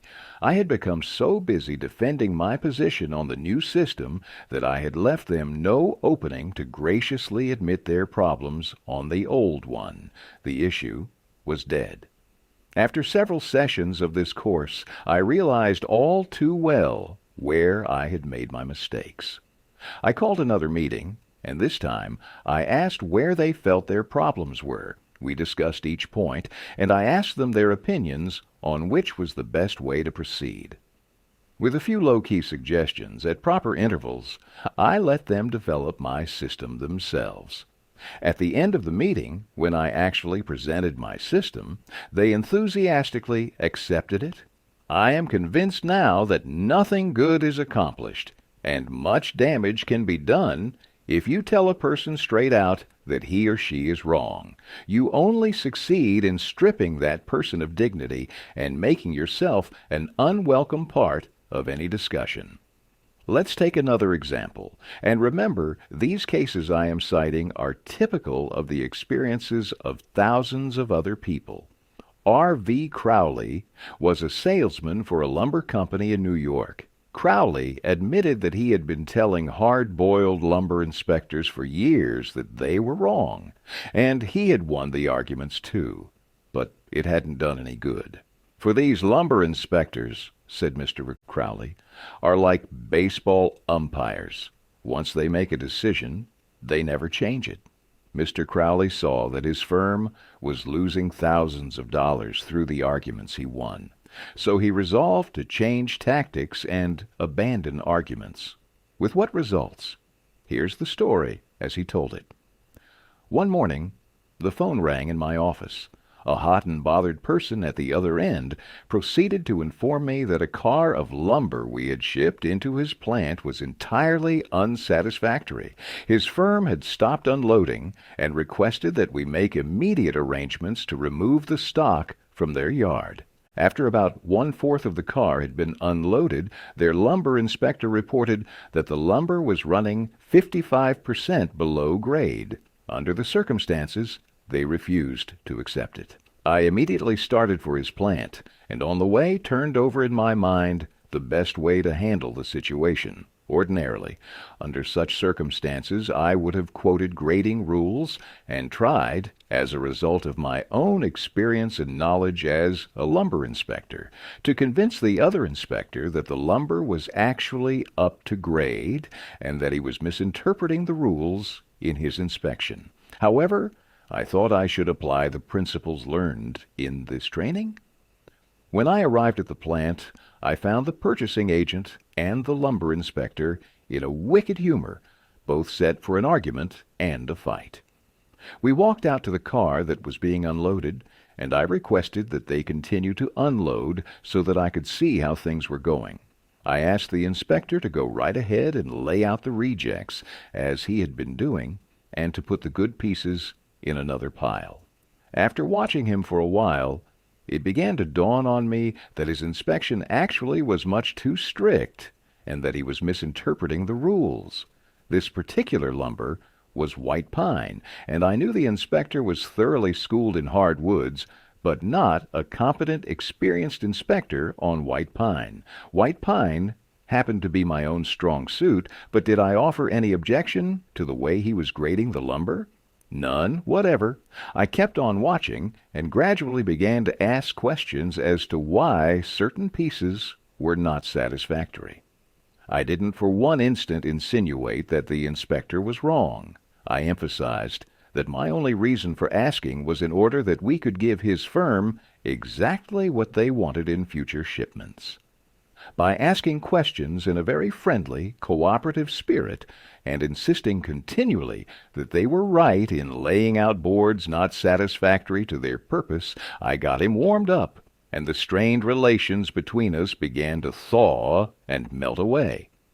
An occasional carefully put remark on my part gave birth to the idea in his mind that possibly some of these rejected pieces were actually within the grade that they had bought, and that their requirements demanded a more expensive grade.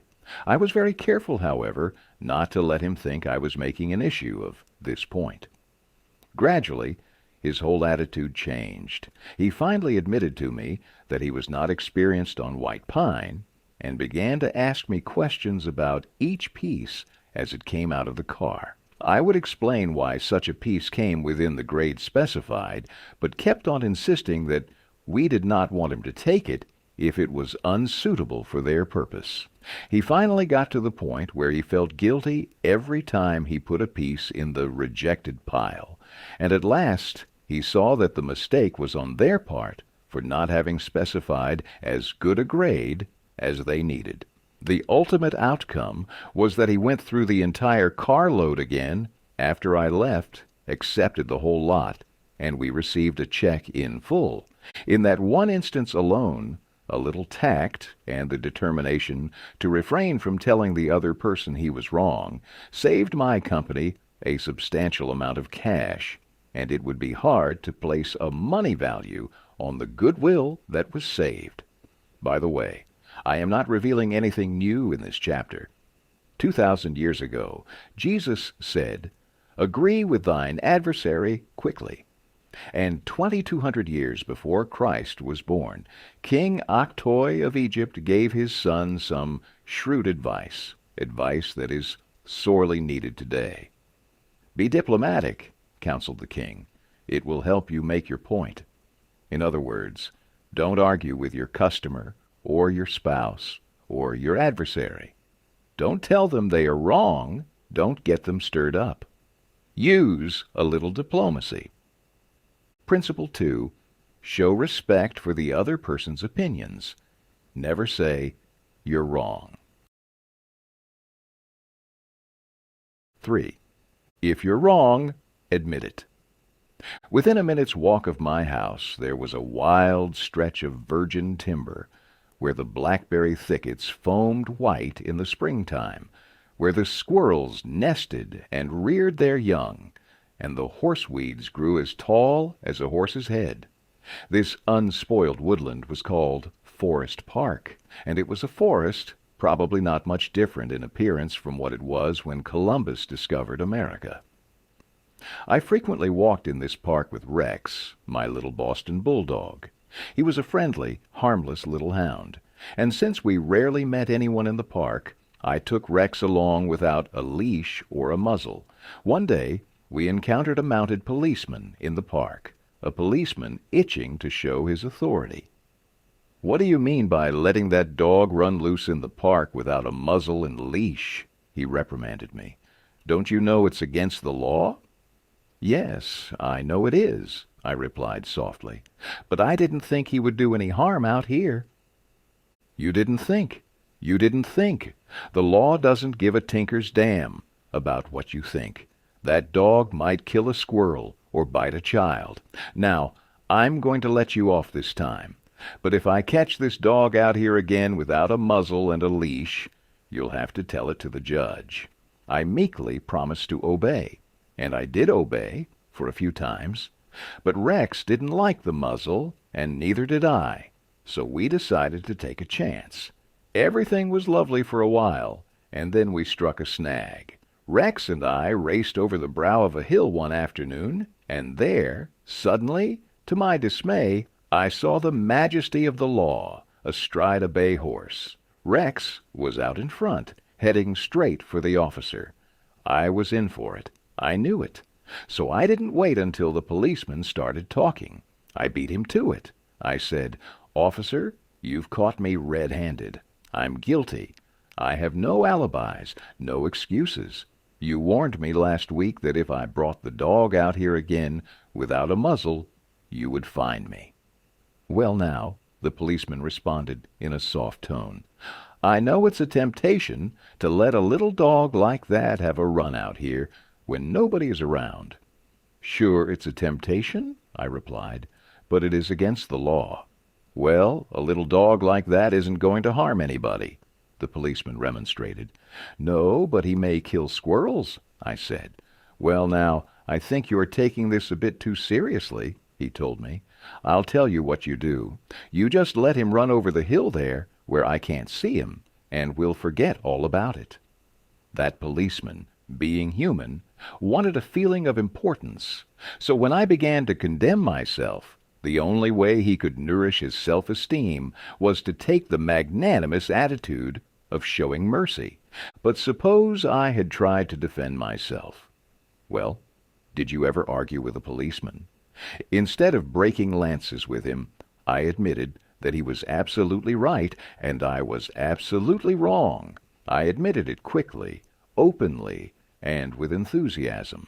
The affair terminated graciously in my taking his side, and his taking my side. Lord Chesterfield himself could hardly have been more gracious than this mounted policeman, who only a week previously had threatened to have the law on me. If we know we are going to be rebuked anyhow, isn't it far better to beat the other person to it and do it ourselves? Isn't it much easier to listen to self-criticism than to bear condemnation from alien lips? Say about yourself all the derogatory things you know the other person is thinking, or wants to say, or intends to say, and say them before that person has a chance to say them. The chances are 100 to 1 that a generous, forgiving attitude will be taken, and your mistakes will be minimized, just as the mounted policeman did with me and Rex. Ferdinand E. Warren, a commercial artist, used this technique to win the goodwill of a petulant, scolding buyer of art. it is important in making drawings for advertising and publishing purposes to be precise and very exact, Mr. Warren said as he told the story. Some art editors demand that their commissions be executed immediately, and in these cases, some slight error is liable to occur. I knew one art director in particular who was always delighted to find fault with some little thing. I have often left his office in disgust, not because of the criticism, but because of his method of attack. Recently, I delivered a rush job to this editor, and he phoned me to call at his office immediately. He said something was wrong. When I arrived, I found just what I had anticipated and dreaded. He was hostile, gloating over his chance to criticize. He demanded with heat why I had done so and so. My opportunity had come to apply the self-criticism I had been studying about. So I said, "Mr. So-and-so, if what you say is true, I am at fault, and there is absolutely no excuse for my blunder. I have been doing drawings for you long enough to know better. I'm ashamed of myself." Immediately, he started to defend me. "Yes, you're right, but after all, this isn't a serious mistake. It is only—" I interrupted him. "Any mistake," I said, "may be costly, and they are all irritating." He started to break in, but I wouldn't let him. I was having a grand time. For the first time in my life, I was criticizing myself, and I loved it.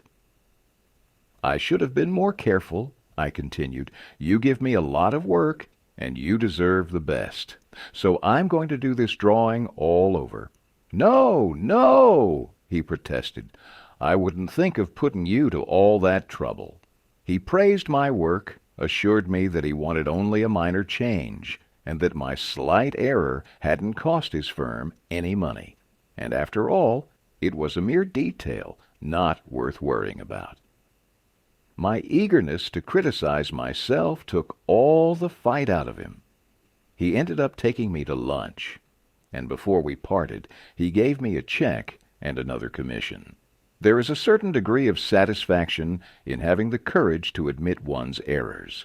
It not only clears the air of guilt and defensiveness, but often helps solve the problem created by the error.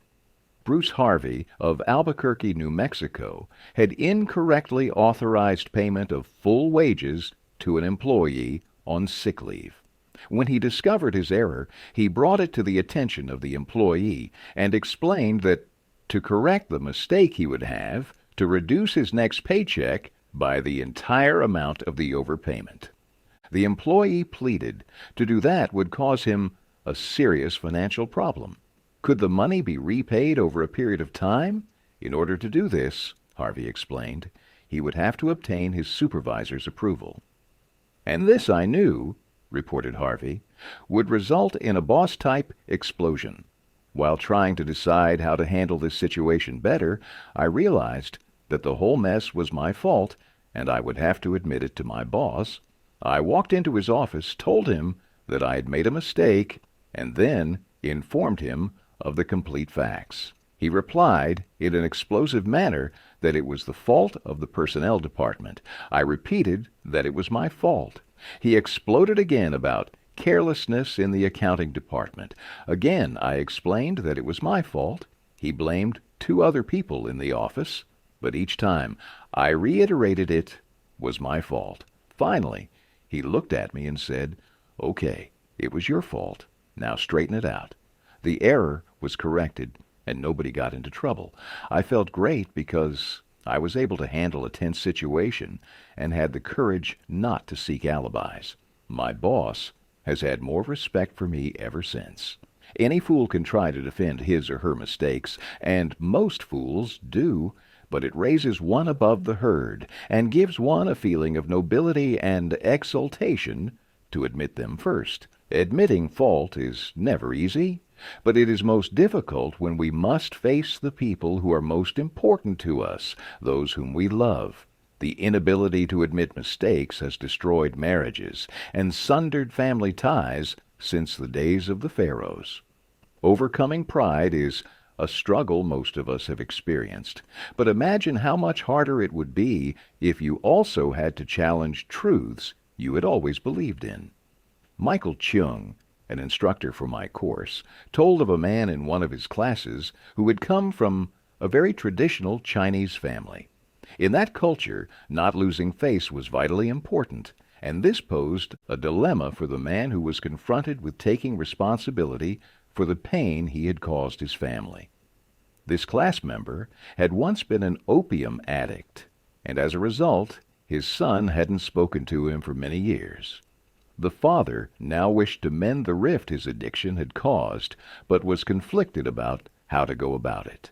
He longed to be reunited with his son and to see his grandchildren for the first time, but in Chinese tradition, an older person cannot take the first step, and the father had been taught that young people should have respect for their elders. It was up to his son to take the initiative toward reconciliation. At first he felt he was right in not giving in to his desire, and should wait for his son to come to him. But then he had a change of heart.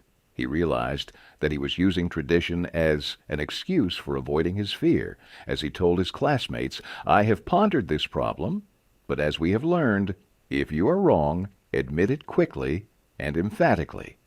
It is too late for me to admit it quickly, but I can admit it emphatically. I wronged my son. He was right in not wanting to see me and to expel me from his life. I may lose face by asking a younger person's forgiveness, but I was at fault, and it is my responsibility to admit this." The class applauded and gave the man their full support. At the next class he told how he went to his son's house, worried that the boy might not accept his apology after all this time, but the son welcomed his father back into his family, and the man was now embarked on a new relationship with his son, his daughter-in-law, and the grandchildren he had at last met. Elbert Hubbard was one of the most original authors who ever stirred up a nation, and his stinging sentences often aroused fierce resentment. But Hubbard, with his rare skill for handling people, frequently turned his enemies into friends. For example, when some irritated reader wrote in to say that he didn't agree with such and such an article, and ended by calling Hubbard this and that, Elbert Hubbard would answer like this: "Come to think it over, I don't entirely agree with it myself. Not everything I wrote yesterday appeals to me today. I am glad to learn what you think on the subject. The next time you're in the neighborhood, you must visit us, and we'll get this subject threshed out for all time. So here is a hand clasp over the miles, and I am yours sincerely." What could you say to a man who treated you like that? When we are right, let's try to win people gently and tactfully to our way of thinking, and when we are wrong, and that will be surprisingly often if we are honest with ourselves, let us admit our mistakes quickly and with enthusiasm. Not only will that technique produce astonishing results, but, believe it or not, it is a lot more fun under the circumstances than trying to defend ourselves. Remember the old proverb, "By fighting, you never get enough, but by yielding, you get more than you expected." Principle 3. If you are wrong, admit it quickly and emphatically. 4. A drop of honey. If your temper is aroused and you tell him a thing or two, you will have a fine time unloading your feelings. But what about the other person? Will he or she share your pleasure? Will your belligerent tones, your hostile attitude, make it easy for them to agree with you? "If you come at me with your fists doubled," said Woodrow Wilson, "I think I can promise you that mine will double as fast as yours. But if you come to me and say, 'Let us sit down and take counsel together,' and if we differ from each other, understand why it is that we differ, just what the points at issue are, we will presently find that we are not so far apart after all, that the points on which we differ are few, and the points on which we agree are many. and that if we only have the patience and the candor and the desire to get together, we will get together. If a man's heart is rankling with discord and ill feeling toward you, you can't win him to your way of thinking with all the logic in Christendom. Scolding parents and domineering bosses and argumentative spouses ought to realize that people don't want to change their minds. They can't be forced or driven to agree with you or me, but they may possibly be led to, if we are gentle and friendly, ever so gentle and ever so friendly. Lincoln said that, in effect, more than 100 years ago. Here are his words. It is an old and true maxim that a drop of honey catches more flies than a gallon of gall. So with men, if you would win a man to your cause, first convince him that you are his sincere friend. Therein is a drop of honey that catches his heart, which, say what you will, is the great high road to reason. Business executives have learned that it pays to be friendly to strikers. For example, when 2,100 employees in the White Motor Company's plant struck for higher wages and a union shop, Robert F. Black, then president of the company, did not lose his temper and condemn and threaten and talk of tyranny and communists. He actually praised the strikers. He published an advertisement in the Cleveland papers complimenting them on the peaceful way in which they laid down their tools. Finding the strike pickets idle, he bought them a couple of dozen baseball bats and gloves and invited them to play ball on vacant lots. For those who preferred bowling, he rented a bowling alley. This friendliness on Mr. Black's part did what friendliness always does. It begot friendliness. So the strikers borrowed brooms, shovels, and rubbish carts and began picking up matches, papers, cigarette stubs, and cigar butts around the factory. Imagine it. Imagine strikers tidying up the factory grounds while battling for higher wages and recognition of the union.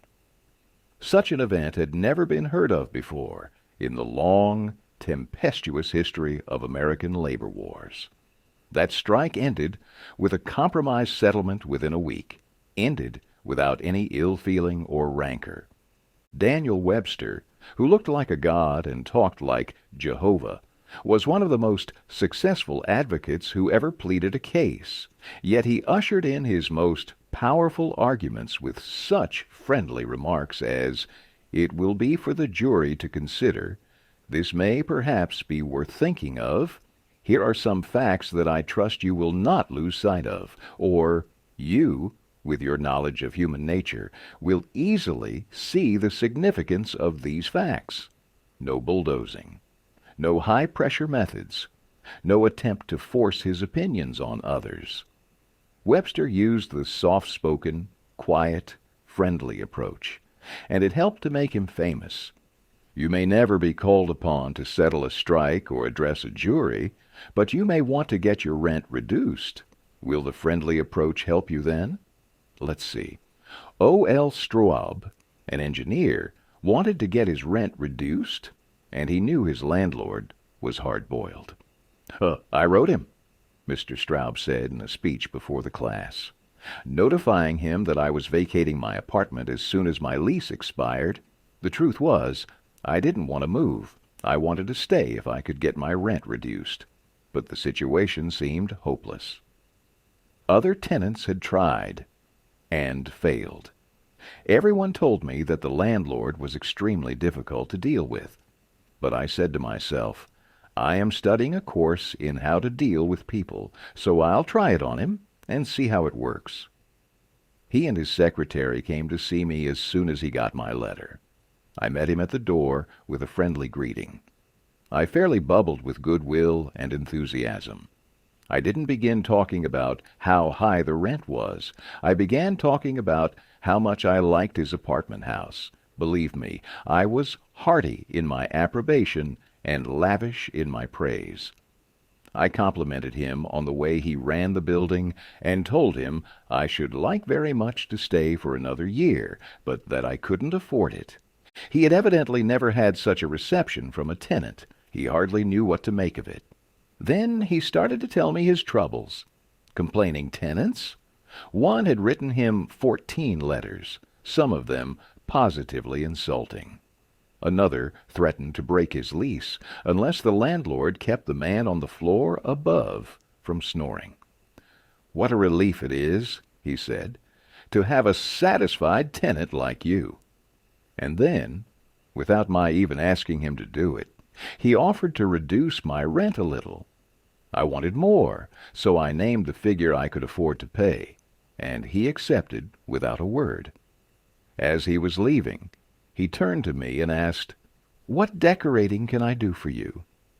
If I had tried to get the rent reduced by the methods the other tenants were using, I am positive I should have met with the same failure they encountered. It was the friendly, sympathetic, appreciative approach that won. Dean Woodcock of Pittsburgh, Pennsylvania, is the superintendent of a department of the local electric company. His staff was called upon to repair some equipment on top of a pole. This type of work had formerly been performed by a different department and had only recently been transferred to Woodcock's section. Although his people had been trained in the work, this was the first time they had ever actually been called upon to do it. Everybody in the organization was interested in seeing if and how they could handle it. Mr. Woodcock, several of his subordinate managers, and members of other departments of the utility went to see the operation. Many cars and trucks were there, and a number of people were standing around watching the two lone men on top of the pole. Glancing around, Woodcock noticed a man up the street getting out of his car with a camera. He began taking pictures of the scene. Utility people are extremely conscious of public relations, and suddenly Woodcock realized what this setup looked like to the man with the camera. Overkill, dozens of people being called out to do a two-person job. He strolled up the street to the photographer. "I see you're interested in our operation." "Yes, and my mother will be more than interested. She owns stock in your company. This will be an eye-opener for her. She may even decide her investment was unwise. I've been telling her for years there's a lot of waste motion in companies like yours. This proves it. The newspapers might like these pictures, too." "It does look like it, doesn't it?" "I'd think the same thing in your position. But this is a unique situation." And Mr. Woodcock went on to explain how this was the first job of this type for his department, and how everybody from executives down was interested. He assured the man that under normal conditions 2 people could handle the job. The photographer put away his camera, shook Woodcock's hand, and thanked him for taking the time to explain the situation to him. Dean Woodcock's friendly approach saved his company much embarrassment and bad publicity. Another member of one of our classes, Gerald H. Wynn of Littleton, New Hampshire, reported how, by using a friendly approach, he obtained a very satisfactory settlement on a damage claim. Early in the spring, he recounted, before the ground had thawed from the winter freezing, there was an unusually heavy rainstorm, and the water, which normally would have run off to nearby ditches and storm drains along the road, took a new course onto a building lot where I had just built a new home. Not being able to run off, the water built up around the foundation of the house. The water forced itself under the concrete basement floor, causing it to explode, and the basement filled with water. This ruined the furnace and the hot water heater. The cost to repair this damage was in excess of $2,000. I had no insurance to cover this type of damage. However, I soon found out that the owner of the subdivision had neglected to put in a storm drain near the house, which could have prevented this problem. I made an appointment to see him. During the 25-mile trip to his office, I carefully reviewed the situation And remembering the principles I learned in this course, I decided that showing my anger would not serve any worthwhile purpose. When I arrived, I kept very calm and started by talking about his recent vacation to the West Indies.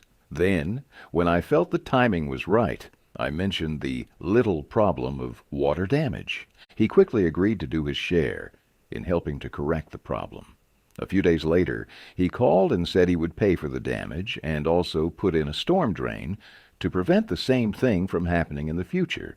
Even though it was the fault of the owner of the subdivision, if I had not begun in a friendly way, there would have been a great deal of difficulty in getting him to agree to the total liability. Years ago, when I was a barefoot boy walking through the woods to a country school out in northwest Missouri, I read a fable about the sun and the wind. They quarreled about which was the stronger, and the wind said, "I'll prove I am. See the old man down there with a coat? I bet I can get his coat off him quicker than you can." So the sun went behind a cloud, and the wind blew until it was almost a tornado, but the harder it blew, the tighter the old man clutched his coat to him. Finally, the wind calmed down and gave up, and then the sun came out from behind the clouds and smiled kindly on the old man. Presently, the man mopped his brow and pulled off his coat. The sun then told the wind that gentleness and friendliness were always stronger than fury and force. The benefits of gentleness and friendliness are demonstrated day after day. F. Gale. Connor of Lutherville, Maryland, proved this when he had to take his 4-month-old car to the service department of the car dealer for the 3rd time. He told my class, "It was apparent that talking to, reasoning with, or shouting at the service manager was not going to lead to a satisfactory resolution of my problems." I walked over to the showroom and asked to see the agency owner, Mr. White. After a short wait, I was ushered into Mr. White's office. I introduced myself and explained to him that I had bought my car from his dealership because of the recommendations of friends who had had previous dealings with him. I was told that his prices were very competitive and his service was outstanding. He smiled with satisfaction as he listened to me. I then explained the problem I was having with the service department. "I thought you might want to be aware of any situation that might tarnish your fine reputation," I added. He thanked me for calling this to his attention and assured me that my problem would be taken care of. Not only did he personally get involved, but he also lent me his car to use while mine was being repaired. Aesop was a Greek slave who lived at the court of Croesus and spun immortal fables 600 years before Christ. Yet the truths he taught about human nature are just as true in Boston and Birmingham now as they were 26 centuries ago in Athens. The sun can make you take off your coat more quickly than the wind, and kindliness, the friendly approach and appreciation can make people change their minds more readily than all the bluster and storming in the world. Remember what Lincoln said, "A drop of honey catches more flies than a gallon of gall." Principle 4. Begin in a friendly way. 5. Get the other person saying yes, yes immediately. In talking with people, do not begin by discussing the things on which you differ. Begin by emphasizing, and keep on emphasizing, the things on which you agree. Keep emphasizing, if possible, that you are both striving for the same end, and that your only difference is one of method and not of purpose. Get the other person saying yes, yes at the outset. Keep your opponent, if possible, from saying no. A no response, according to Professor Harry Overstreet, is a most difficult handicap to overcome. When you have said no, all your pride of personality demands that you remain consistent with yourself. You may later feel that the no was ill-advised. Nevertheless, there is your precious pride to consider. Once having said a thing, you feel you must stick to it. Hence, it is of the very greatest importance that a person be started in the affirmative direction. The skillful speaker gets, at the outset, a number of yes responses. This sets the psychological process of the listeners moving in the affirmative direction. It is like the movement of a billiard ball. Propel in one direction, and it takes some force to deflect it, far more force to send it back in the opposite direction. The psychological patterns here are quite clear. When a person says no and really means it, he or she is doing far more than saying a word of 2 letters. The entire organism, glandular, nervous, muscular, gathers itself together into a condition of rejection. There is, usually in minute but sometimes in observable degree, a physical withdrawal or readiness for withdrawal. The whole neuromuscular system, in short, sets itself on guard against acceptance.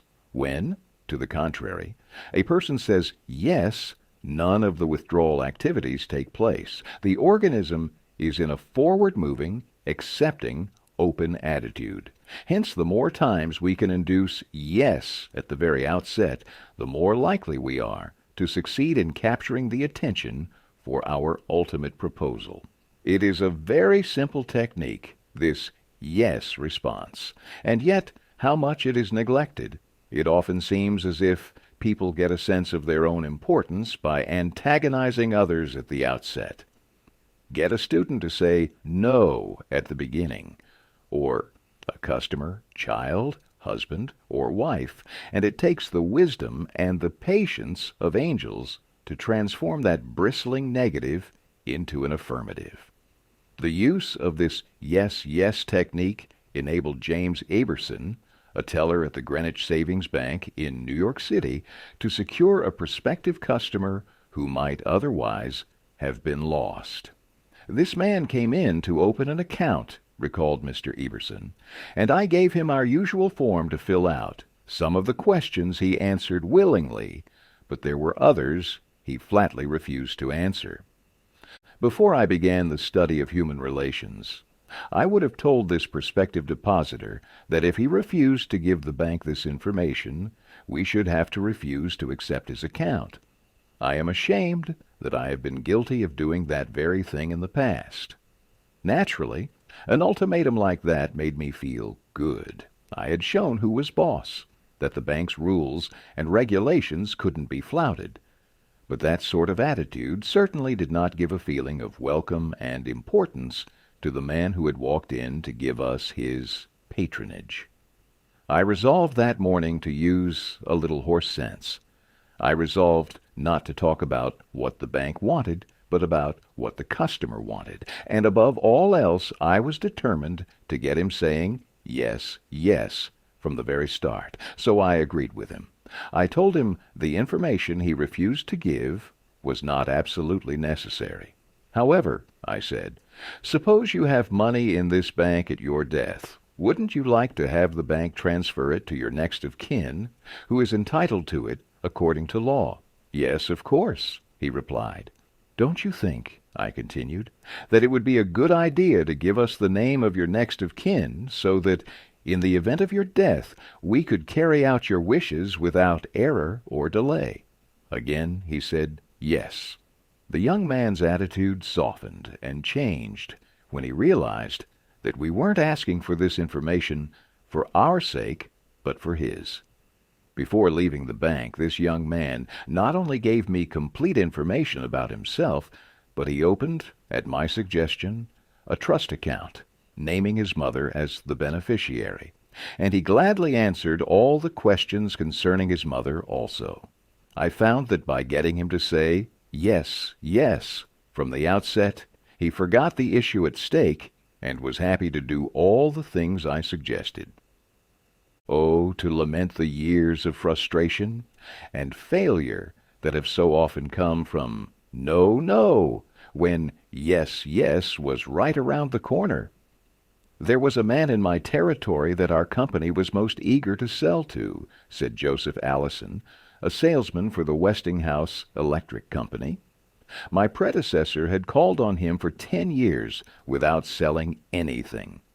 When I took over the territory, I called steadily for 3 years without getting an order. Finally, after 13 years of calls and sales talk, we sold him a few motors. If these proved to be all right, an order for several hundred more would follow. Such was my expectation. All right? I knew they would be all right. So when I called 3 weeks later, I was stepping high, as they say. But my stepping high didn't last long. The chief engineer greeted me with this shocking announcement. "Allison, I can't buy the remainder of the motors from you." "Why?" I asked in amazement. "Why? Because your motors are too hot. I can't put my hand on them." I knew it wouldn't do any good to argue. I had tried that sort of thing too long. So I thought of getting the yes, yes response. "Well, now look, Mr. Smith," I said, "I agree with you 100%. If those motors are running too hot, you ought not to buy any more of them. You must have motors that won't run any hotter than standards set by the National Electrical Manufacturers Association. Isn't that so?" He agreed it was. I had gotten my first yes. Then I said, "The Electrical Manufacturers Association regulations say that a properly designed motor may have a temperature of 72 degrees Fahrenheit above room temperature. Is that correct?" "Yes," he agreed, "that's quite correct, but your motors are much hotter." I didn't argue with him. I merely asked, "How hot is the mill room?" "Oh," he said, "about 75 degrees Fahrenheit." "Well," I replied, "if the mill room is 75 degrees and you add 72 to that makes a total of 147 degrees Fahrenheit. Wouldn't you scald your hand if you held it under a spigot of hot water at a temperature of 147 degrees Fahrenheit?" Again he had to say, "Yes." "Well," I suggested, "wouldn't it be a good idea to keep your hands off those motors?" "Well, I guess you're right," he admitted. We continued to chat for a while. Then he called his secretary and lined up approximately $35,000 worth of business for the ensuing month. It took me years and cost me countless thousands of dollars in lost business before I finally learned that it doesn't pay to argue, that it is much more profitable and much more interesting to look at things from the other person's viewpoint and try to get that person saying, "Yes, yes." Eddie Snow, a Carnegie instructor in Oakland, California, became a good customer of a shop because the proprietor got him to say, "Yes, yes." Eddie had become interested in bow hunting and spent considerable money in purchasing equipment and supplies from a local bow store. When his brother was visiting, Eddie wanted to rent a bow for him from this store. The sales clerk told him that they didn't rent bows, so Eddie phoned another bow store. Eddie described what happened. A very pleasant gentleman answered the phone. His response to my question for a rental was completely different from the other shop. He said he was sorry, but they no longer rented bows because they couldn't afford to do so. He then asked me if I had rented before. I replied, "Yes, several years ago." He reminded me that I probably paid $25 to $30 for the rental. I said yes again. He then asked if I was the kind of person who liked to save money. Naturally, I answered yes. He went on to explain that they had bow sets with all the necessary equipment on sale for $34.95.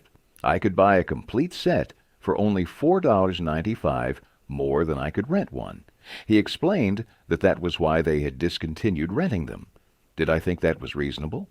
My yes response led to a purchase of the set, and when I picked it up, I purchased several more items at this shop and have since become a regular customer. Socrates, the gadfly of Athens, was one of the greatest philosophers the world has ever known. He did something that only a handful of men in all history have been able to do.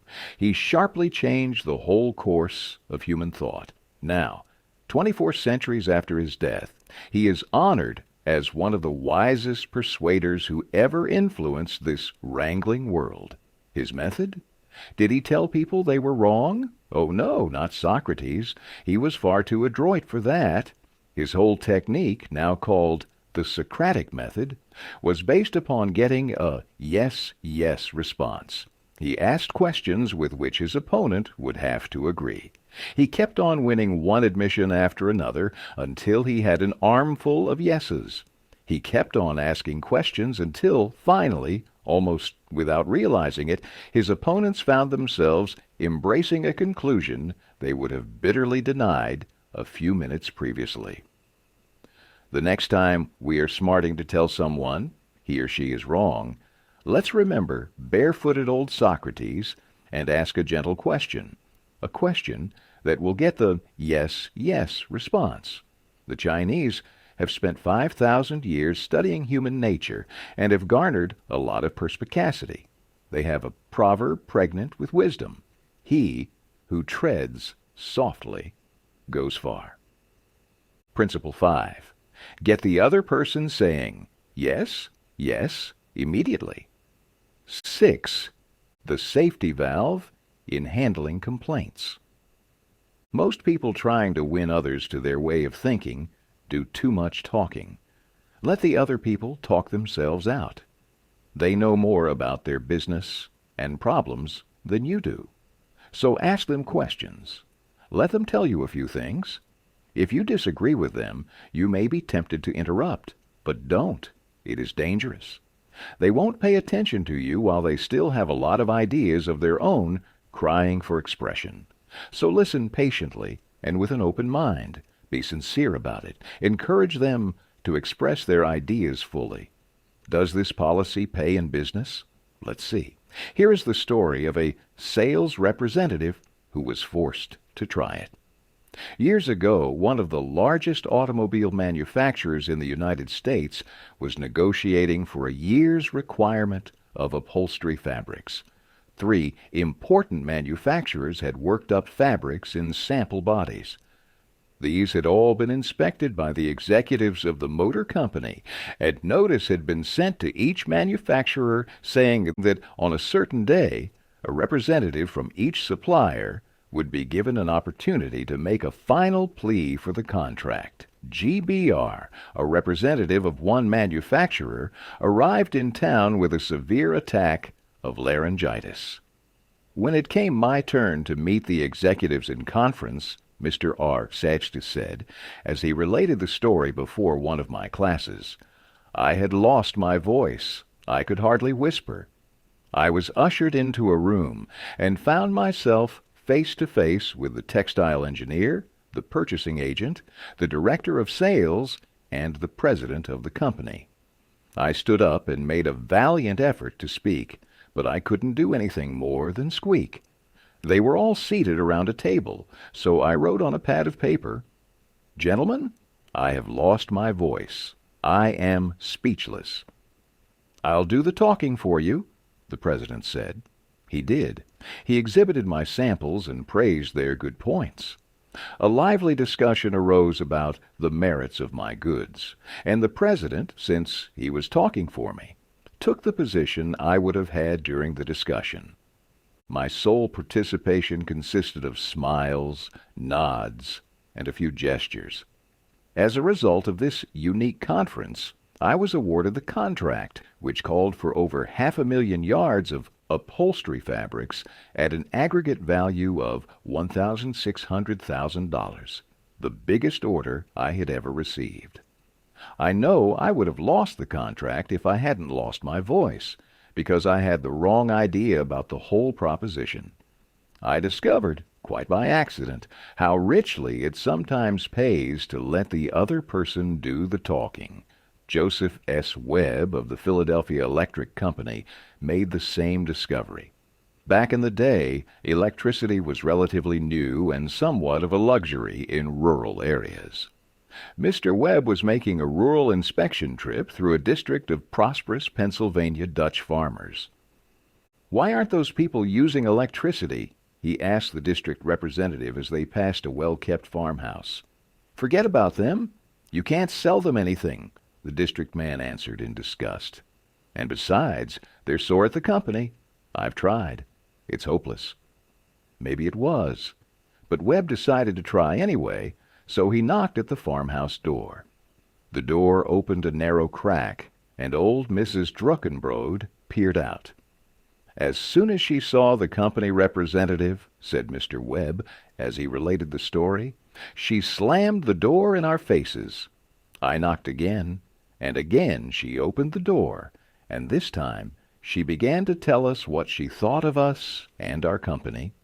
Now, I love farm eggs, and seeing her chickens in the yard, it occurred to me that my wife would be pleased if I brought home some fresh eggs. So I said, 'Mrs. Druckenbrod, I know you're not interested in buying electrical service from us, and I'm sorry I've troubled you. I merely want to buy some eggs.' She opened the door wider and peered out at us suspiciously. 'I noticed your fine flock of Dominics,' I continued, 'and I should like to buy a dozen fresh eggs.' The door opened a little wider.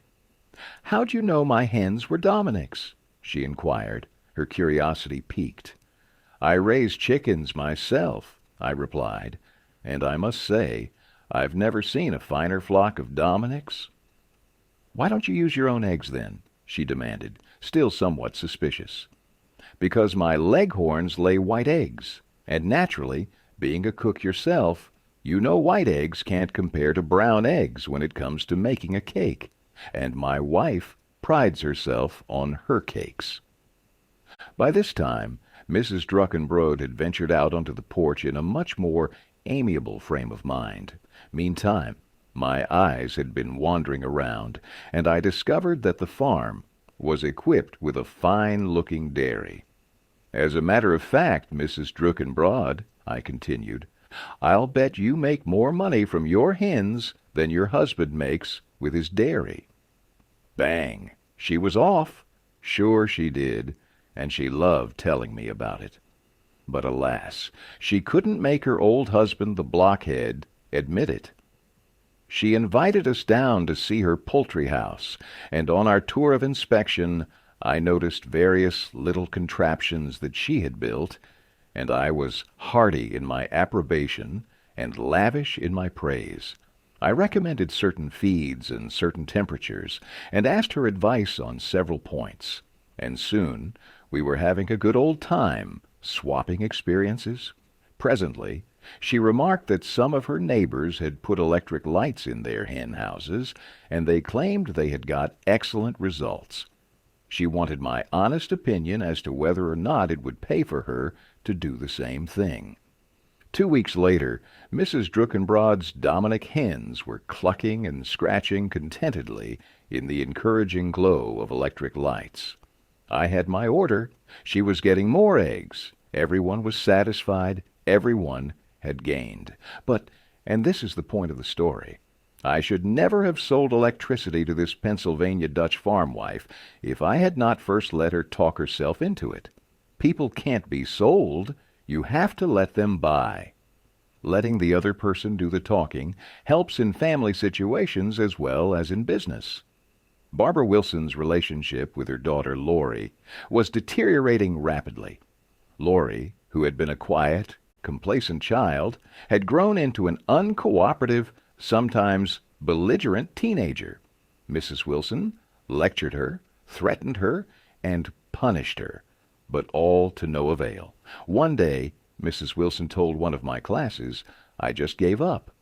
Lori had disobeyed me and had left the house to visit her girlfriend before she had completed her chores. When she returned, I was about to scream at her for the 10,000th time, but the strength was gone. I just looked at her and said sadly, "Why, Lori?" "Why?" Lori noted my condition and in a calm voice asked, "Do you really want to know?" I nodded, and Lori told me, first hesitantly, and then it all flowed out. I had never listened to her. I was always telling her to do this or that. When she wanted to tell me her thoughts, feelings, ideas, I interrupted with more orders. I thought finger-wagging and ultimatums would do the trick.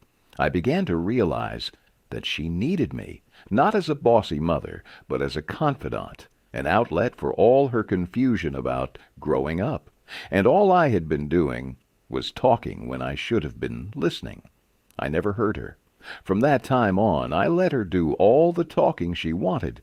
She tells me what is on her mind, and our relationship has improved immeasurably. She is, again, a cooperative person.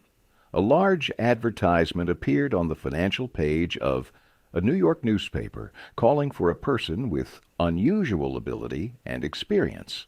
Charles T. Kubelis answered the ad, sending his reply to a box number. A few days later, he was invited by letter to call for an interview. Before the appointment, he spent hours on Wall Street finding out everything possible about the person who had founded the business. During the interview, Mr. Kubelis remarked, "I should be mighty proud to be associated with an organization with a record like yours. I understand you started 28 years ago with nothing but room for a desk and a stenographer. Is that true?" Almost every successful person likes to reminisce about their early struggles, and this man was no exception. He talked for a long time about how he had started with $450 in cash and an original idea. He told how he had fought against discouragement and battled against ridicule, working Sundays and holidays, 12 to 16 hours a day, how he had finally won against all odds. Until now, the most important executives on Wall Street were coming to him for information and guidance. He was proud of such a record. He had a right to be, and he had a splendid time telling about it. Finally, he questioned Mr. Kubelis briefly about his experience, then called in one of his vice presidents and said, "I think this is the person we are looking for." Mr. Kubelis had taken the trouble to find out about the accomplishments of his prospective employer. He showed an interest in the other person and his problems.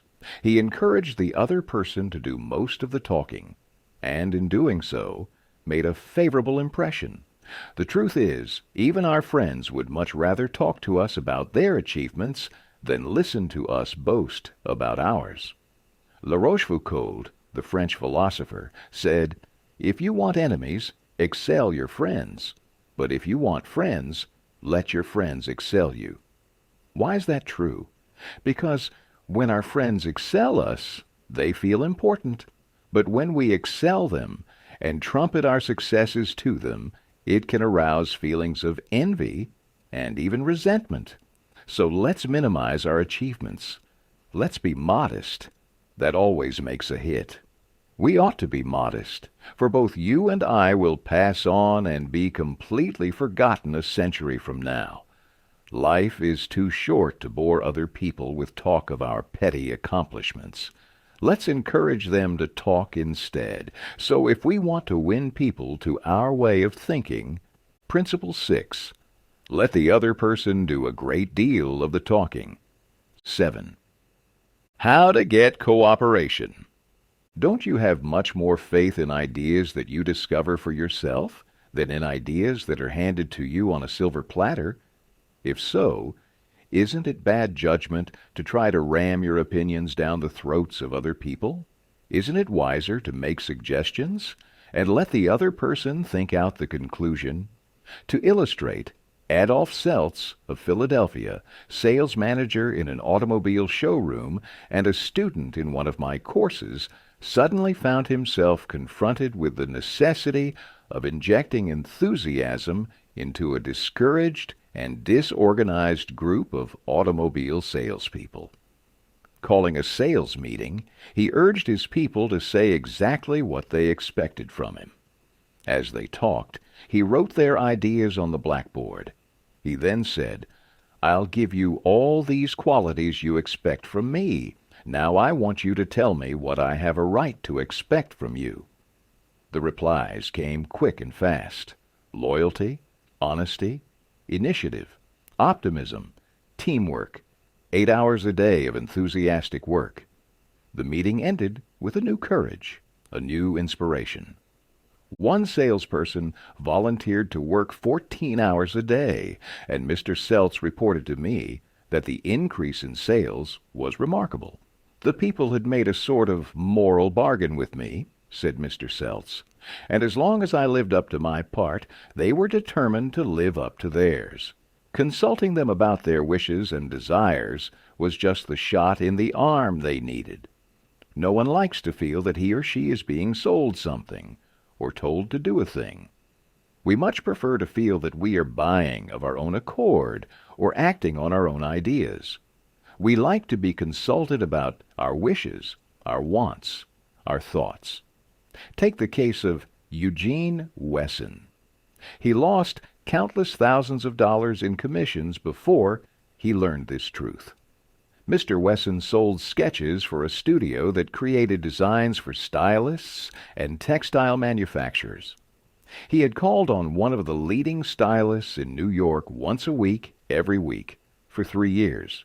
He never refused to see me, said Mr. Wesson, but he never bought. He always looked over my sketches very carefully and then said, "No, Wesson, I guess we don't get together today." After 150 failures, Wesson realized he must have been in a mental rut, so he resolved to devote one evening a week to the study of influencing human behavior, to help him develop new ideas and generate new enthusiasm. He was excited by the direction and freedom encouraged by this new approach. With half a dozen unfinished artist's sketches under his arm, he rushed over to the buyer's office. "I want you to do me a little favor, if you will," he said.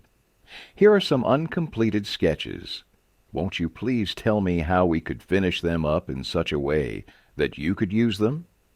The buyer looked at the sketches for a while without uttering a word. Finally he said, "Leave these with me for a few days, Wesson, and then come back and see me." Mr. Wesson returned 3 days later, got his suggestions, took the sketches back to the studio, and had them finished according to the buyer's ideas. The result? All accepted. After that, this buyer ordered scores of other sketches from Mr. Wesson, all drawn according to the buyer's ideas. "I realized why I had failed for years to sell him," said Mr. Wesson. "I had urged him to buy what I thought he ought to have. Then I changed my approach completely. I urged him to give me his ideas. This made him feel that he was creating the designs. And he was. I didn't have to sell him. He bought." When Theodore Roosevelt was governor of New York, he accomplished an extraordinary feat. He kept on good terms with the political bosses, yet forced through reforms that they bitterly disliked. And here is how he did it. When an important office was to be filled, he invited the political bosses to make recommendations. At first, said Roosevelt, they might propose a broken-down party hack, the sort of man who has to be taken care of. I would tell them that to appoint such a man would not be good politics, as the public would not approve it. Then they would bring me the name of another party hack, a persistent office-holder, who, if he had nothing against him, had little in his favor. I would tell them that this man would not measure up to the expectations of the public, and I would ask the bosses to see if they could not find someone more obviously fitted for the post. Their third suggestion would be a man who was almost good enough, but not quite. Then I would thank them, asking them to try once more, and their fourth suggestion would be acceptable. They would then name just the sort of person I should have picked out myself. Expressing my gratitude for their assistance, I would appoint this man, and I would let them take the credit for the appointment. I would tell them that I had done these things to please them, and now it was their turn to please me. And they did. They did it by supporting such sweeping reforms as the Civil Service Bill and the Franchise Tax Bill. Remember, Roosevelt went to great lengths to consult the other man and show respect for his advice. When Roosevelt made an important appointment, he let the bosses feel that they had selected the candidate, that the idea was theirs. This same psychology was used by an X-ray manufacturer to sell his equipment to one of the largest hospitals in Brooklyn. This hospital was building an addition and preparing to equip it with the finest X-ray department in America. Dr. L, who was in charge of the X-ray department, was overwhelmed with sales representatives, each caroling the praises of his own company's equipment. One manufacturer, however, was more skillful. He knew far more about handling human nature than the others did. He wrote a letter something like this: "Our factory has recently completed a new line of X-ray equipment. The first shipment of these machines has just arrived at our office. They are not perfect. We know that, and we want to improve them. So we should be deeply obligated to you if you could find time to look them over and give us your ideas about how they can be made more serviceable to your profession. Knowing how occupied you are, I shall be glad to send my car for you at any hour you specify." "I was surprised to get that letter," Dr. L.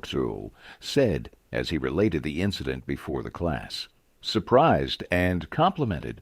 I had never had an X-ray manufacturer seeking my advice before. It made me feel important.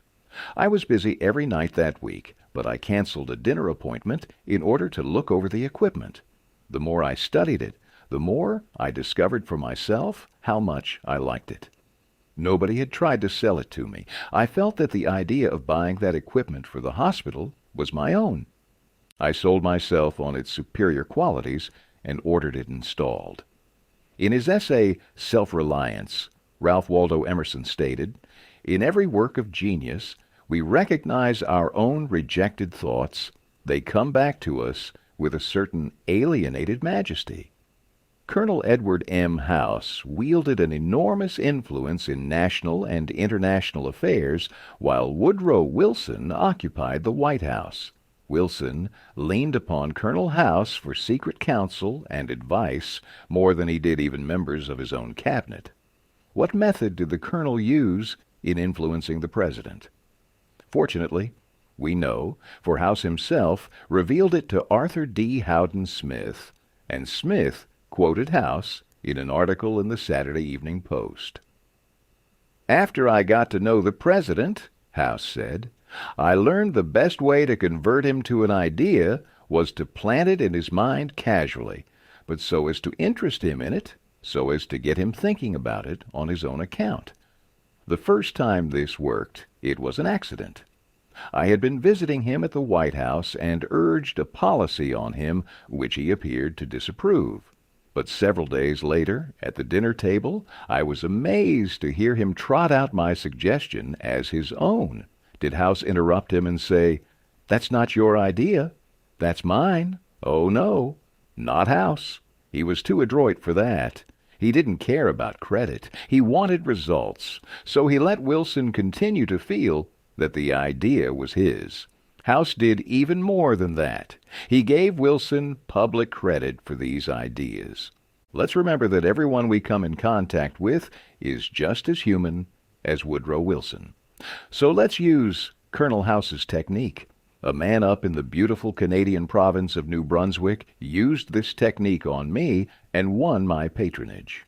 I was planning at the time to do some fishing and canoeing in New Brunswick, so I wrote the Tourist Bureau for information.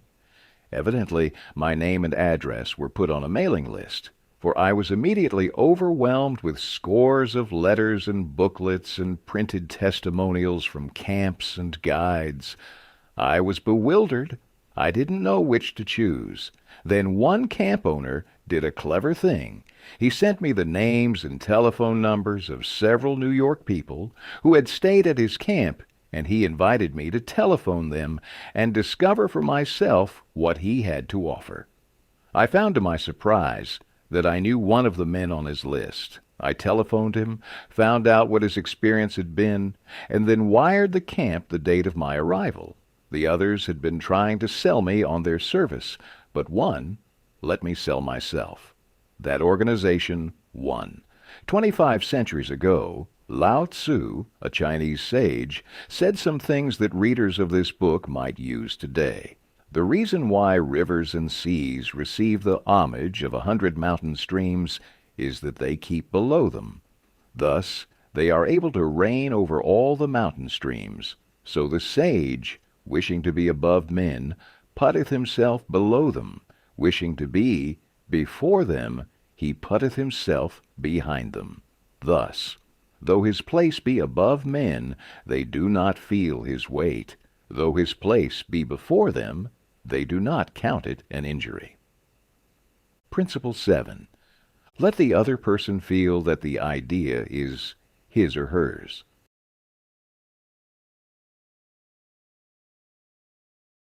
Eight. A formula that will work wonders for you. Remember that other people may be totally wrong, but they don't think so. Don't condemn them. Any fool can do that. Try to understand them. Only wise, tolerant, exceptional people even try to do that. There is a reason why the other person thinks and acts as they do. Ferret out that reason, and you have the key to their actions, perhaps to their personality. Try honestly to put yourself in their place.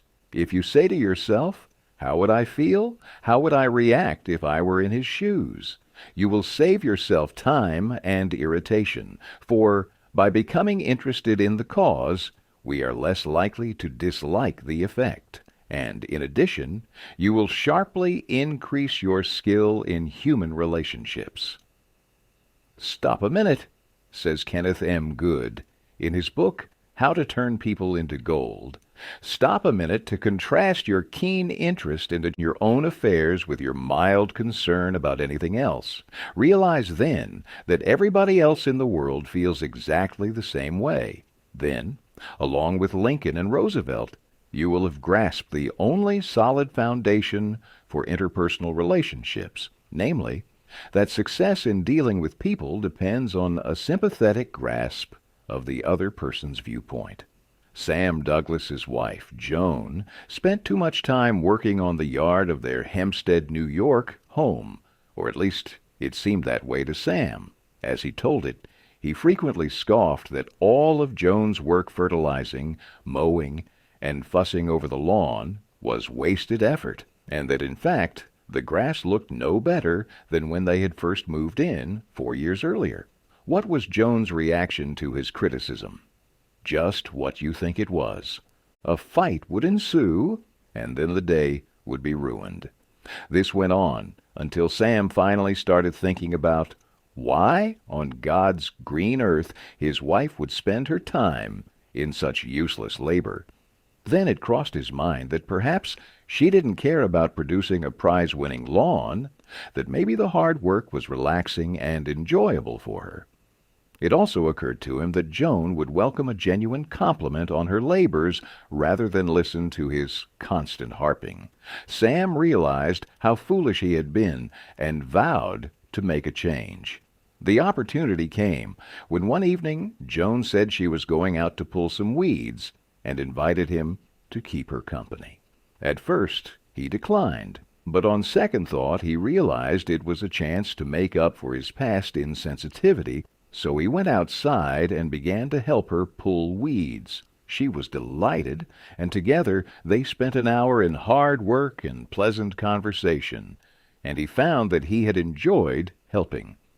After that, Sam often joined his wife when she gardened, and he never failed to compliment Joan on the marvelous job she was doing in coaxing even a small amount of grass out of the concrete soil. What began with just one evening of pulling weeds led to a closer relationship with his wife, as well as a healthy appreciation for what it takes to make a lawn grow. More important, Sam learned to look at things from the other person's point of view. In his book, Getting Through to People, Dr. Gerald S. Nirenberg comments, "Cooperativeness in conversation is achieved when you show that you consider the other person's ideas and feelings as important as your own, starting your conversation by giving the other person the purpose or direction of your conversation, governing what you say by what you would want to hear if you were the listener, and accepting his or her viewpoint will encourage the listener to have an open mind to your ideas. Seeing things through another person's eyes may ease tensions when personal problems become overwhelming. Elizabeth Novak of New South Wales, Australia, was 6 weeks late with her car payment. On a Friday, she reported, I received a nasty telephone call from the man who was handling my account, informing me that if I did not come up with $122 by Monday morning, I could anticipate further action from the company. I had no way of raising the money over the weekend, so when I received his call first thing on Monday morning, I expected the worst. Instead of becoming upset, I looked at the situation from his point of view.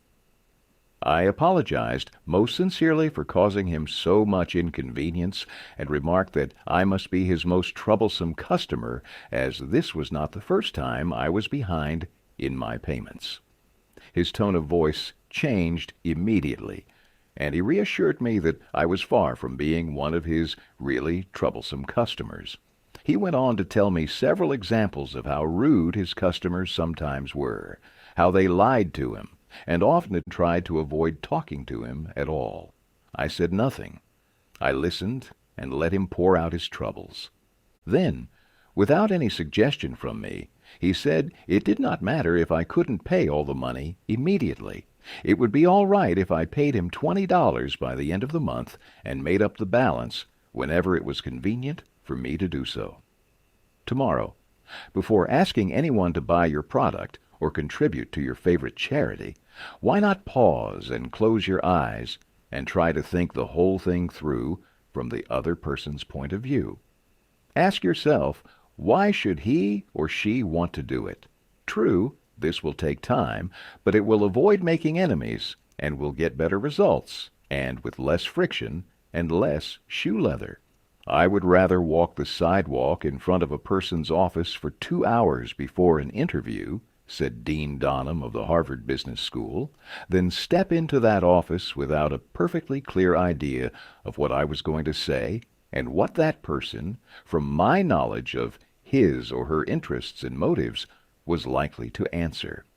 That is so important that I'm going to repeat it in italics for the sake of emphasis.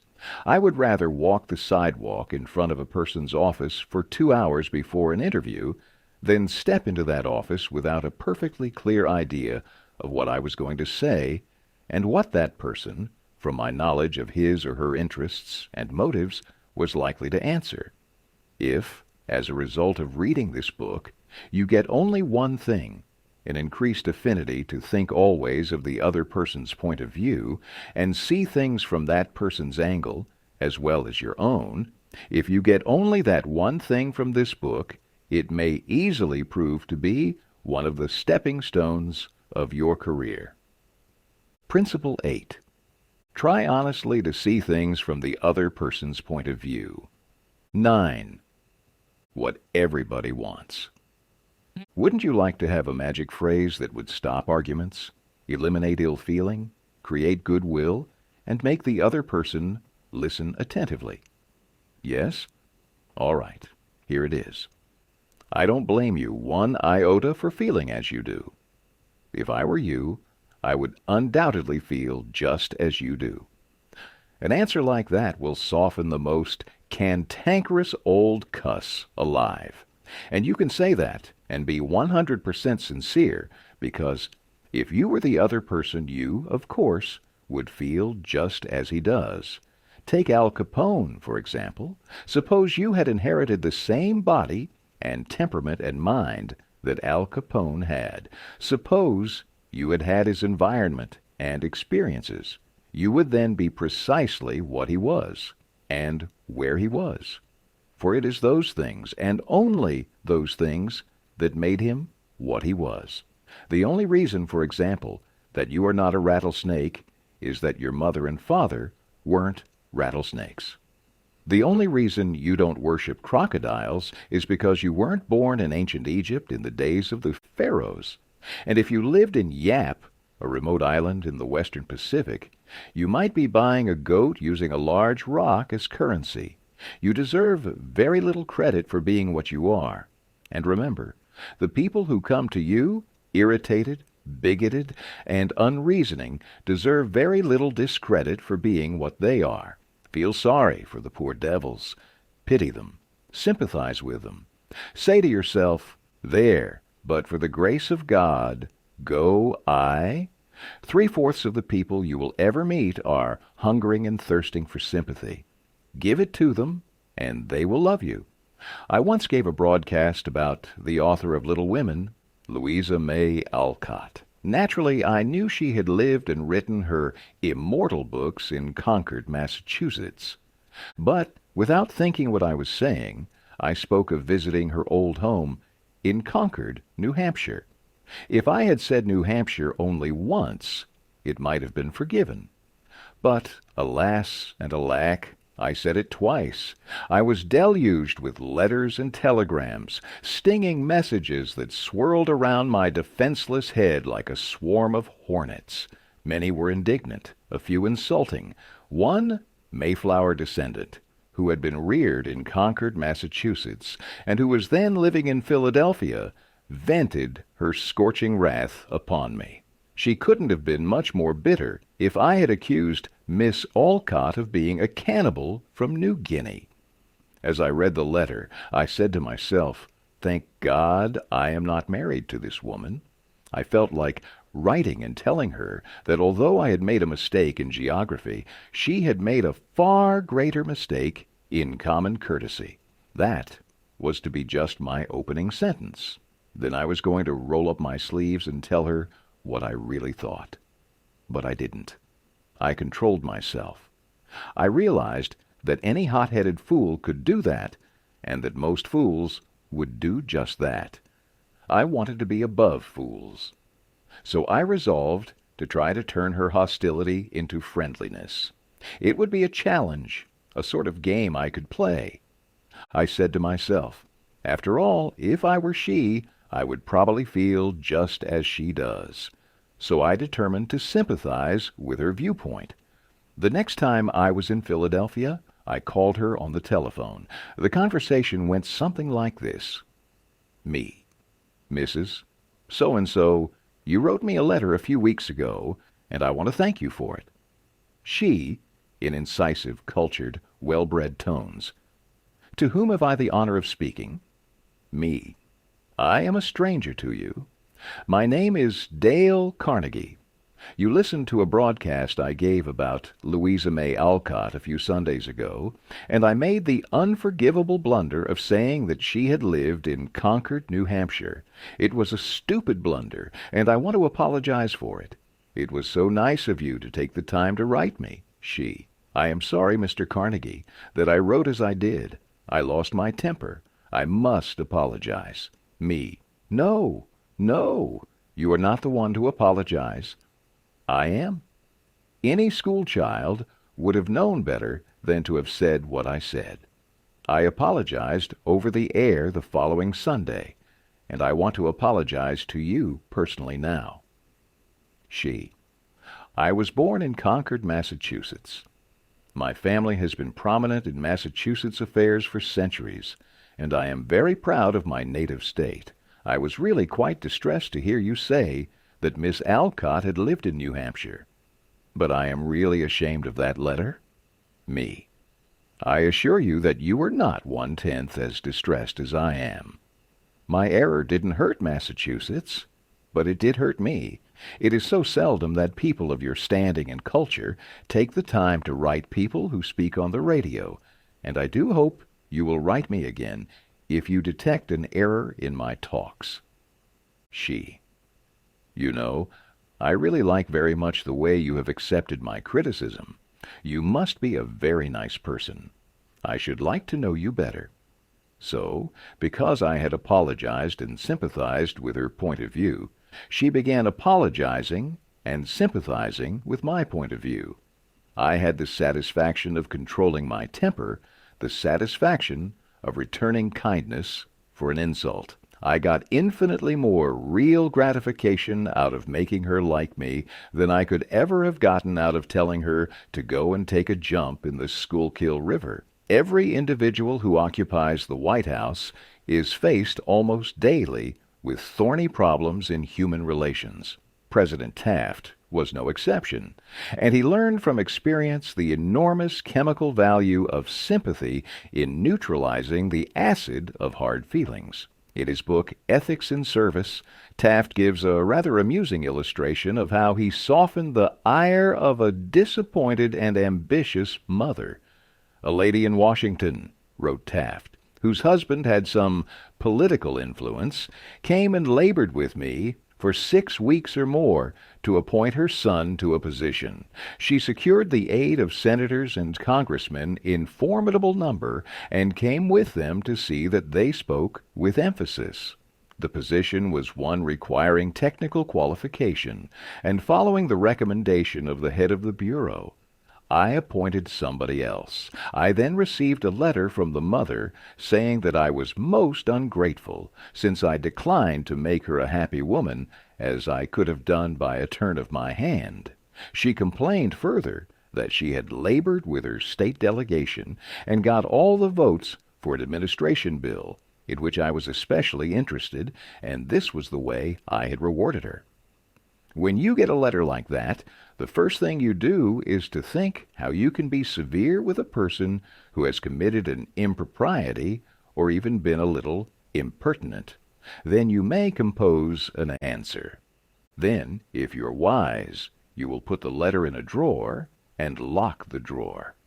Take it out in the course of 2 days. Such communications will always bear 2 days' delay in answering, and when you take it out after that interval, you will not send it. That is just the course I took. After that, I sat down and wrote her just as polite a letter as I could, telling her I realized a mother's disappointment under such circumstances, but that really the appointment was not left to my mere personal preference, that I had to select a man with technical qualifications, and had therefore to follow the recommendations of the head of the Bureau. I expressed the hope that her son would go on to accomplish what she had hoped for him in the position which he then had. That letter completely mollified her. She wrote me a note saying she was sorry she had written as she had. What if you found yourself in the unenviable position of informing the manager of a leading hotel in town that he had to shut down the escalator for an entire day, risking the wrath of guests who expected, and paid plenty for, all the conveniences of a fine establishment? That was the problem faced by J. Mangum, whose elevator-escalator maintenance company had the contract for one of the leading hotels in Tulsa, Oklahoma. Jay knew it would be a bear to get their stalled escalator running again, even if everything went as planned. The hotel manager insisted that 2 hours was the maximum amount of time he would inconvenience his guests.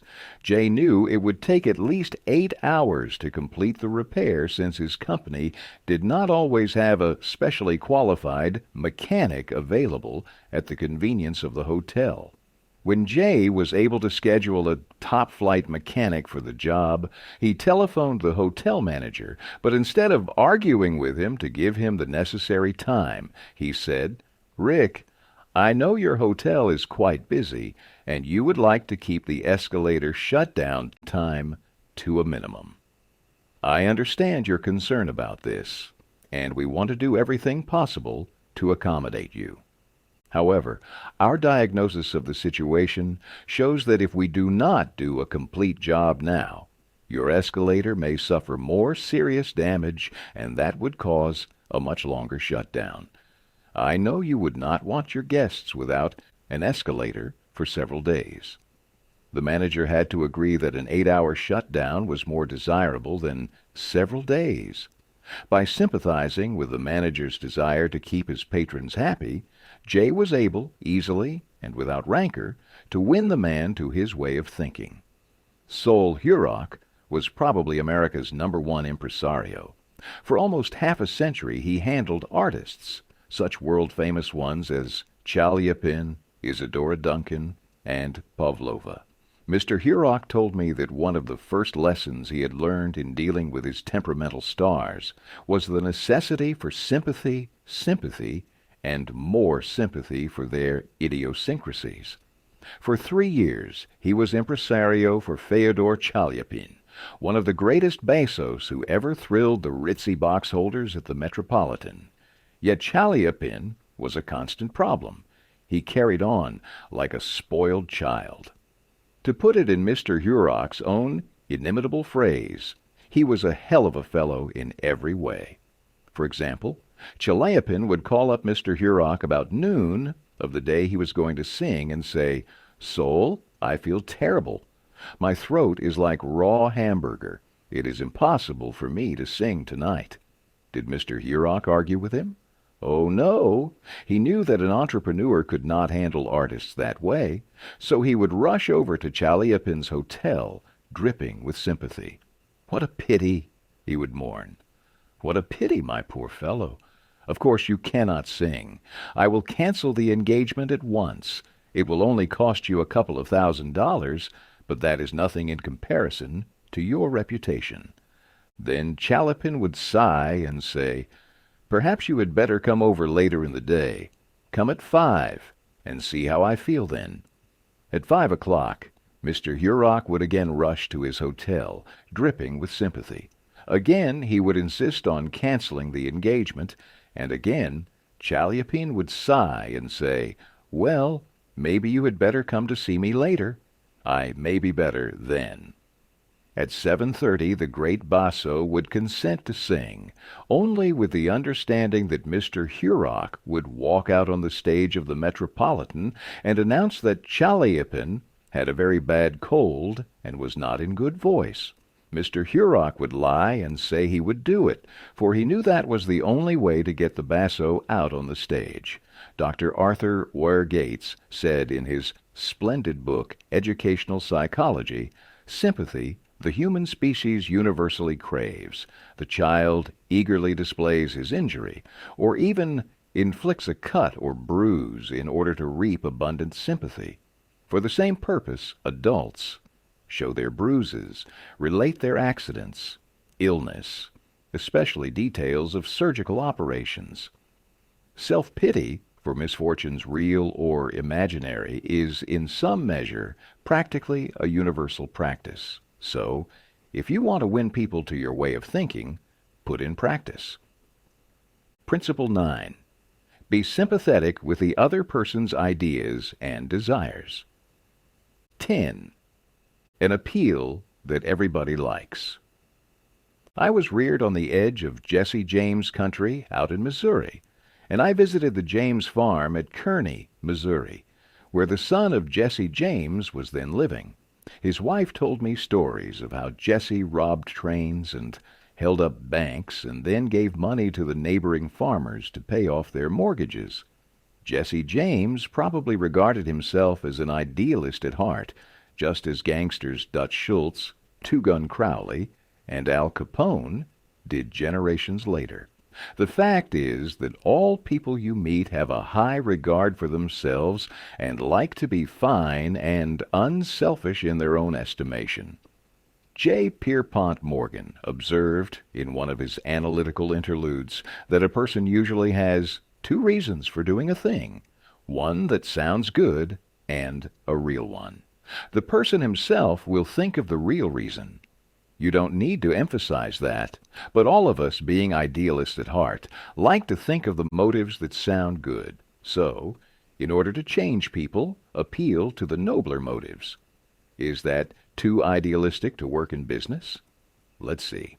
Take the case of Hamilton J. Farrell of the Farrell Mitchell Company of Glenolden, Pennsylvania.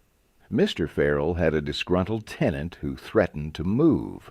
The tenant's lease still had 4 months to run. Nevertheless, he served notice that he was vacating immediately, regardless of lease. These people had lived in my house all winter, the most expensive part of the year, Mr. Farrell said, as he told the story to the class, and I knew it would be difficult to rent the apartment again before fall. I could see all that rent income going over the hill, and believe me, I saw red. Now, ordinarily, I would have waded into that tenant and advised him to read his lease again. I would have pointed out that if he moved, the full balance of his rent would come due at once, and that I could and would move to collect. However, instead of flying off the handle and making a scene, I decided to try other tactics, so I started like this. "Mr. Doe," I said, "I have listened to your story, and I still don't believe you intend to move. Years in the renting business have taught me something about human nature, and I sized you up in the first place as being a man of your word. In fact, I am so sure of it that I am willing to take a gamble. Now, here is my proposition.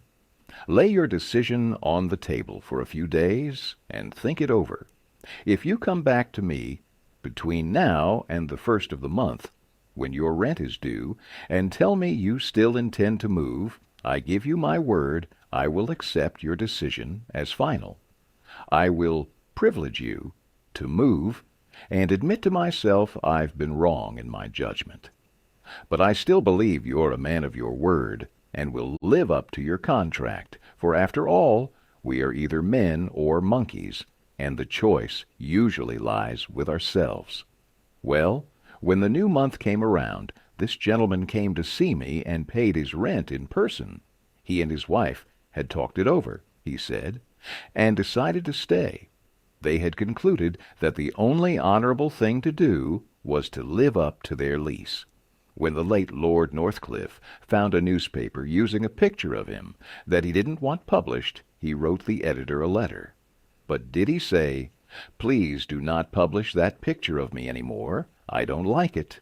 No, he appealed to a nobler motive. He appealed to the respect and love that all of us have for motherhood. He wrote, "Please do not publish that picture of me any more. My mother doesn't like it." When John D. Rockefeller, Jr. wished to stop newspaper photographers from snapping pictures of his children, he, too, appealed to the nobler motives. He didn't say, "I don't want their pictures published." No, he appealed to the desire, deep in all of us, to refrain from harming children. He said, "You know how it is, boys. You've got children yourselves, some of you. And you know it's not good for youngsters to get too much publicity." When Cyrus H.K. Curtis, the poor boy from Maine, was starting on his meteoric career, which was destined to make him millions as owner of the Saturday Evening Post and the Ladies' Home Journal, he couldn't afford to pay his contributors the prices that other magazines paid. He couldn't afford to hire first-class authors to write for money alone, so he appealed to their nobler motives. For example, he persuaded even Louisa May Alcott, the immortal author of Little Women, to write for him when she was at the flood tide of her fame, and he did it by offering to send a check for $100, not to her, but to her favorite charity. Right here the skeptic may say, "Oh, that stuff is all right for Northcliffe and Rockefeller or a sentimental novelist, but I'd like to see you make it work with the tough babies I have to collect bills from." You may be right. Nothing will work in all cases, and nothing will work with all people. If you are satisfied with the results you are now getting, why change? If you are not satisfied, why not experiment? At any rate, I think you will enjoy reading this true story told by James L. Thomas, a former student of mine. 6 customers of a certain automobile company refused to pay their bills for servicing. None of the customers protested the entire bill, but each claimed that some specific charge was wrong. In each case, the customer had signed for the work done, so the company knew it was right, and said so. That was the first mistake. Here are the steps the men in the credit department took to collect these overdue bills. Do you suppose they succeeded? They called on each customer and told him bluntly that they had come to collect a bill that was long past due. They made it very plain that the company was absolutely and unconditionally right. Therefore he the customer, was absolutely and unconditionally wrong.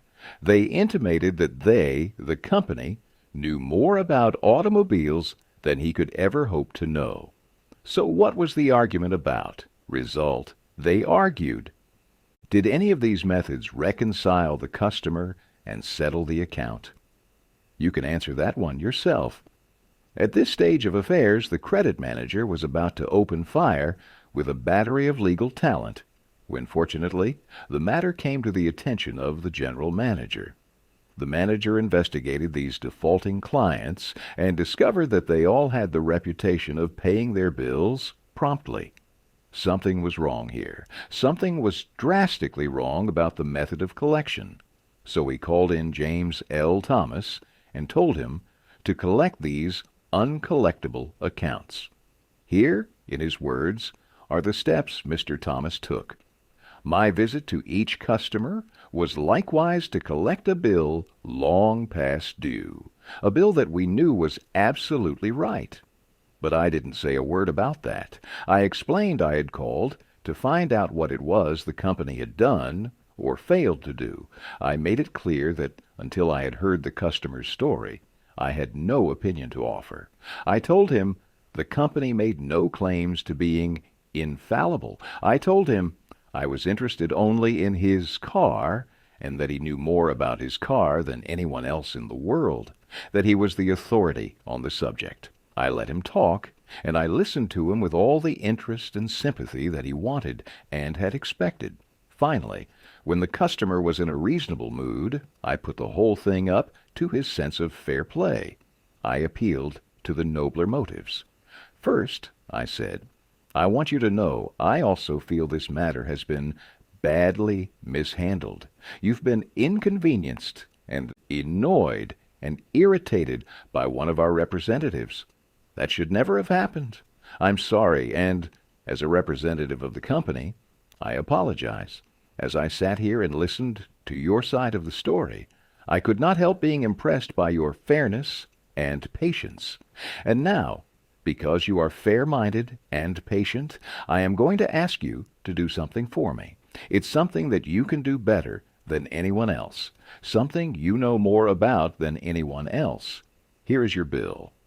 I know it is safe for me to ask you to adjust it, just as you would do if you were the president of my company. I am going to leave it all up to you. Whatever you say goes. Did the customer adjust the bill? He certainly did, and got quite a kick out of it. The bills ranged from $150 to $400. But did the customer give himself the best of it? Yes, one of them did. One of them refused to pay a penny of the disputed charge, but the other 5 all gave the company the best of it. And here's the cream of the whole thing. We delivered new cars to all 6 of these customers within the next 2 years. Experience has taught me, said Mr. Thomas, that when no information can be secured about the customer, the only sound basis on which to proceed is to assume that he or she is sincere, honest, truthful, and willing and anxious to pay the charges, once convinced they are correct. To put it differently, and perhaps more clearly, people are honest and want to discharge their obligations. The exceptions to that rule are comparatively few, and I am convinced that the individuals who are inclined to chisel will in most cases react favorably if you make them feel that you consider them honest, upright, and fair. Principle 10. Appeal to the nobler motives. 11. The movies do it. Advertisers do it. Why don't you do it? Many years ago, the Philadelphia Evening Bulletin was being maligned by a dangerous whispering campaign. A malicious rumor was being circulated. Advertisers were being told that the newspaper was no longer attractive to readers because it carried too much advertising and too little news. Immediate action was necessary. The gossip had to be squelched. But how? This is the way it was done. The bulletin clipped from its regular edition all reading matter of all kinds on one average day, classified it, and published it as a book. The book was called One Day. It contained 307 pages, as many as a hardcover book. Yet the Bulletin had printed all this news and feature material on one day and sold it, not for several dollars, but for a few cents. The printing of that book dramatized the fact that the Bulletin carried an enormous amount of interesting reading matter. It conveyed the facts more vividly, more interestingly, more impressively than pages of figures and mere talk could have done. This is a time of dramatization. Merely stating a truth isn't enough. The truth has to be made vivid, interesting, dramatic. You have to use showmanship. The movies do it. Advertisers do it. And you will have to do it if you want attention. Experts in window display know the power of dramatization. For example, the manufacturers of a new rat poison gave dealers a window display that included 2 live rats. The week the rats were shown going about their business, the crowd loved it. Sales zoomed to 5 times their normal rate. Too much talk is tiresome. It is ineffective.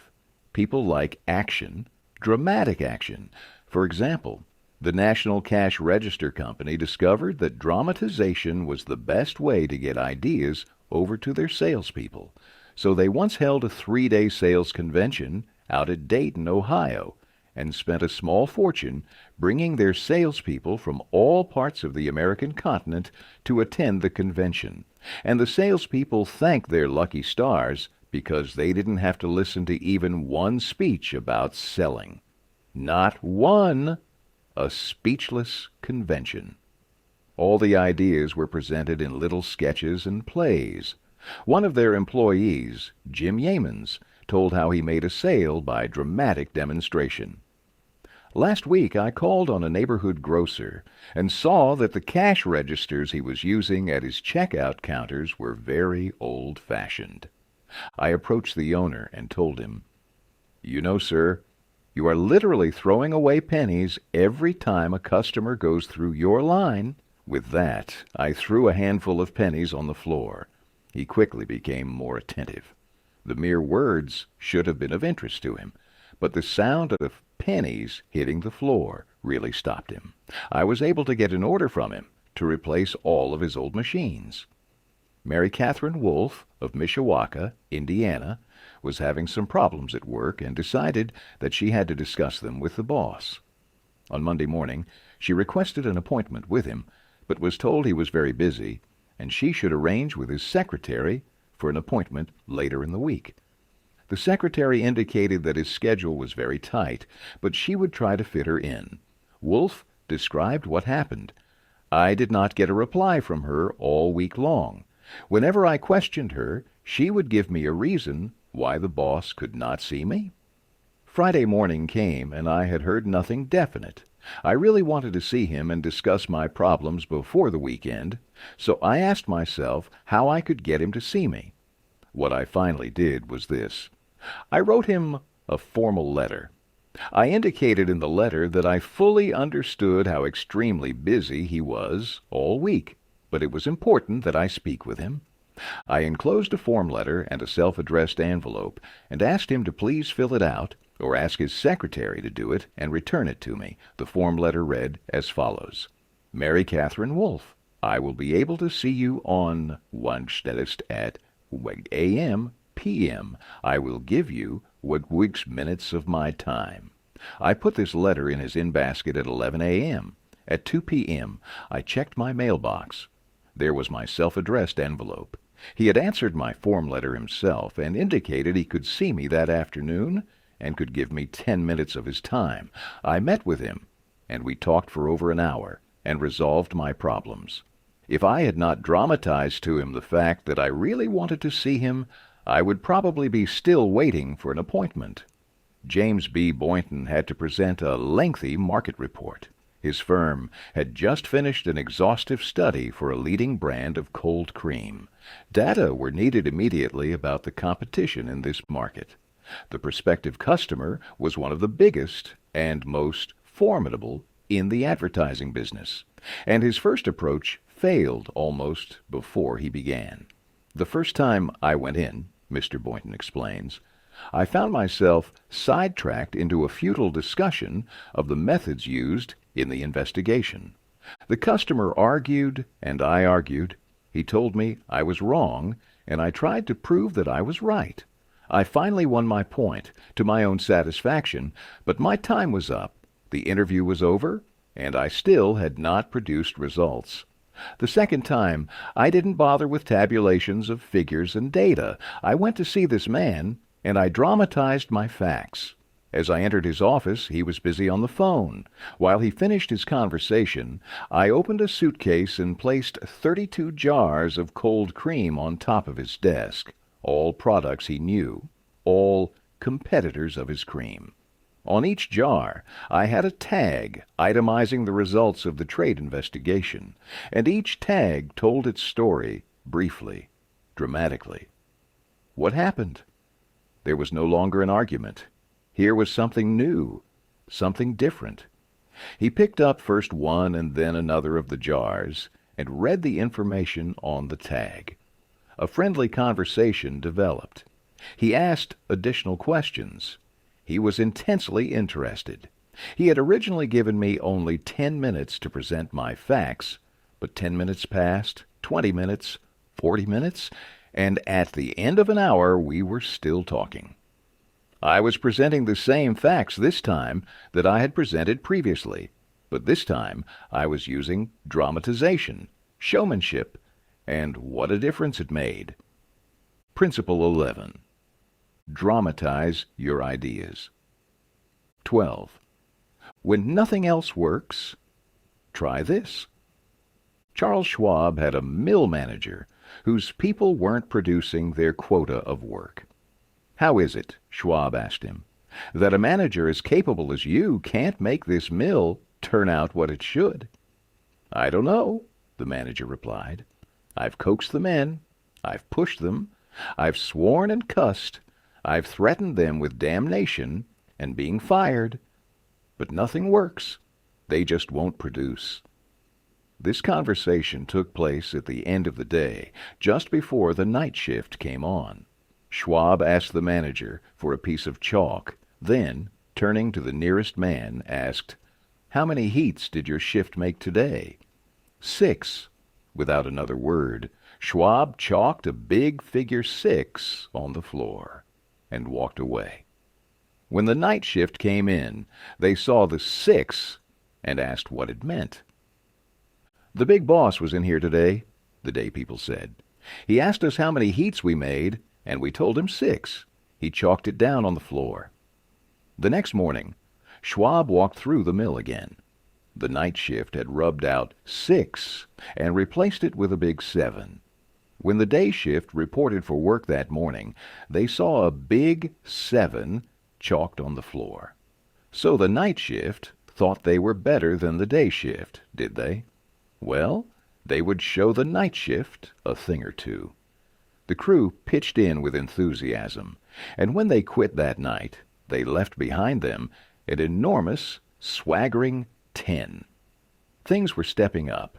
Shortly, this mill, which had been lagging way behind in production, was turning out more work than any other mill in the plant. The principle? Let Charles Schwab say it in his own words. "The way to get things done," says Schwab, "is to stimulate competition. I do not mean in a sordid, money-getting way, but in the desire to excel, the desire to excel, the challenge, throwing down the gauntlet, an infallible way of appealing to people of spirit. Without a challenge, Theodore Roosevelt would never have been President of the United States. The Rough Rider, just back from Cuba, was picked for governor of New York State. The opposition discovered that he was no longer a legal resident of the state, and Roosevelt, frightened, wished to withdraw. Thomas Collier Platt, at the time the U.S. Senator from New York, threw down the challenge. Turning suddenly on Roosevelt, he cried, in a ringing voice, "Is the hero of San Juan Hill a coward?" Roosevelt stayed in the fight, and the rest is history. A challenge not only changed his life, It had a real effect upon the future of his nation. All men have fears, but the brave put down their fears and go forward, sometimes to death, but always to victory, was the motto of the King's Guard in ancient Greece. What greater challenge can be offered than the opportunity to overcome those fears? When Al Smith was governor of New York, he was up against it. Sing Sing, at the time, the most notorious penitentiary west of Devil's Island, was without a warden. Scandals had been sweeping through the prison walls, scandals and ugly rumors. Smith needed a strong leader to rule Sing Sing, an Iron Man. But who? He sent for Lewis E. Laws of New Hampton. "How about going up to take charge of Sing Sing?" Smith said jovially when Laws stood before him. "They need someone up there with experience." Laws was flabbergasted. He knew the dangers of Sing Sing. It was a political appointment, subject to the vagaries of political whims. Wardens had come and gone. One had lasted only 3 weeks. He had a career to consider. Was it worth the risk? Then Smith, who saw Laws's hesitation, leaned back in his chair and smiled. "Young fellow," said Smith, "I don't blame you for being scared. It's a tough spot. It'll take a big person to go up there and stay." So Smith was throwing down a challenge, was he? Laws liked the idea of attempting a job that called for someone big. So he went. And he stayed. He stayed to become the most famous warden of his time. His book, 20,000 Years in Sing Sing, sold into the hundreds of thousands of copies. His broadcasts on the air and his stories of prison life have inspired dozens of movies. His humanizing of criminals wrought miracles in the way of prison reform. "I have never found," said Harvey S. Firestone, founder of the great Firestone Tire and Rubber Company, "that pay and pay alone would either bring together or hold good people. I think it was the game itself." Frederick Hertzberg, one of the great behavioral scientists, concurred. He studied in depth the work attitudes of thousands of people, ranging from factory workers to senior executives. What do you think he found to be the most motivating factor? The one facet of the jobs that was most stimulating? Money? Good working conditions? Fringe benefits? No, not any of those. The one major factor that motivated people was the work itself. If the work was exciting and interesting, the worker looked forward to doing it and was motivated to do a good job. That is what every successful person loves. The game. The chance for self-expression. The chance to prove his or her worth, to excel, to win. That is what makes foot races and hog-calling and pie-eating contests. The desire to excel.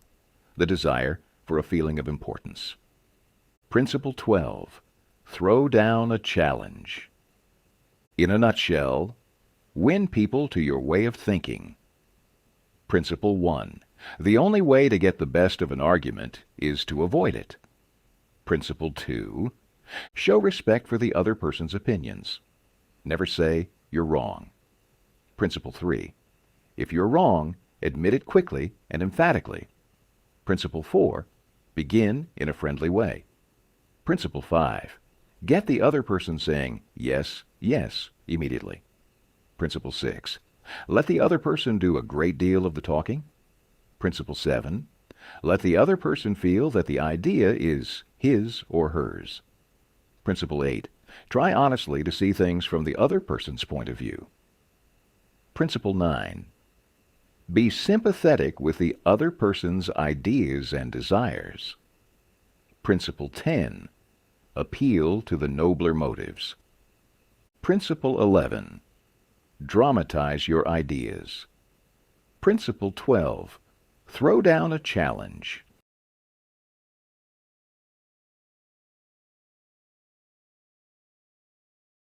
Part 4. Be a leader. How to change people without giving offense or arousing resentment. 1.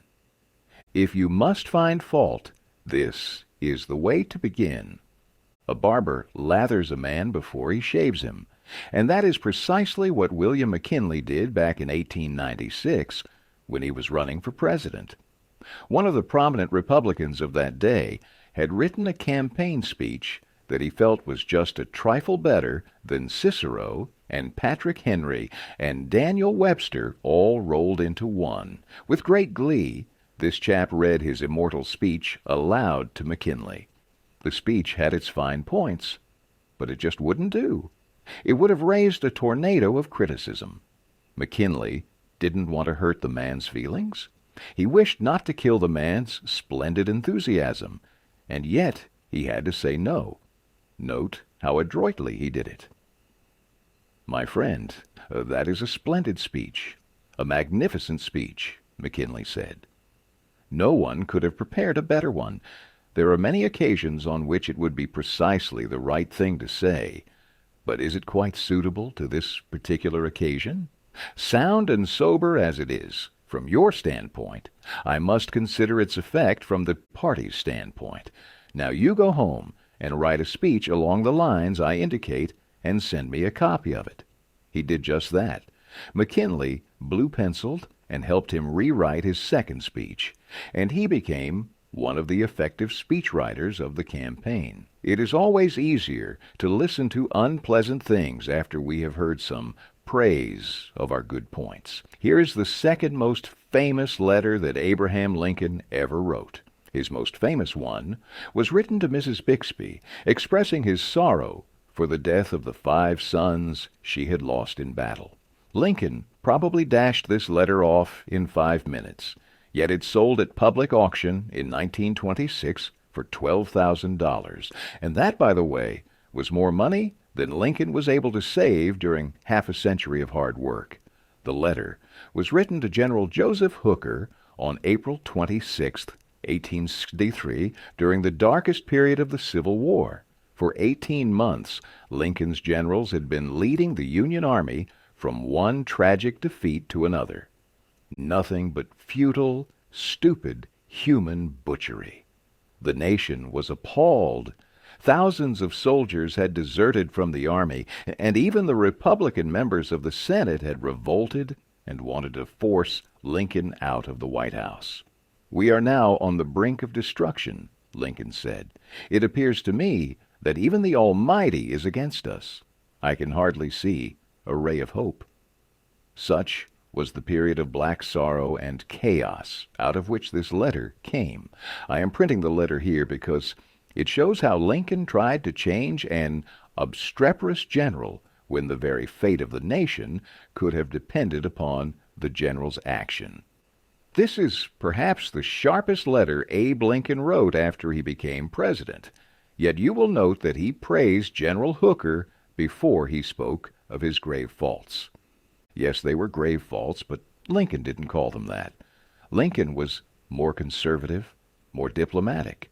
Lincoln wrote, "There are some things in regard to which I am not quite satisfied with you." Talk about tact and diplomacy. Here is the letter addressed to General Hooker. "I have placed you at the head of the Army of the Potomac. Of course, I have done this upon what appears to me to be sufficient reasons, and yet I think it best for you to know that there are some things in regard to which I am not quite satisfied with you. I believe you to be a brave and skillful soldier, which, of course, I like. I also believe you do not mix politics with your profession, in which you are right.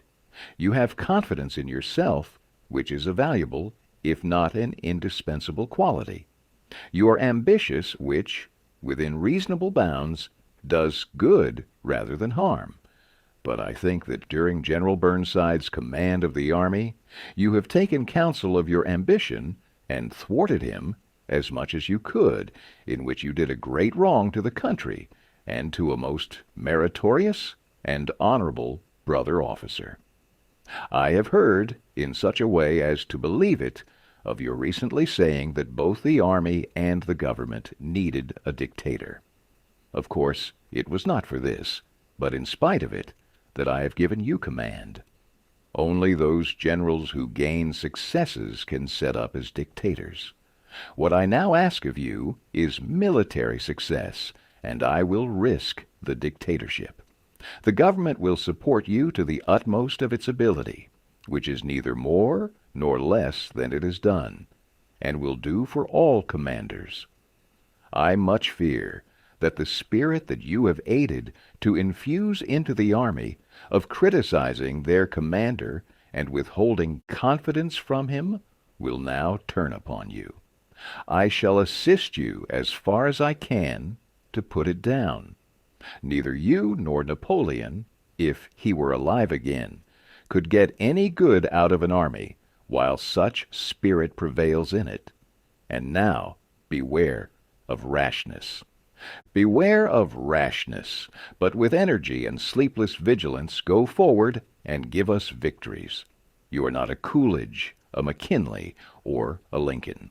You want to know whether this philosophy operates for you in everyday business contacts. Will it? Let's take the case of W.P. Gaw of the Wark Company, Philadelphia. The Wark Company had contracted to build and complete a large office building in Philadelphia by a certain specified date. Everything was going along well. The building was almost finished, when suddenly the subcontractor making the ornamental bronze work for the exterior of the building declared that he could not deliver on schedule. What? An entire building held up, heavy penalties, distressing losses, all because of one man. Long-distance telephone calls, arguments, heated conversations, all in vain. Then Mr. Gaw was sent to New York to beard the bronze lion in his den. Do you know you are the only person in Brooklyn with your name? Mr. Gaw asked the president of the subcontracting firm shortly after they were introduced. The president was surprised. No, I didn't know that. Well, said Mr. Gaw, when I got off the train this morning, I looked in the telephone book to get your address, and you are the only person in the Brooklyn phone book with your name. I never knew that, the subcontractor said. He checked the phone book with interest. Well, it's an unusual name, he said proudly. My family came from Holland and settled in New York almost 200 years ago. He continued to talk about his family and his ancestors for several minutes. When he finished that, Mr. Gaw complimented him on how large a plant he had and compared it favorably with a number of similar plants he had visited. It is one of the cleanest and neatest bronze factories I ever saw, said Gaw. I've spent a lifetime building up this business, the subcontractor said, and I am rather proud of it. Would you like to take a look around the factory? During this tour of inspection, Mr. Gaw complimented the man on his system of fabrication and told him how and why it seemed superior to those of some of his competitors. Gaw commented on some unusual machines, and the subcontractor announced that he himself had invented them. He spent considerable time showing Gaw how these machines operated and the superior work they turned out. He insisted on taking his visitor to lunch. So far, mind you, not a word had been uttered about the real purpose of Gaw's visit. After lunch, the subcontractor said, Now to get down to business. Naturally, I know why you're here. I did not expect that our meeting would be so enjoyable. You can go back to Philadelphia with my promise that your material will be fabricated and shipped, even if other orders have to be delayed. Mr. Gaw got everything that he wanted without even asking for it. The material arrived on time, and the building was completed on the day the contract specified. Would this have happened had Mr. Gaw used the hammer and dynamite method generally employed on such occasions? When a new employee's work is not up to standards, the first thought of many bosses is to bring in someone else who can do the job. But Dorothy Wrublewski, a branch manager of the Fort Monmouth Credit Union in New Jersey, was unwilling to give up on an inexperienced teller. We recently hired a young lady as a teller trainee. Her contact with our customers was very good. She was accurate and efficient in handling individual transactions. The problem developed at the end of the day when it was time to balance out. The head teller came to me and strongly suggested that I fire this woman. She is holding up everyone else because she is so slow in balancing out. I've shown her over and over, but she can't get it. She's got to go. The next day, I observed her working quickly and accurately when handling the normal everyday transactions, and she was very pleasant with our customers. It didn't take long to discover why she had trouble balancing out. After the office closed, I went over to talk with her. She was obviously nervous and upset.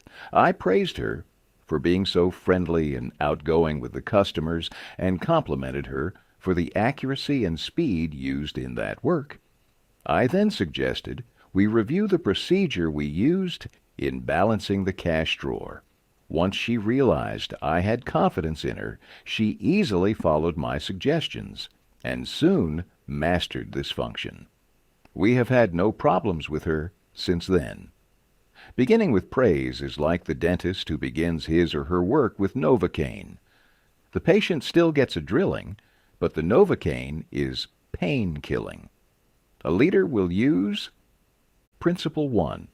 Begin with praise and honest appreciation. 2. How to criticize and not be hated for it. Charles Schwab was passing through one of his steel mills one day at noon when he came across some of his employees smoking. Immediately above their heads was a sign that said, "No smoking." Did Schwab point to the sign and say, "Can't you read?" Oh, no, not Schwab. He walked over to the men, handed each one a cigar, and said, "I'll appreciate it, boys, if you will smoke these on the outside." They knew that he knew that they had broken a rule, and they admired him because he said nothing about it and gave them a little present and made them feel important. Couldn't keep from loving a man like that, could you? John Wanamaker used the same technique. Wanamaker made a tour of his great store in Philadelphia every day. Once, he saw a customer waiting at a counter. No one was paying the slightest attention to her. The salespeople? Oh, they were in a huddle at the far end of the counter, laughing and talking among themselves. Wanamaker didn't say a word. Quietly, slipping behind the counter, he waited on the woman himself and then handed the purchase to the salespeople to be wrapped as he went on his way. Wanamaker chose to demonstrate what he wanted rather than to verbally criticize his employees. There are times, though, when a situation requires a more direct approach. And while there are tactful ways to say what you want, there is one three-letter word that destroys that intention. The word but. It is poison. It delivers criticism in the guise of a compliment and subtly cloaks the true meaning of a statement. Your dress is lovely, but that color is unbecoming to you. Or, you passed the last test with flying colors, but you are still failing the class.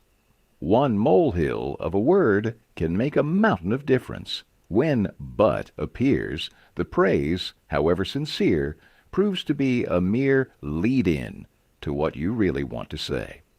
When used as sugarcoating, what began as a genuine compliment has now turned as sour as forgotten milk. The word but means trouble, and the person on the receiving end knows it. Don't use it. Find a better and more honest way to present your case. On March 8, 1887, the eloquent Henry Ward Beecher died. The following Sunday, Lyman Abbott was invited to speak in the pulpit, left silent by Beecher's passing. Eager to do his best, he wrote, rewrote, and polished his sermon with the meticulous care of a Flaubert. Then he read it to his wife. It was poor, as most written speeches are. She might have said, if she had had less judgment, "Lyman, that is terrible. That'll never do. You'll put people to sleep. It reads like an encyclopedia. You ought to know better than that after all the years you have been preaching. For heaven's sake, Why don't you talk like a human being? Why don't you act natural? You'll disgrace yourself if you ever read that stuff. That's what she might have said. And if she had, you know what would have happened. And she knew too. So, she merely remarked that it would make an excellent article for the North American Review. In other words, she praised it, and at the same time subtly suggested that it wouldn't do as a speech. Lyman Abbott saw the point, tore up his carefully prepared manuscript, and preached without even using notes. An effective way to correct others' mistakes is Principle 2. Call attention to people's mistakes indirectly. 3. Talk about your own mistakes. First, my niece, Josephine Carnegie, had come to New York to be my secretary. She was 19, had graduated from high school 3 years previously, and her business experience was a trifle more than zero. She became one of the most proficient secretaries west of Suez, but in the beginning she was, well, susceptible to improvement. One day, when I started to criticize her, I said to myself, "Just a minute, Dale Carnegie, just a minute. You are twice as old as Josephine. You have had 10,000 times as much business experience. How can you possibly expect her to have your viewpoint, your judgment, your initiative? And just a minute, Dale, what were you doing at 19? Remember the asinine mistakes and blunders you made. Remember the time you did this and that?" After thinking the matter over, honestly and impartially, I concluded that Josephine's batting average at 19 was better than mine had been. And that, I am sorry to confess, is not paying Josephine much of a compliment.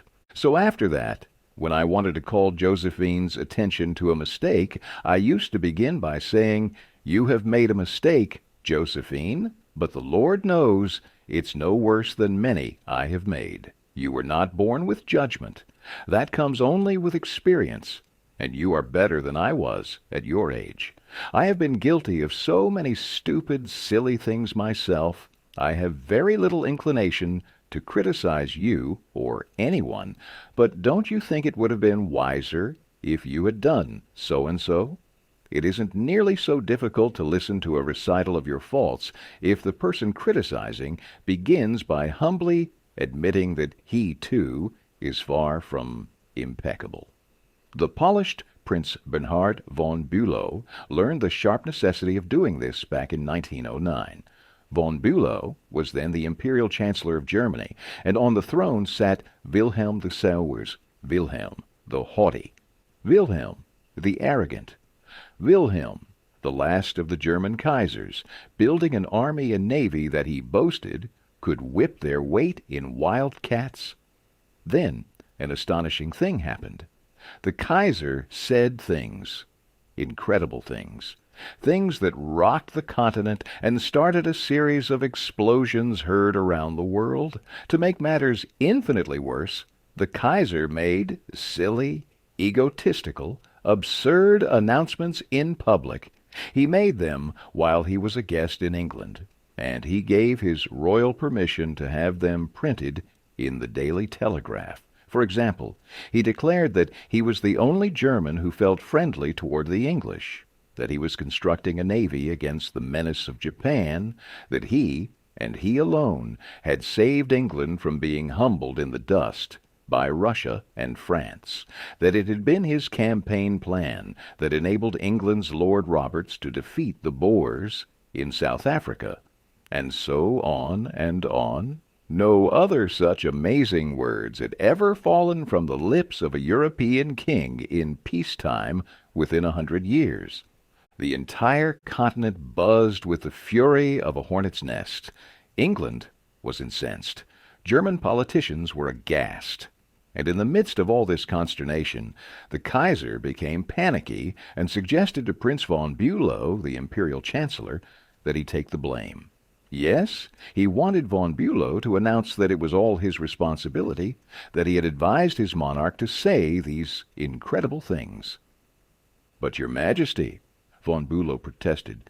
"It seems to me utterly impossible that anybody either in Germany or England could suppose me capable of having advised Your Majesty to say any such thing." The moment those words were out of von Bülow's mouth, he realized he had made a grave mistake. The Kaiser blew up. "You consider me a donkey," he shouted, "capable of blunders you yourself could never have committed."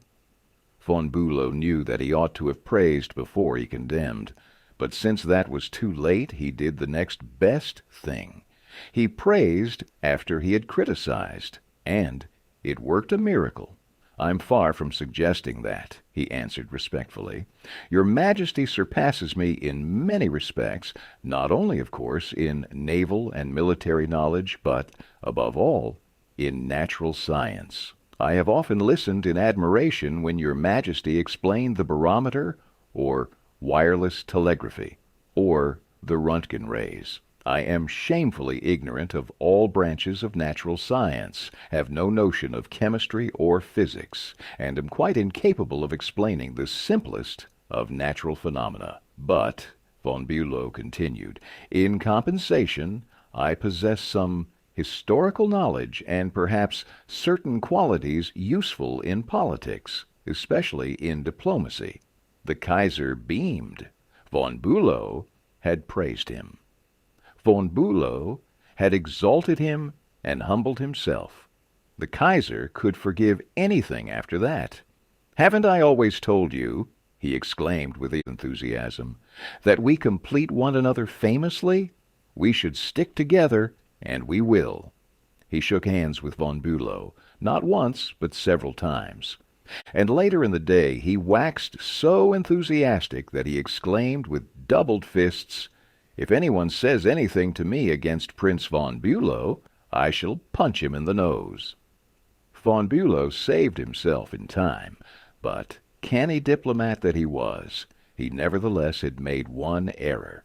He should have begun by talking about his own shortcomings and Wilhelm's superiority, not by intimating that the Kaiser was a half-wit in need of a guardian. If a few sentences humbling oneself and praising the other party can turn a haughty, insulted Kaiser into a staunch friend, imagine what humility and praise can do for you and me in our daily contacts. Rightfully used, they will work veritable miracles in human relations. Admitting one's own mistakes, even when one hasn't corrected them, can help convince somebody to change his or her behavior. A good leader follows this principle. Principle 3. Talk about your own mistakes before criticizing the other person. 4. No one likes to take orders. I once had the pleasure of dining with Miss Ida Tarbell, the Dean of American Biographers. When I told her I was writing this book, we began discussing the all-important subject of getting along with people, and she told me that while she was writing her biography of Owen D. Young, the founder of RCA, she interviewed a man who had sat for 3 years in the same office with Mr. Young. This man declared that during all that time, he had never heard Young give a direct order to anyone. He always gave suggestions, not orders. Owen D. Young never said, for example, "Do this or do that," or "Don't do this or don't do that." He would say, "You might consider this," or "Do you think that would work?" Frequently he would say, after he had dictated a letter, "What do you think of this?" In looking over a letter of one of his assistants, he would say, "Maybe if we were to phrase it this way, it would be better." He always gave people the opportunity to do things themselves. He never told his assistants to do things. He let them do them, let them learn from their mistakes. A technique like that makes it easy for a person to correct errors. A technique like that saves a person's pride and gives him or her a feeling of importance. It makes them want to cooperate instead of rebel. Resentment caused by a brash order may last a long time, even if the order was given to correct an obviously bad situation. Dan Santarelli, a teacher at a vocational school in Wyoming, Pennsylvania, told how a student at the school had blocked the entrance to one of the school's shops by illegally parking his car in it. One of the other instructors stormed into the classroom and asked in an arrogant tone, "Whose car is blocking the driveway?" When the student who owned the car spoke up, the instructor screamed, "Move that car and move it right now, or I'll wrap a chain around it and drag it out of there." Now, that student was wrong. The car shouldn't have been parked there. But from that day on, not only did that student resent the instructor's action, but all the students in the class did everything they could to give the instructor a hard time and make his job unpleasant. How could that instructor have handled it differently? After asking in a friendly way who owned the car, he could have said, "That's a nice-looking car, son, but it's going to get towed if you leave it there. We need to have clear access to the shop, so we've started cracking down on illegal parking." No one would even have had to ask that student to move his car. He would have bolted to the lot to save his car and his pocketbook from a tow charge, and he probably would have thanked the teacher for the timely warning. Beginning with questions not only makes an order more palatable, it often stimulates the creativity of the persons whom you ask. People are more likely to accept an order if they have had a part in the decision that caused the order to be issued, and less likely to bristle at being told what to do.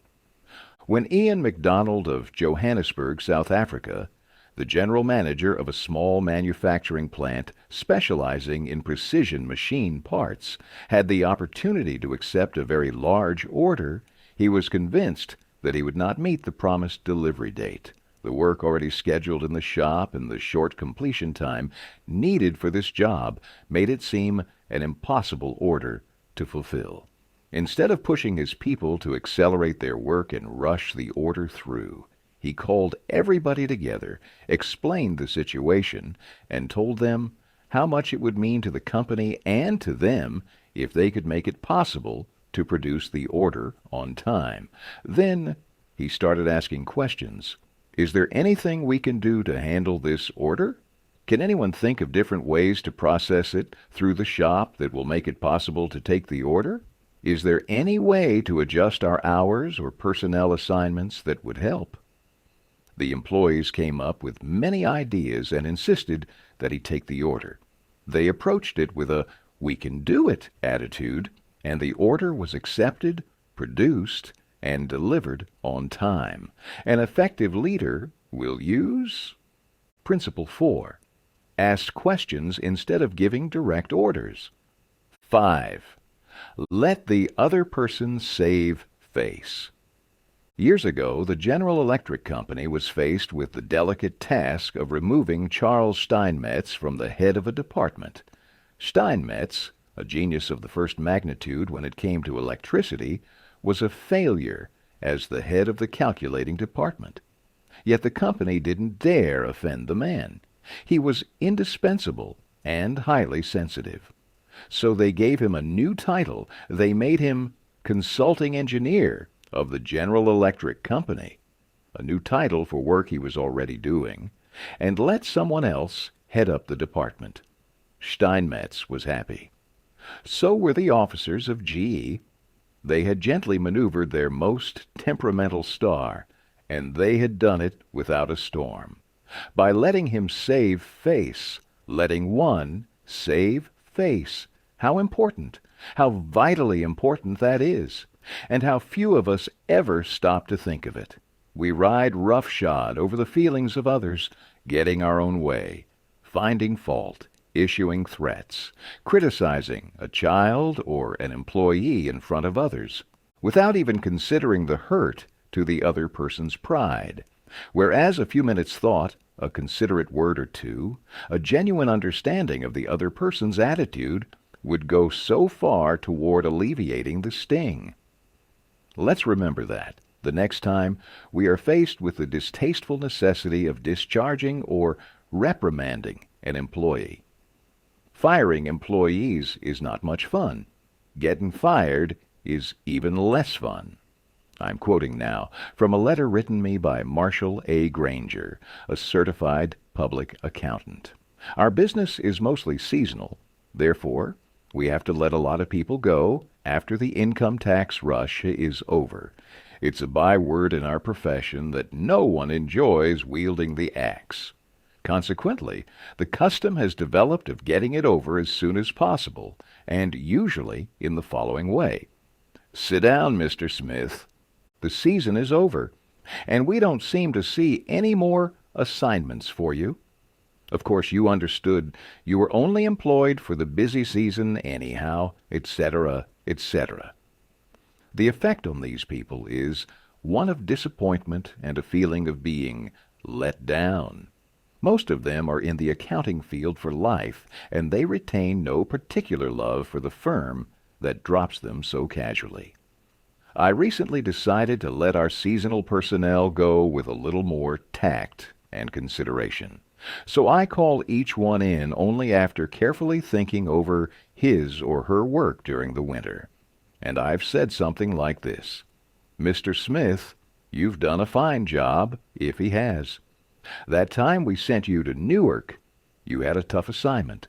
You were on the spot, but you came through with flying colors, and we want you to know the firm is proud of you. You've got the stuff. You're going a long way, wherever you're working. This firm believes in you and is rooting for you, and we don't want you to forget it. Effect? The people go away feeling a lot better about being fired. They don't feel let down.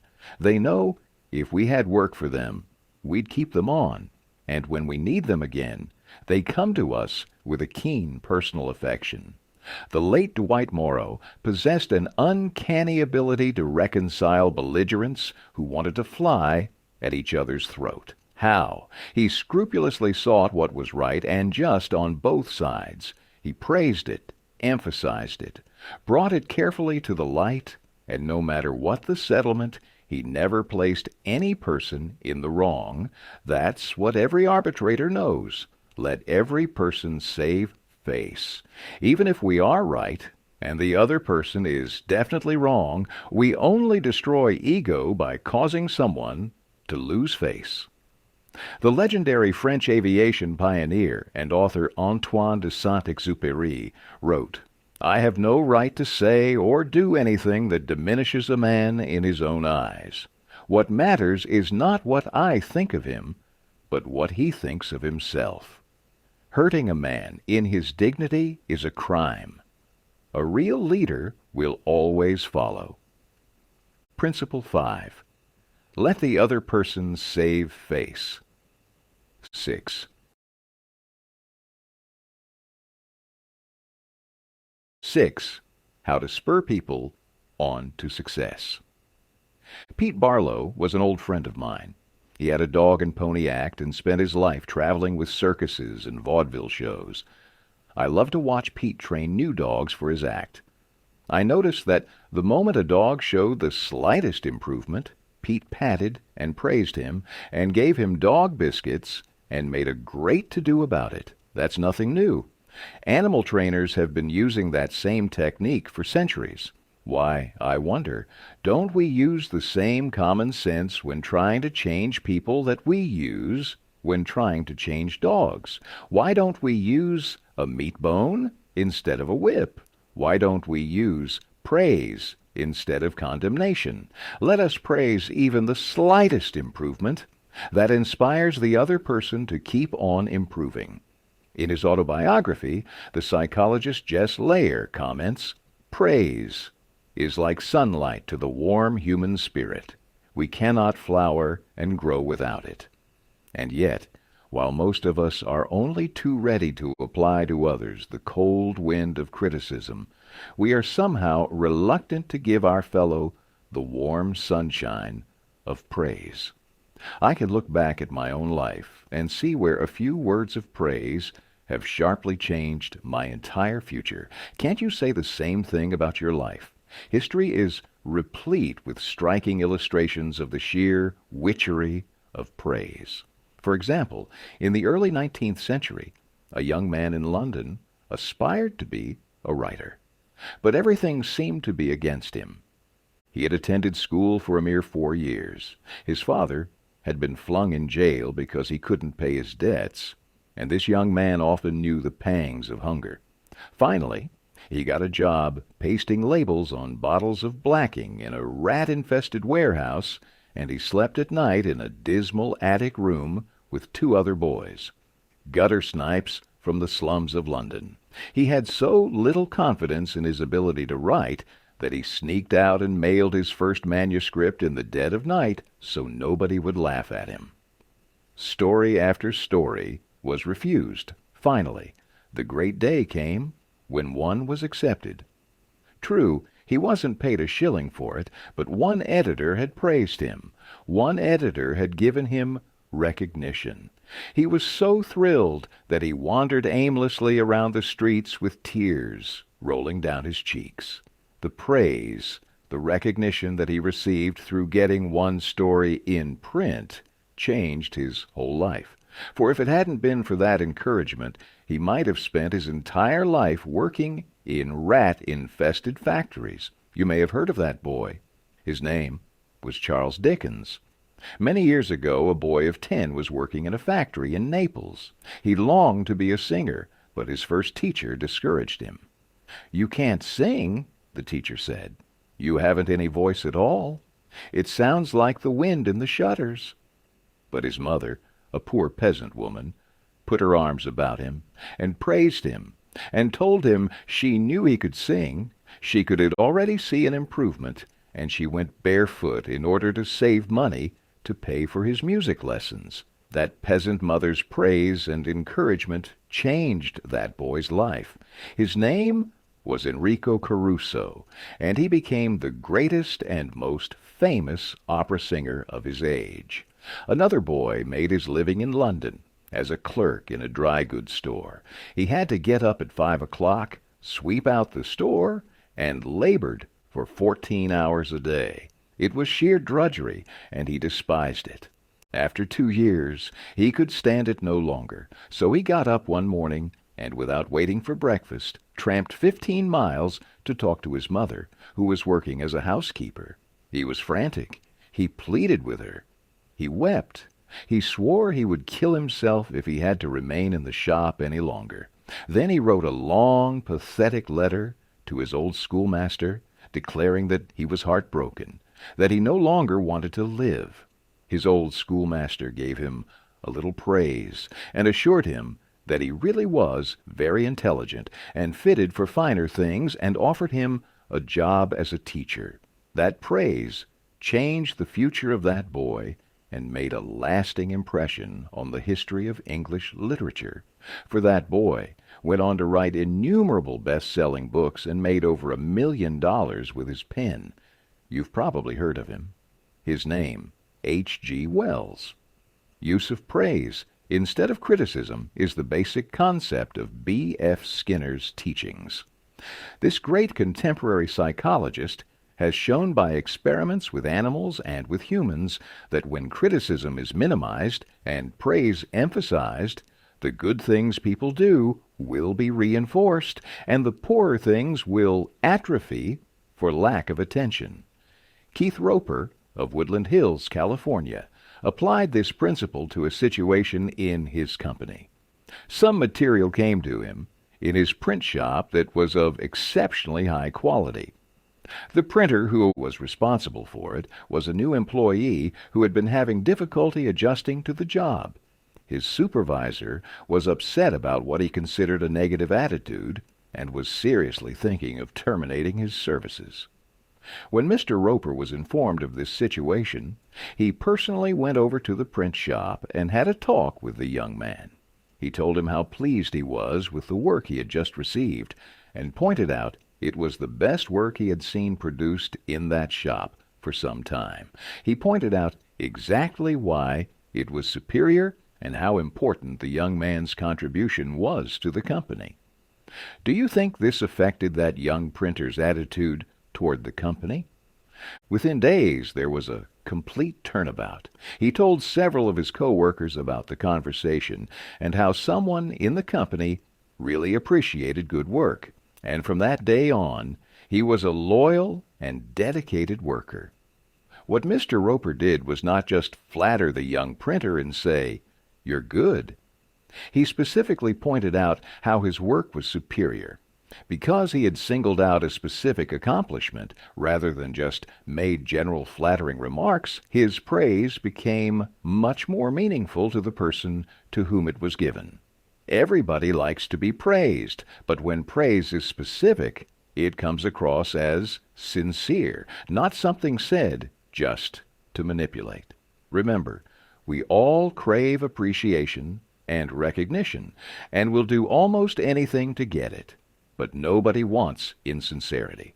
Nobody wants flattery. Let me repeat. The principles taught in this book will work only when they come from the heart. I am not advocating a bag of tricks. I am talking about a new way of life. I am talking about changing people. If you and I will inspire the people with whom we come in contact by giving them a realization of the hidden treasures they possess, we can do far more than change people. We can literally transform them. Exaggeration. Then listen to these sage words from William James, one of the most distinguished psychologists and philosophers America has ever produced. Compared with what we ought to be, we are only half awake. We are making use of only a small part of our physical and mental resources. Stating the thing broadly, the human individual thus lives far within his limits. He possesses powers of various sorts that he habitually fails to use. Yes, you who are reading these lines possess powers of various sorts that you habitually fail to use. And one of these powers you're probably not using to the fullest extent is your magic ability to praise people and inspire them with a realization of their latent possibilities. Abilities wither under criticism. They blossom under encouragement. To become a more effective leader of people, apply Principle 6. Praise the slightest improvement and praise every improvement. Be hearty in your approbation and lavish in your praise. 7. Give a dog a good name. There is an old saying, "Give a dog a bad name, and you may as well shoot him." It means that we respond to what others believe about us. If a young person is labeled a troublemaker or a delinquent, you can bet that they will live up to that reputation. And by God, why shouldn't they? They have already been condemned and feel they have nothing to lose. But what would happen if instead a person took the time to find something redeeming in that other person? Something fine and good, something to be nourished. Everyone has at least one quality that can be respected and admired. So why not offer people the opportunity to demonstrate their strengths rather than find fault in their weaknesses? Someone who put this philosophy into action brilliantly was a fourth-grade teacher from Brooklyn, New York, Mrs. Ruth Hopkins. On the first day of school, she looked at her class roster with the excitement and pleasure of starting a new term. But as she went down to the list of students, her heart sank. In her class this year, she would have Terrible Tommy, the school's most notorious bad boy. His last teacher had constantly complained about him to colleagues, the principal, and anyone else who would listen. To no avail.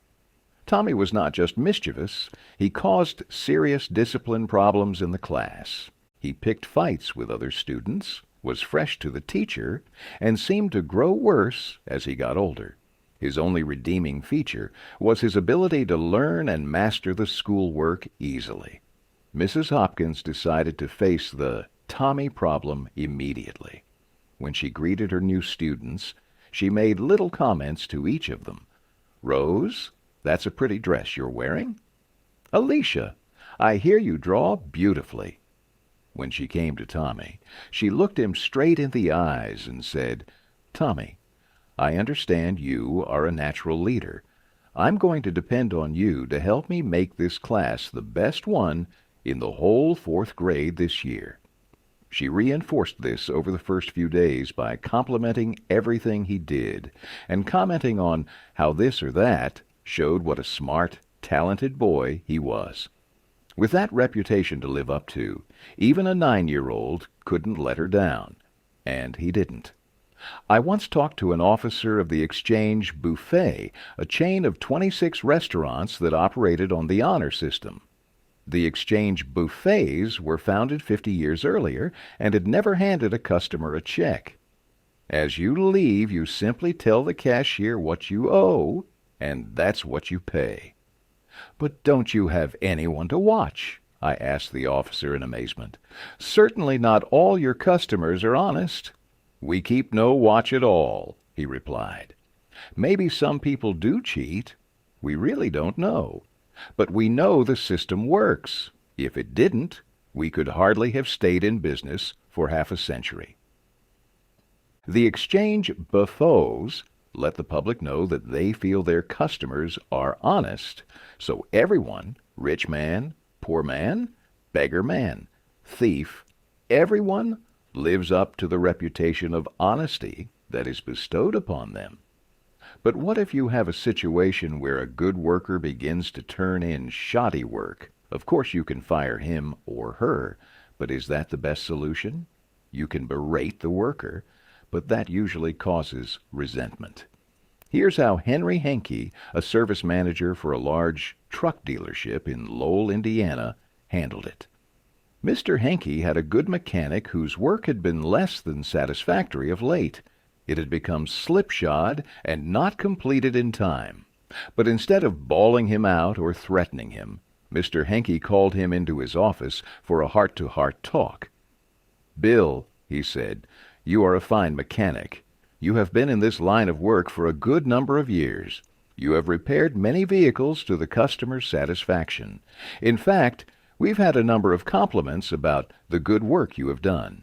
Yet of late, the time you take to complete each job has been increasing, and your work has not been up to your own standards. Because you have been such an outstanding mechanic in the past, I felt sure you would want to know that I am not happy with this situation, and perhaps jointly we could find some way to correct the problem." Bill responded that he hadn't realized he had been falling down in his duties, and assured his boss that the work he was getting was not out of his range of expertise, and he would try to improve in the future. Did he do it? You can be sure he did. He once again became a fast and thorough mechanic. With that reputation Mr. Henke had given him to live up to, how could he do anything else but turn out work comparable to that which he had done in the past?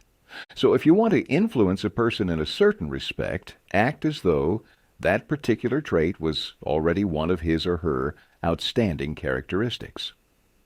Shakespeare said, "Assume a virtue, if you have it not." And it might be well to assume and state openly that the other party has the virtue that you want them to develop. Give them a fine reputation to live up to, and they will make prodigious efforts rather than see you disillusioned. Just ask Dr. Martin Fitzhugh, a dentist from Dublin, Ireland. One morning he was shocked when one of his patients pointed out to him that the metal cup holder which she was using to rinse her mouth was not very clean. True, the patient drank from the paper cup, not the holder, but it certainly was not professional to use tarnished equipment. When the patient left, Dr. Fitzhugh retreated to his private office to write a note to Martin, the man who came twice a week to clean his office. He wrote, "My dear Martin, I see you so seldom, so I thought I'd take the time to thank you for the fine job of cleaning you've been doing. By the way, I thought I'd mention that since 2 hours, twice a week, is a very limited amount of time, please feel free to work an extra half hour from time to time if you feel you need to do those once-in-a-while things like polishing the cup holders and the like. I, of course, will pay you for the extra time."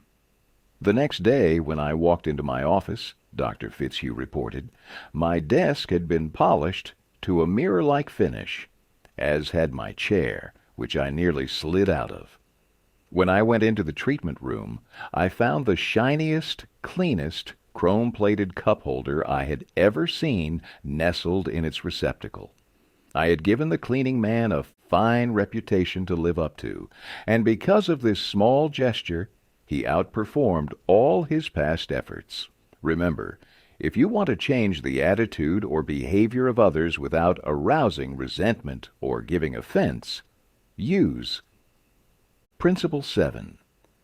Give the other person a fine reputation to live up to. 8. Make the fault seem easy to correct.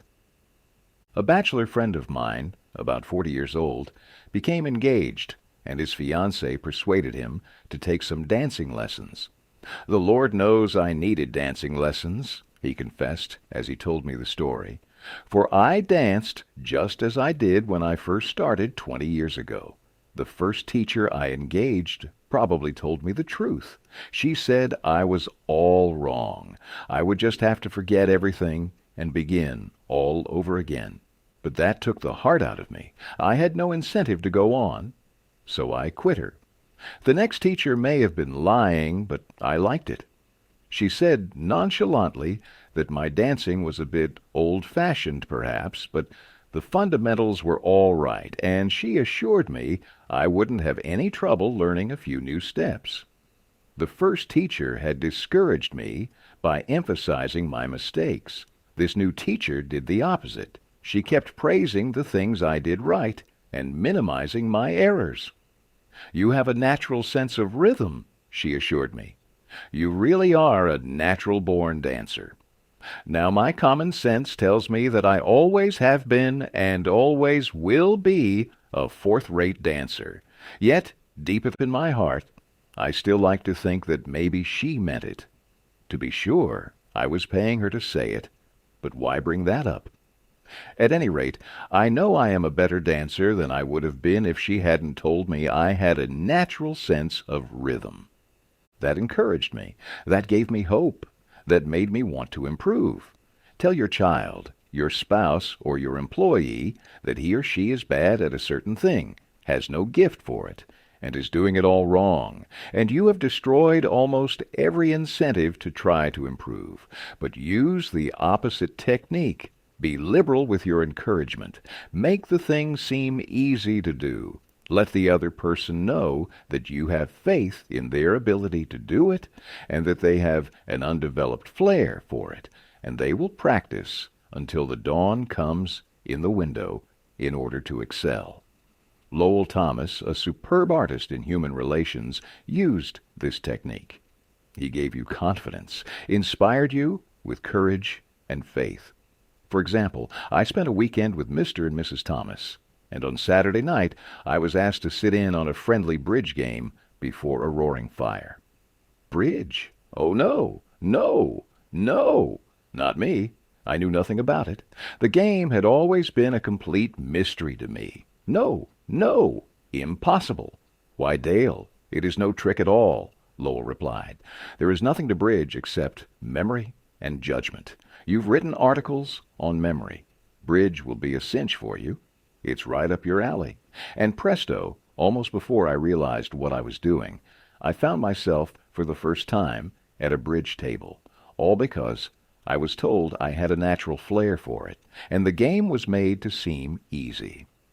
Speaking of bridge reminds me of Ely Culbertson, whose books on bridge have been translated into a dozen languages and have sold more than 1 million copies. Yet he told me he never would have made a profession out of the game if a certain young woman hadn't assured him he had a flair for it. When he came to America in 1922, he tried to get a job teaching in philosophy and sociology, but he couldn't. Then he tried selling coal, and he failed at that. Then he tried selling coffee, and he failed at that too. He had played some bridge, but it had never occurred to him in those days that someday he would teach it. He was not only a poor card player, but he was also very stubborn. He asked so many questions and held so many post-mortem examinations that no one wanted to play with him. Then he met a pretty bridge teacher, Josephine Dillon, fell in love and married her.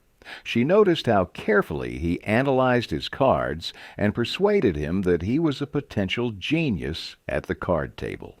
It was that encouragement, and that alone, Culbertson told me, that caused him to make a profession of bridge. Sometimes a little encouragement can work miracles. Clarence M. Jones, one of the instructors of my course in Cincinnati, Ohio, described how his son's life was completely changed thanks to encouragement and making faults seem easy to correct. When David was 15, he came to live with me in Cincinnati. He had led a rough life. 12 years earlier, his head was cut open in a car accident, leaving a very bad scar on his forehead.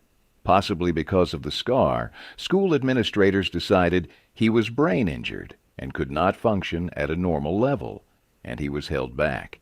He was 2 years behind his age group, and he was only now in the 7th grade. Yet he still did not know his multiplication tables. He added on his fingers, and he could barely read. There was one positive point. He loved to work on radios and other mechanical and electrical devices. He wanted to become a repairman. I encouraged this and pointed out that he needed math to qualify for the training. I decided to help him become proficient in this subject.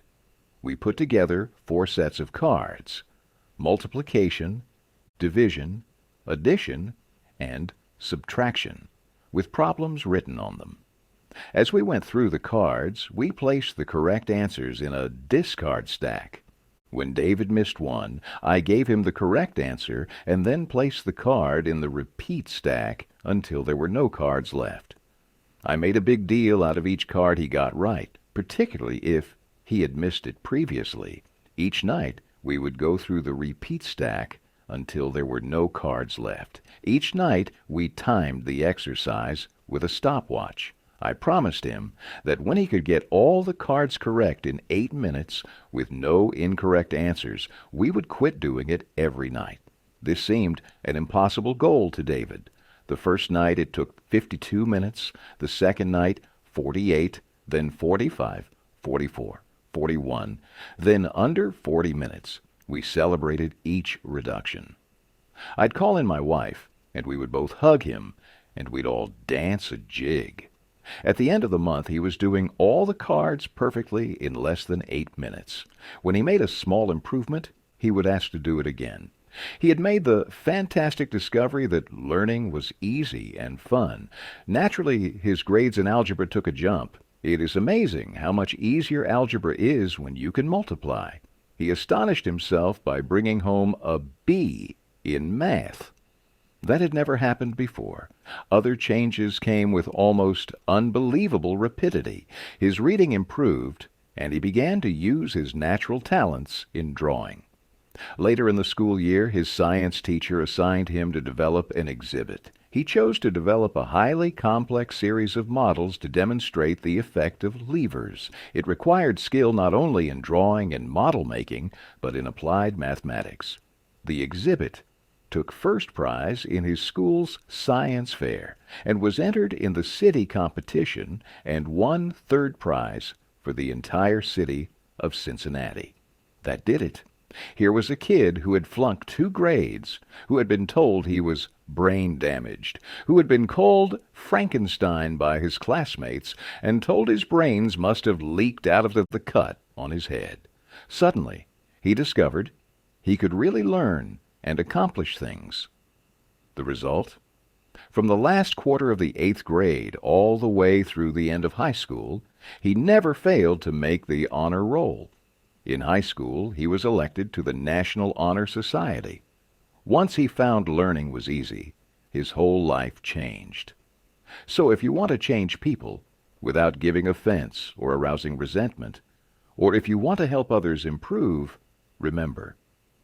Principle 8. Use encouragement. Make the fault seem easy to correct. 9. Make people glad to do what you want.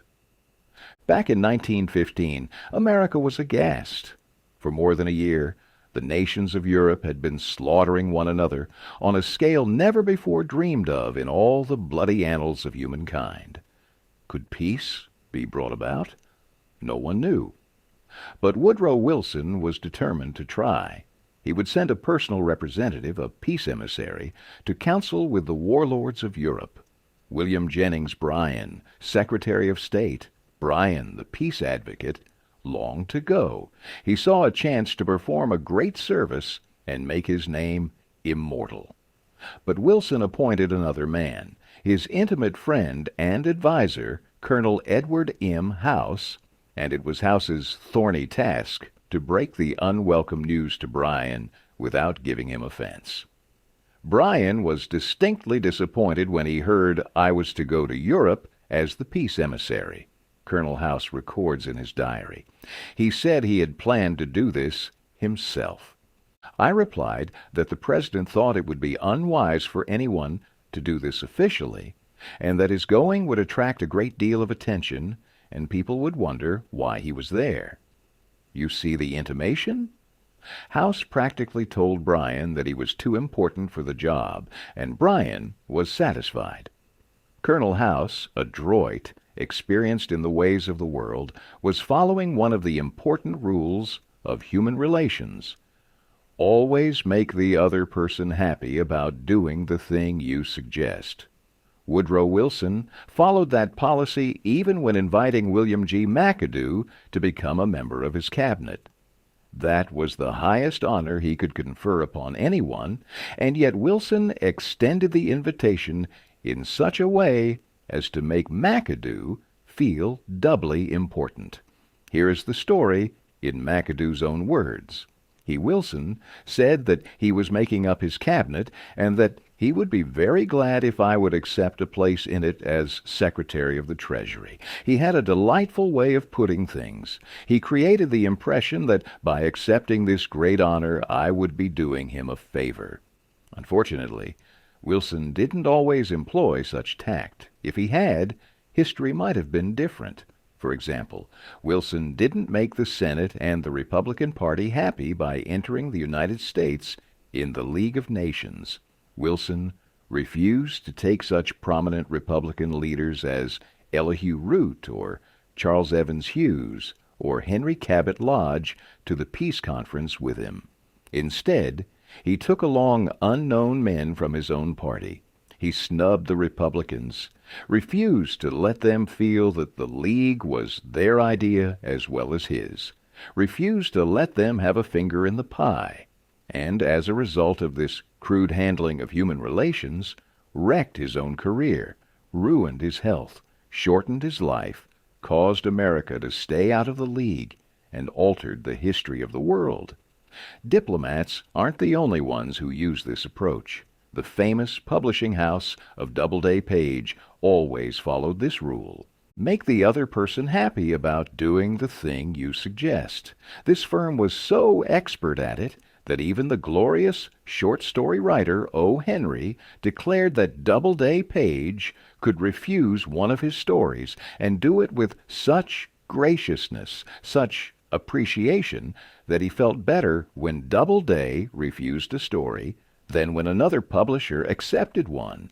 While this skill may seem to come naturally to some, anyone can master it if they recognize its importance. It is only a matter of finding a way for others to get something out of helping us. Recognition, appreciation, or a reward for their cooperation. Dale O. Ferrier of Fort Wayne, Indiana, told how he encouraged one of his young children, Jeff, to willingly do the chore he was assigned. One of Jeff's chores was to pick up pears from under the pear trees, so the person who was mowing underneath wouldn't have to stop to pick them up. Jeff didn't like this chore, and frequently it was either not done at all or done so poorly that the mower did have to stop and pick up several pears that Jeff had missed. Rather than have an eyeball-to-eyeball confrontation about it, one day I said to him, "Jeff, I'll make a deal with you.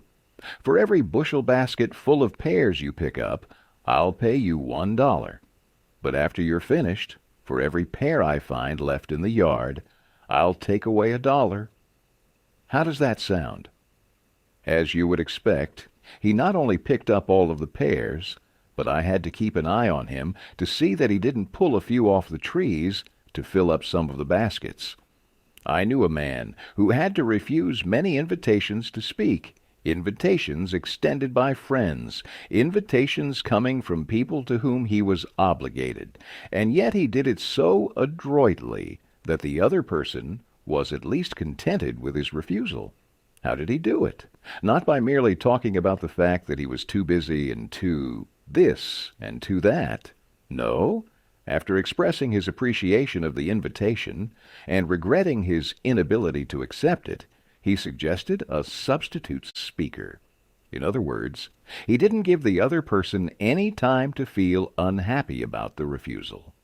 He immediately changed the other person's thoughts to some other fine orator who could accept the invitation.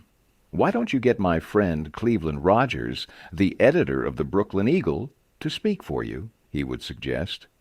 Or have you thought about trying Guy Hickok? He lived in Paris for 15 years and has some astonishing stories to tell about his time as a foreign correspondent. Guter Schmidt, who took my course, told of an employee in the food store he managed who was negligent about putting the proper price tags on the shelves where the items were displayed. This caused confusion and customer complaints. Reminders, admonitions, confrontations with the employee about this did not do much good. Finally, Mr. Schmidt called the young man into his office and told him he was appointing him supervisor of price tag posting for the entire store, and he would be responsible for keeping all of the shelves properly tagged. This new responsibility and title changed the young man's attitude completely, and he fulfilled his duties satisfactorily from then on. Childish? Perhaps. But that is what they said to Napoleon when he created the Legion of Honor and distributed 15,000 crosses to his soldiers and made 18 of his generals marshals of France and called his troops the Grand Army. Napoleon was criticized for giving toys to war-hardened veterans, and Napoleon replied, "Men are ruled by toys." This technique of giving titles and authority worked for Napoleon, and it will work for you. For example, a friend of mine, Mrs. Ernest Gent of Scarsdale, New York, was troubled by boys running across and destroying her lawn. She tried criticism. She tried coaxing. Neither worked. Then she tried giving the worst sinner in the gang a title and a feeling of authority. She made him her detective and put him in charge of keeping all trespassers off her lawn. That solved her problem. Her detective built a bonfire in the backyard, heated an iron red hot, and threatened to brand any boy who stepped on the lawn. This is human nature.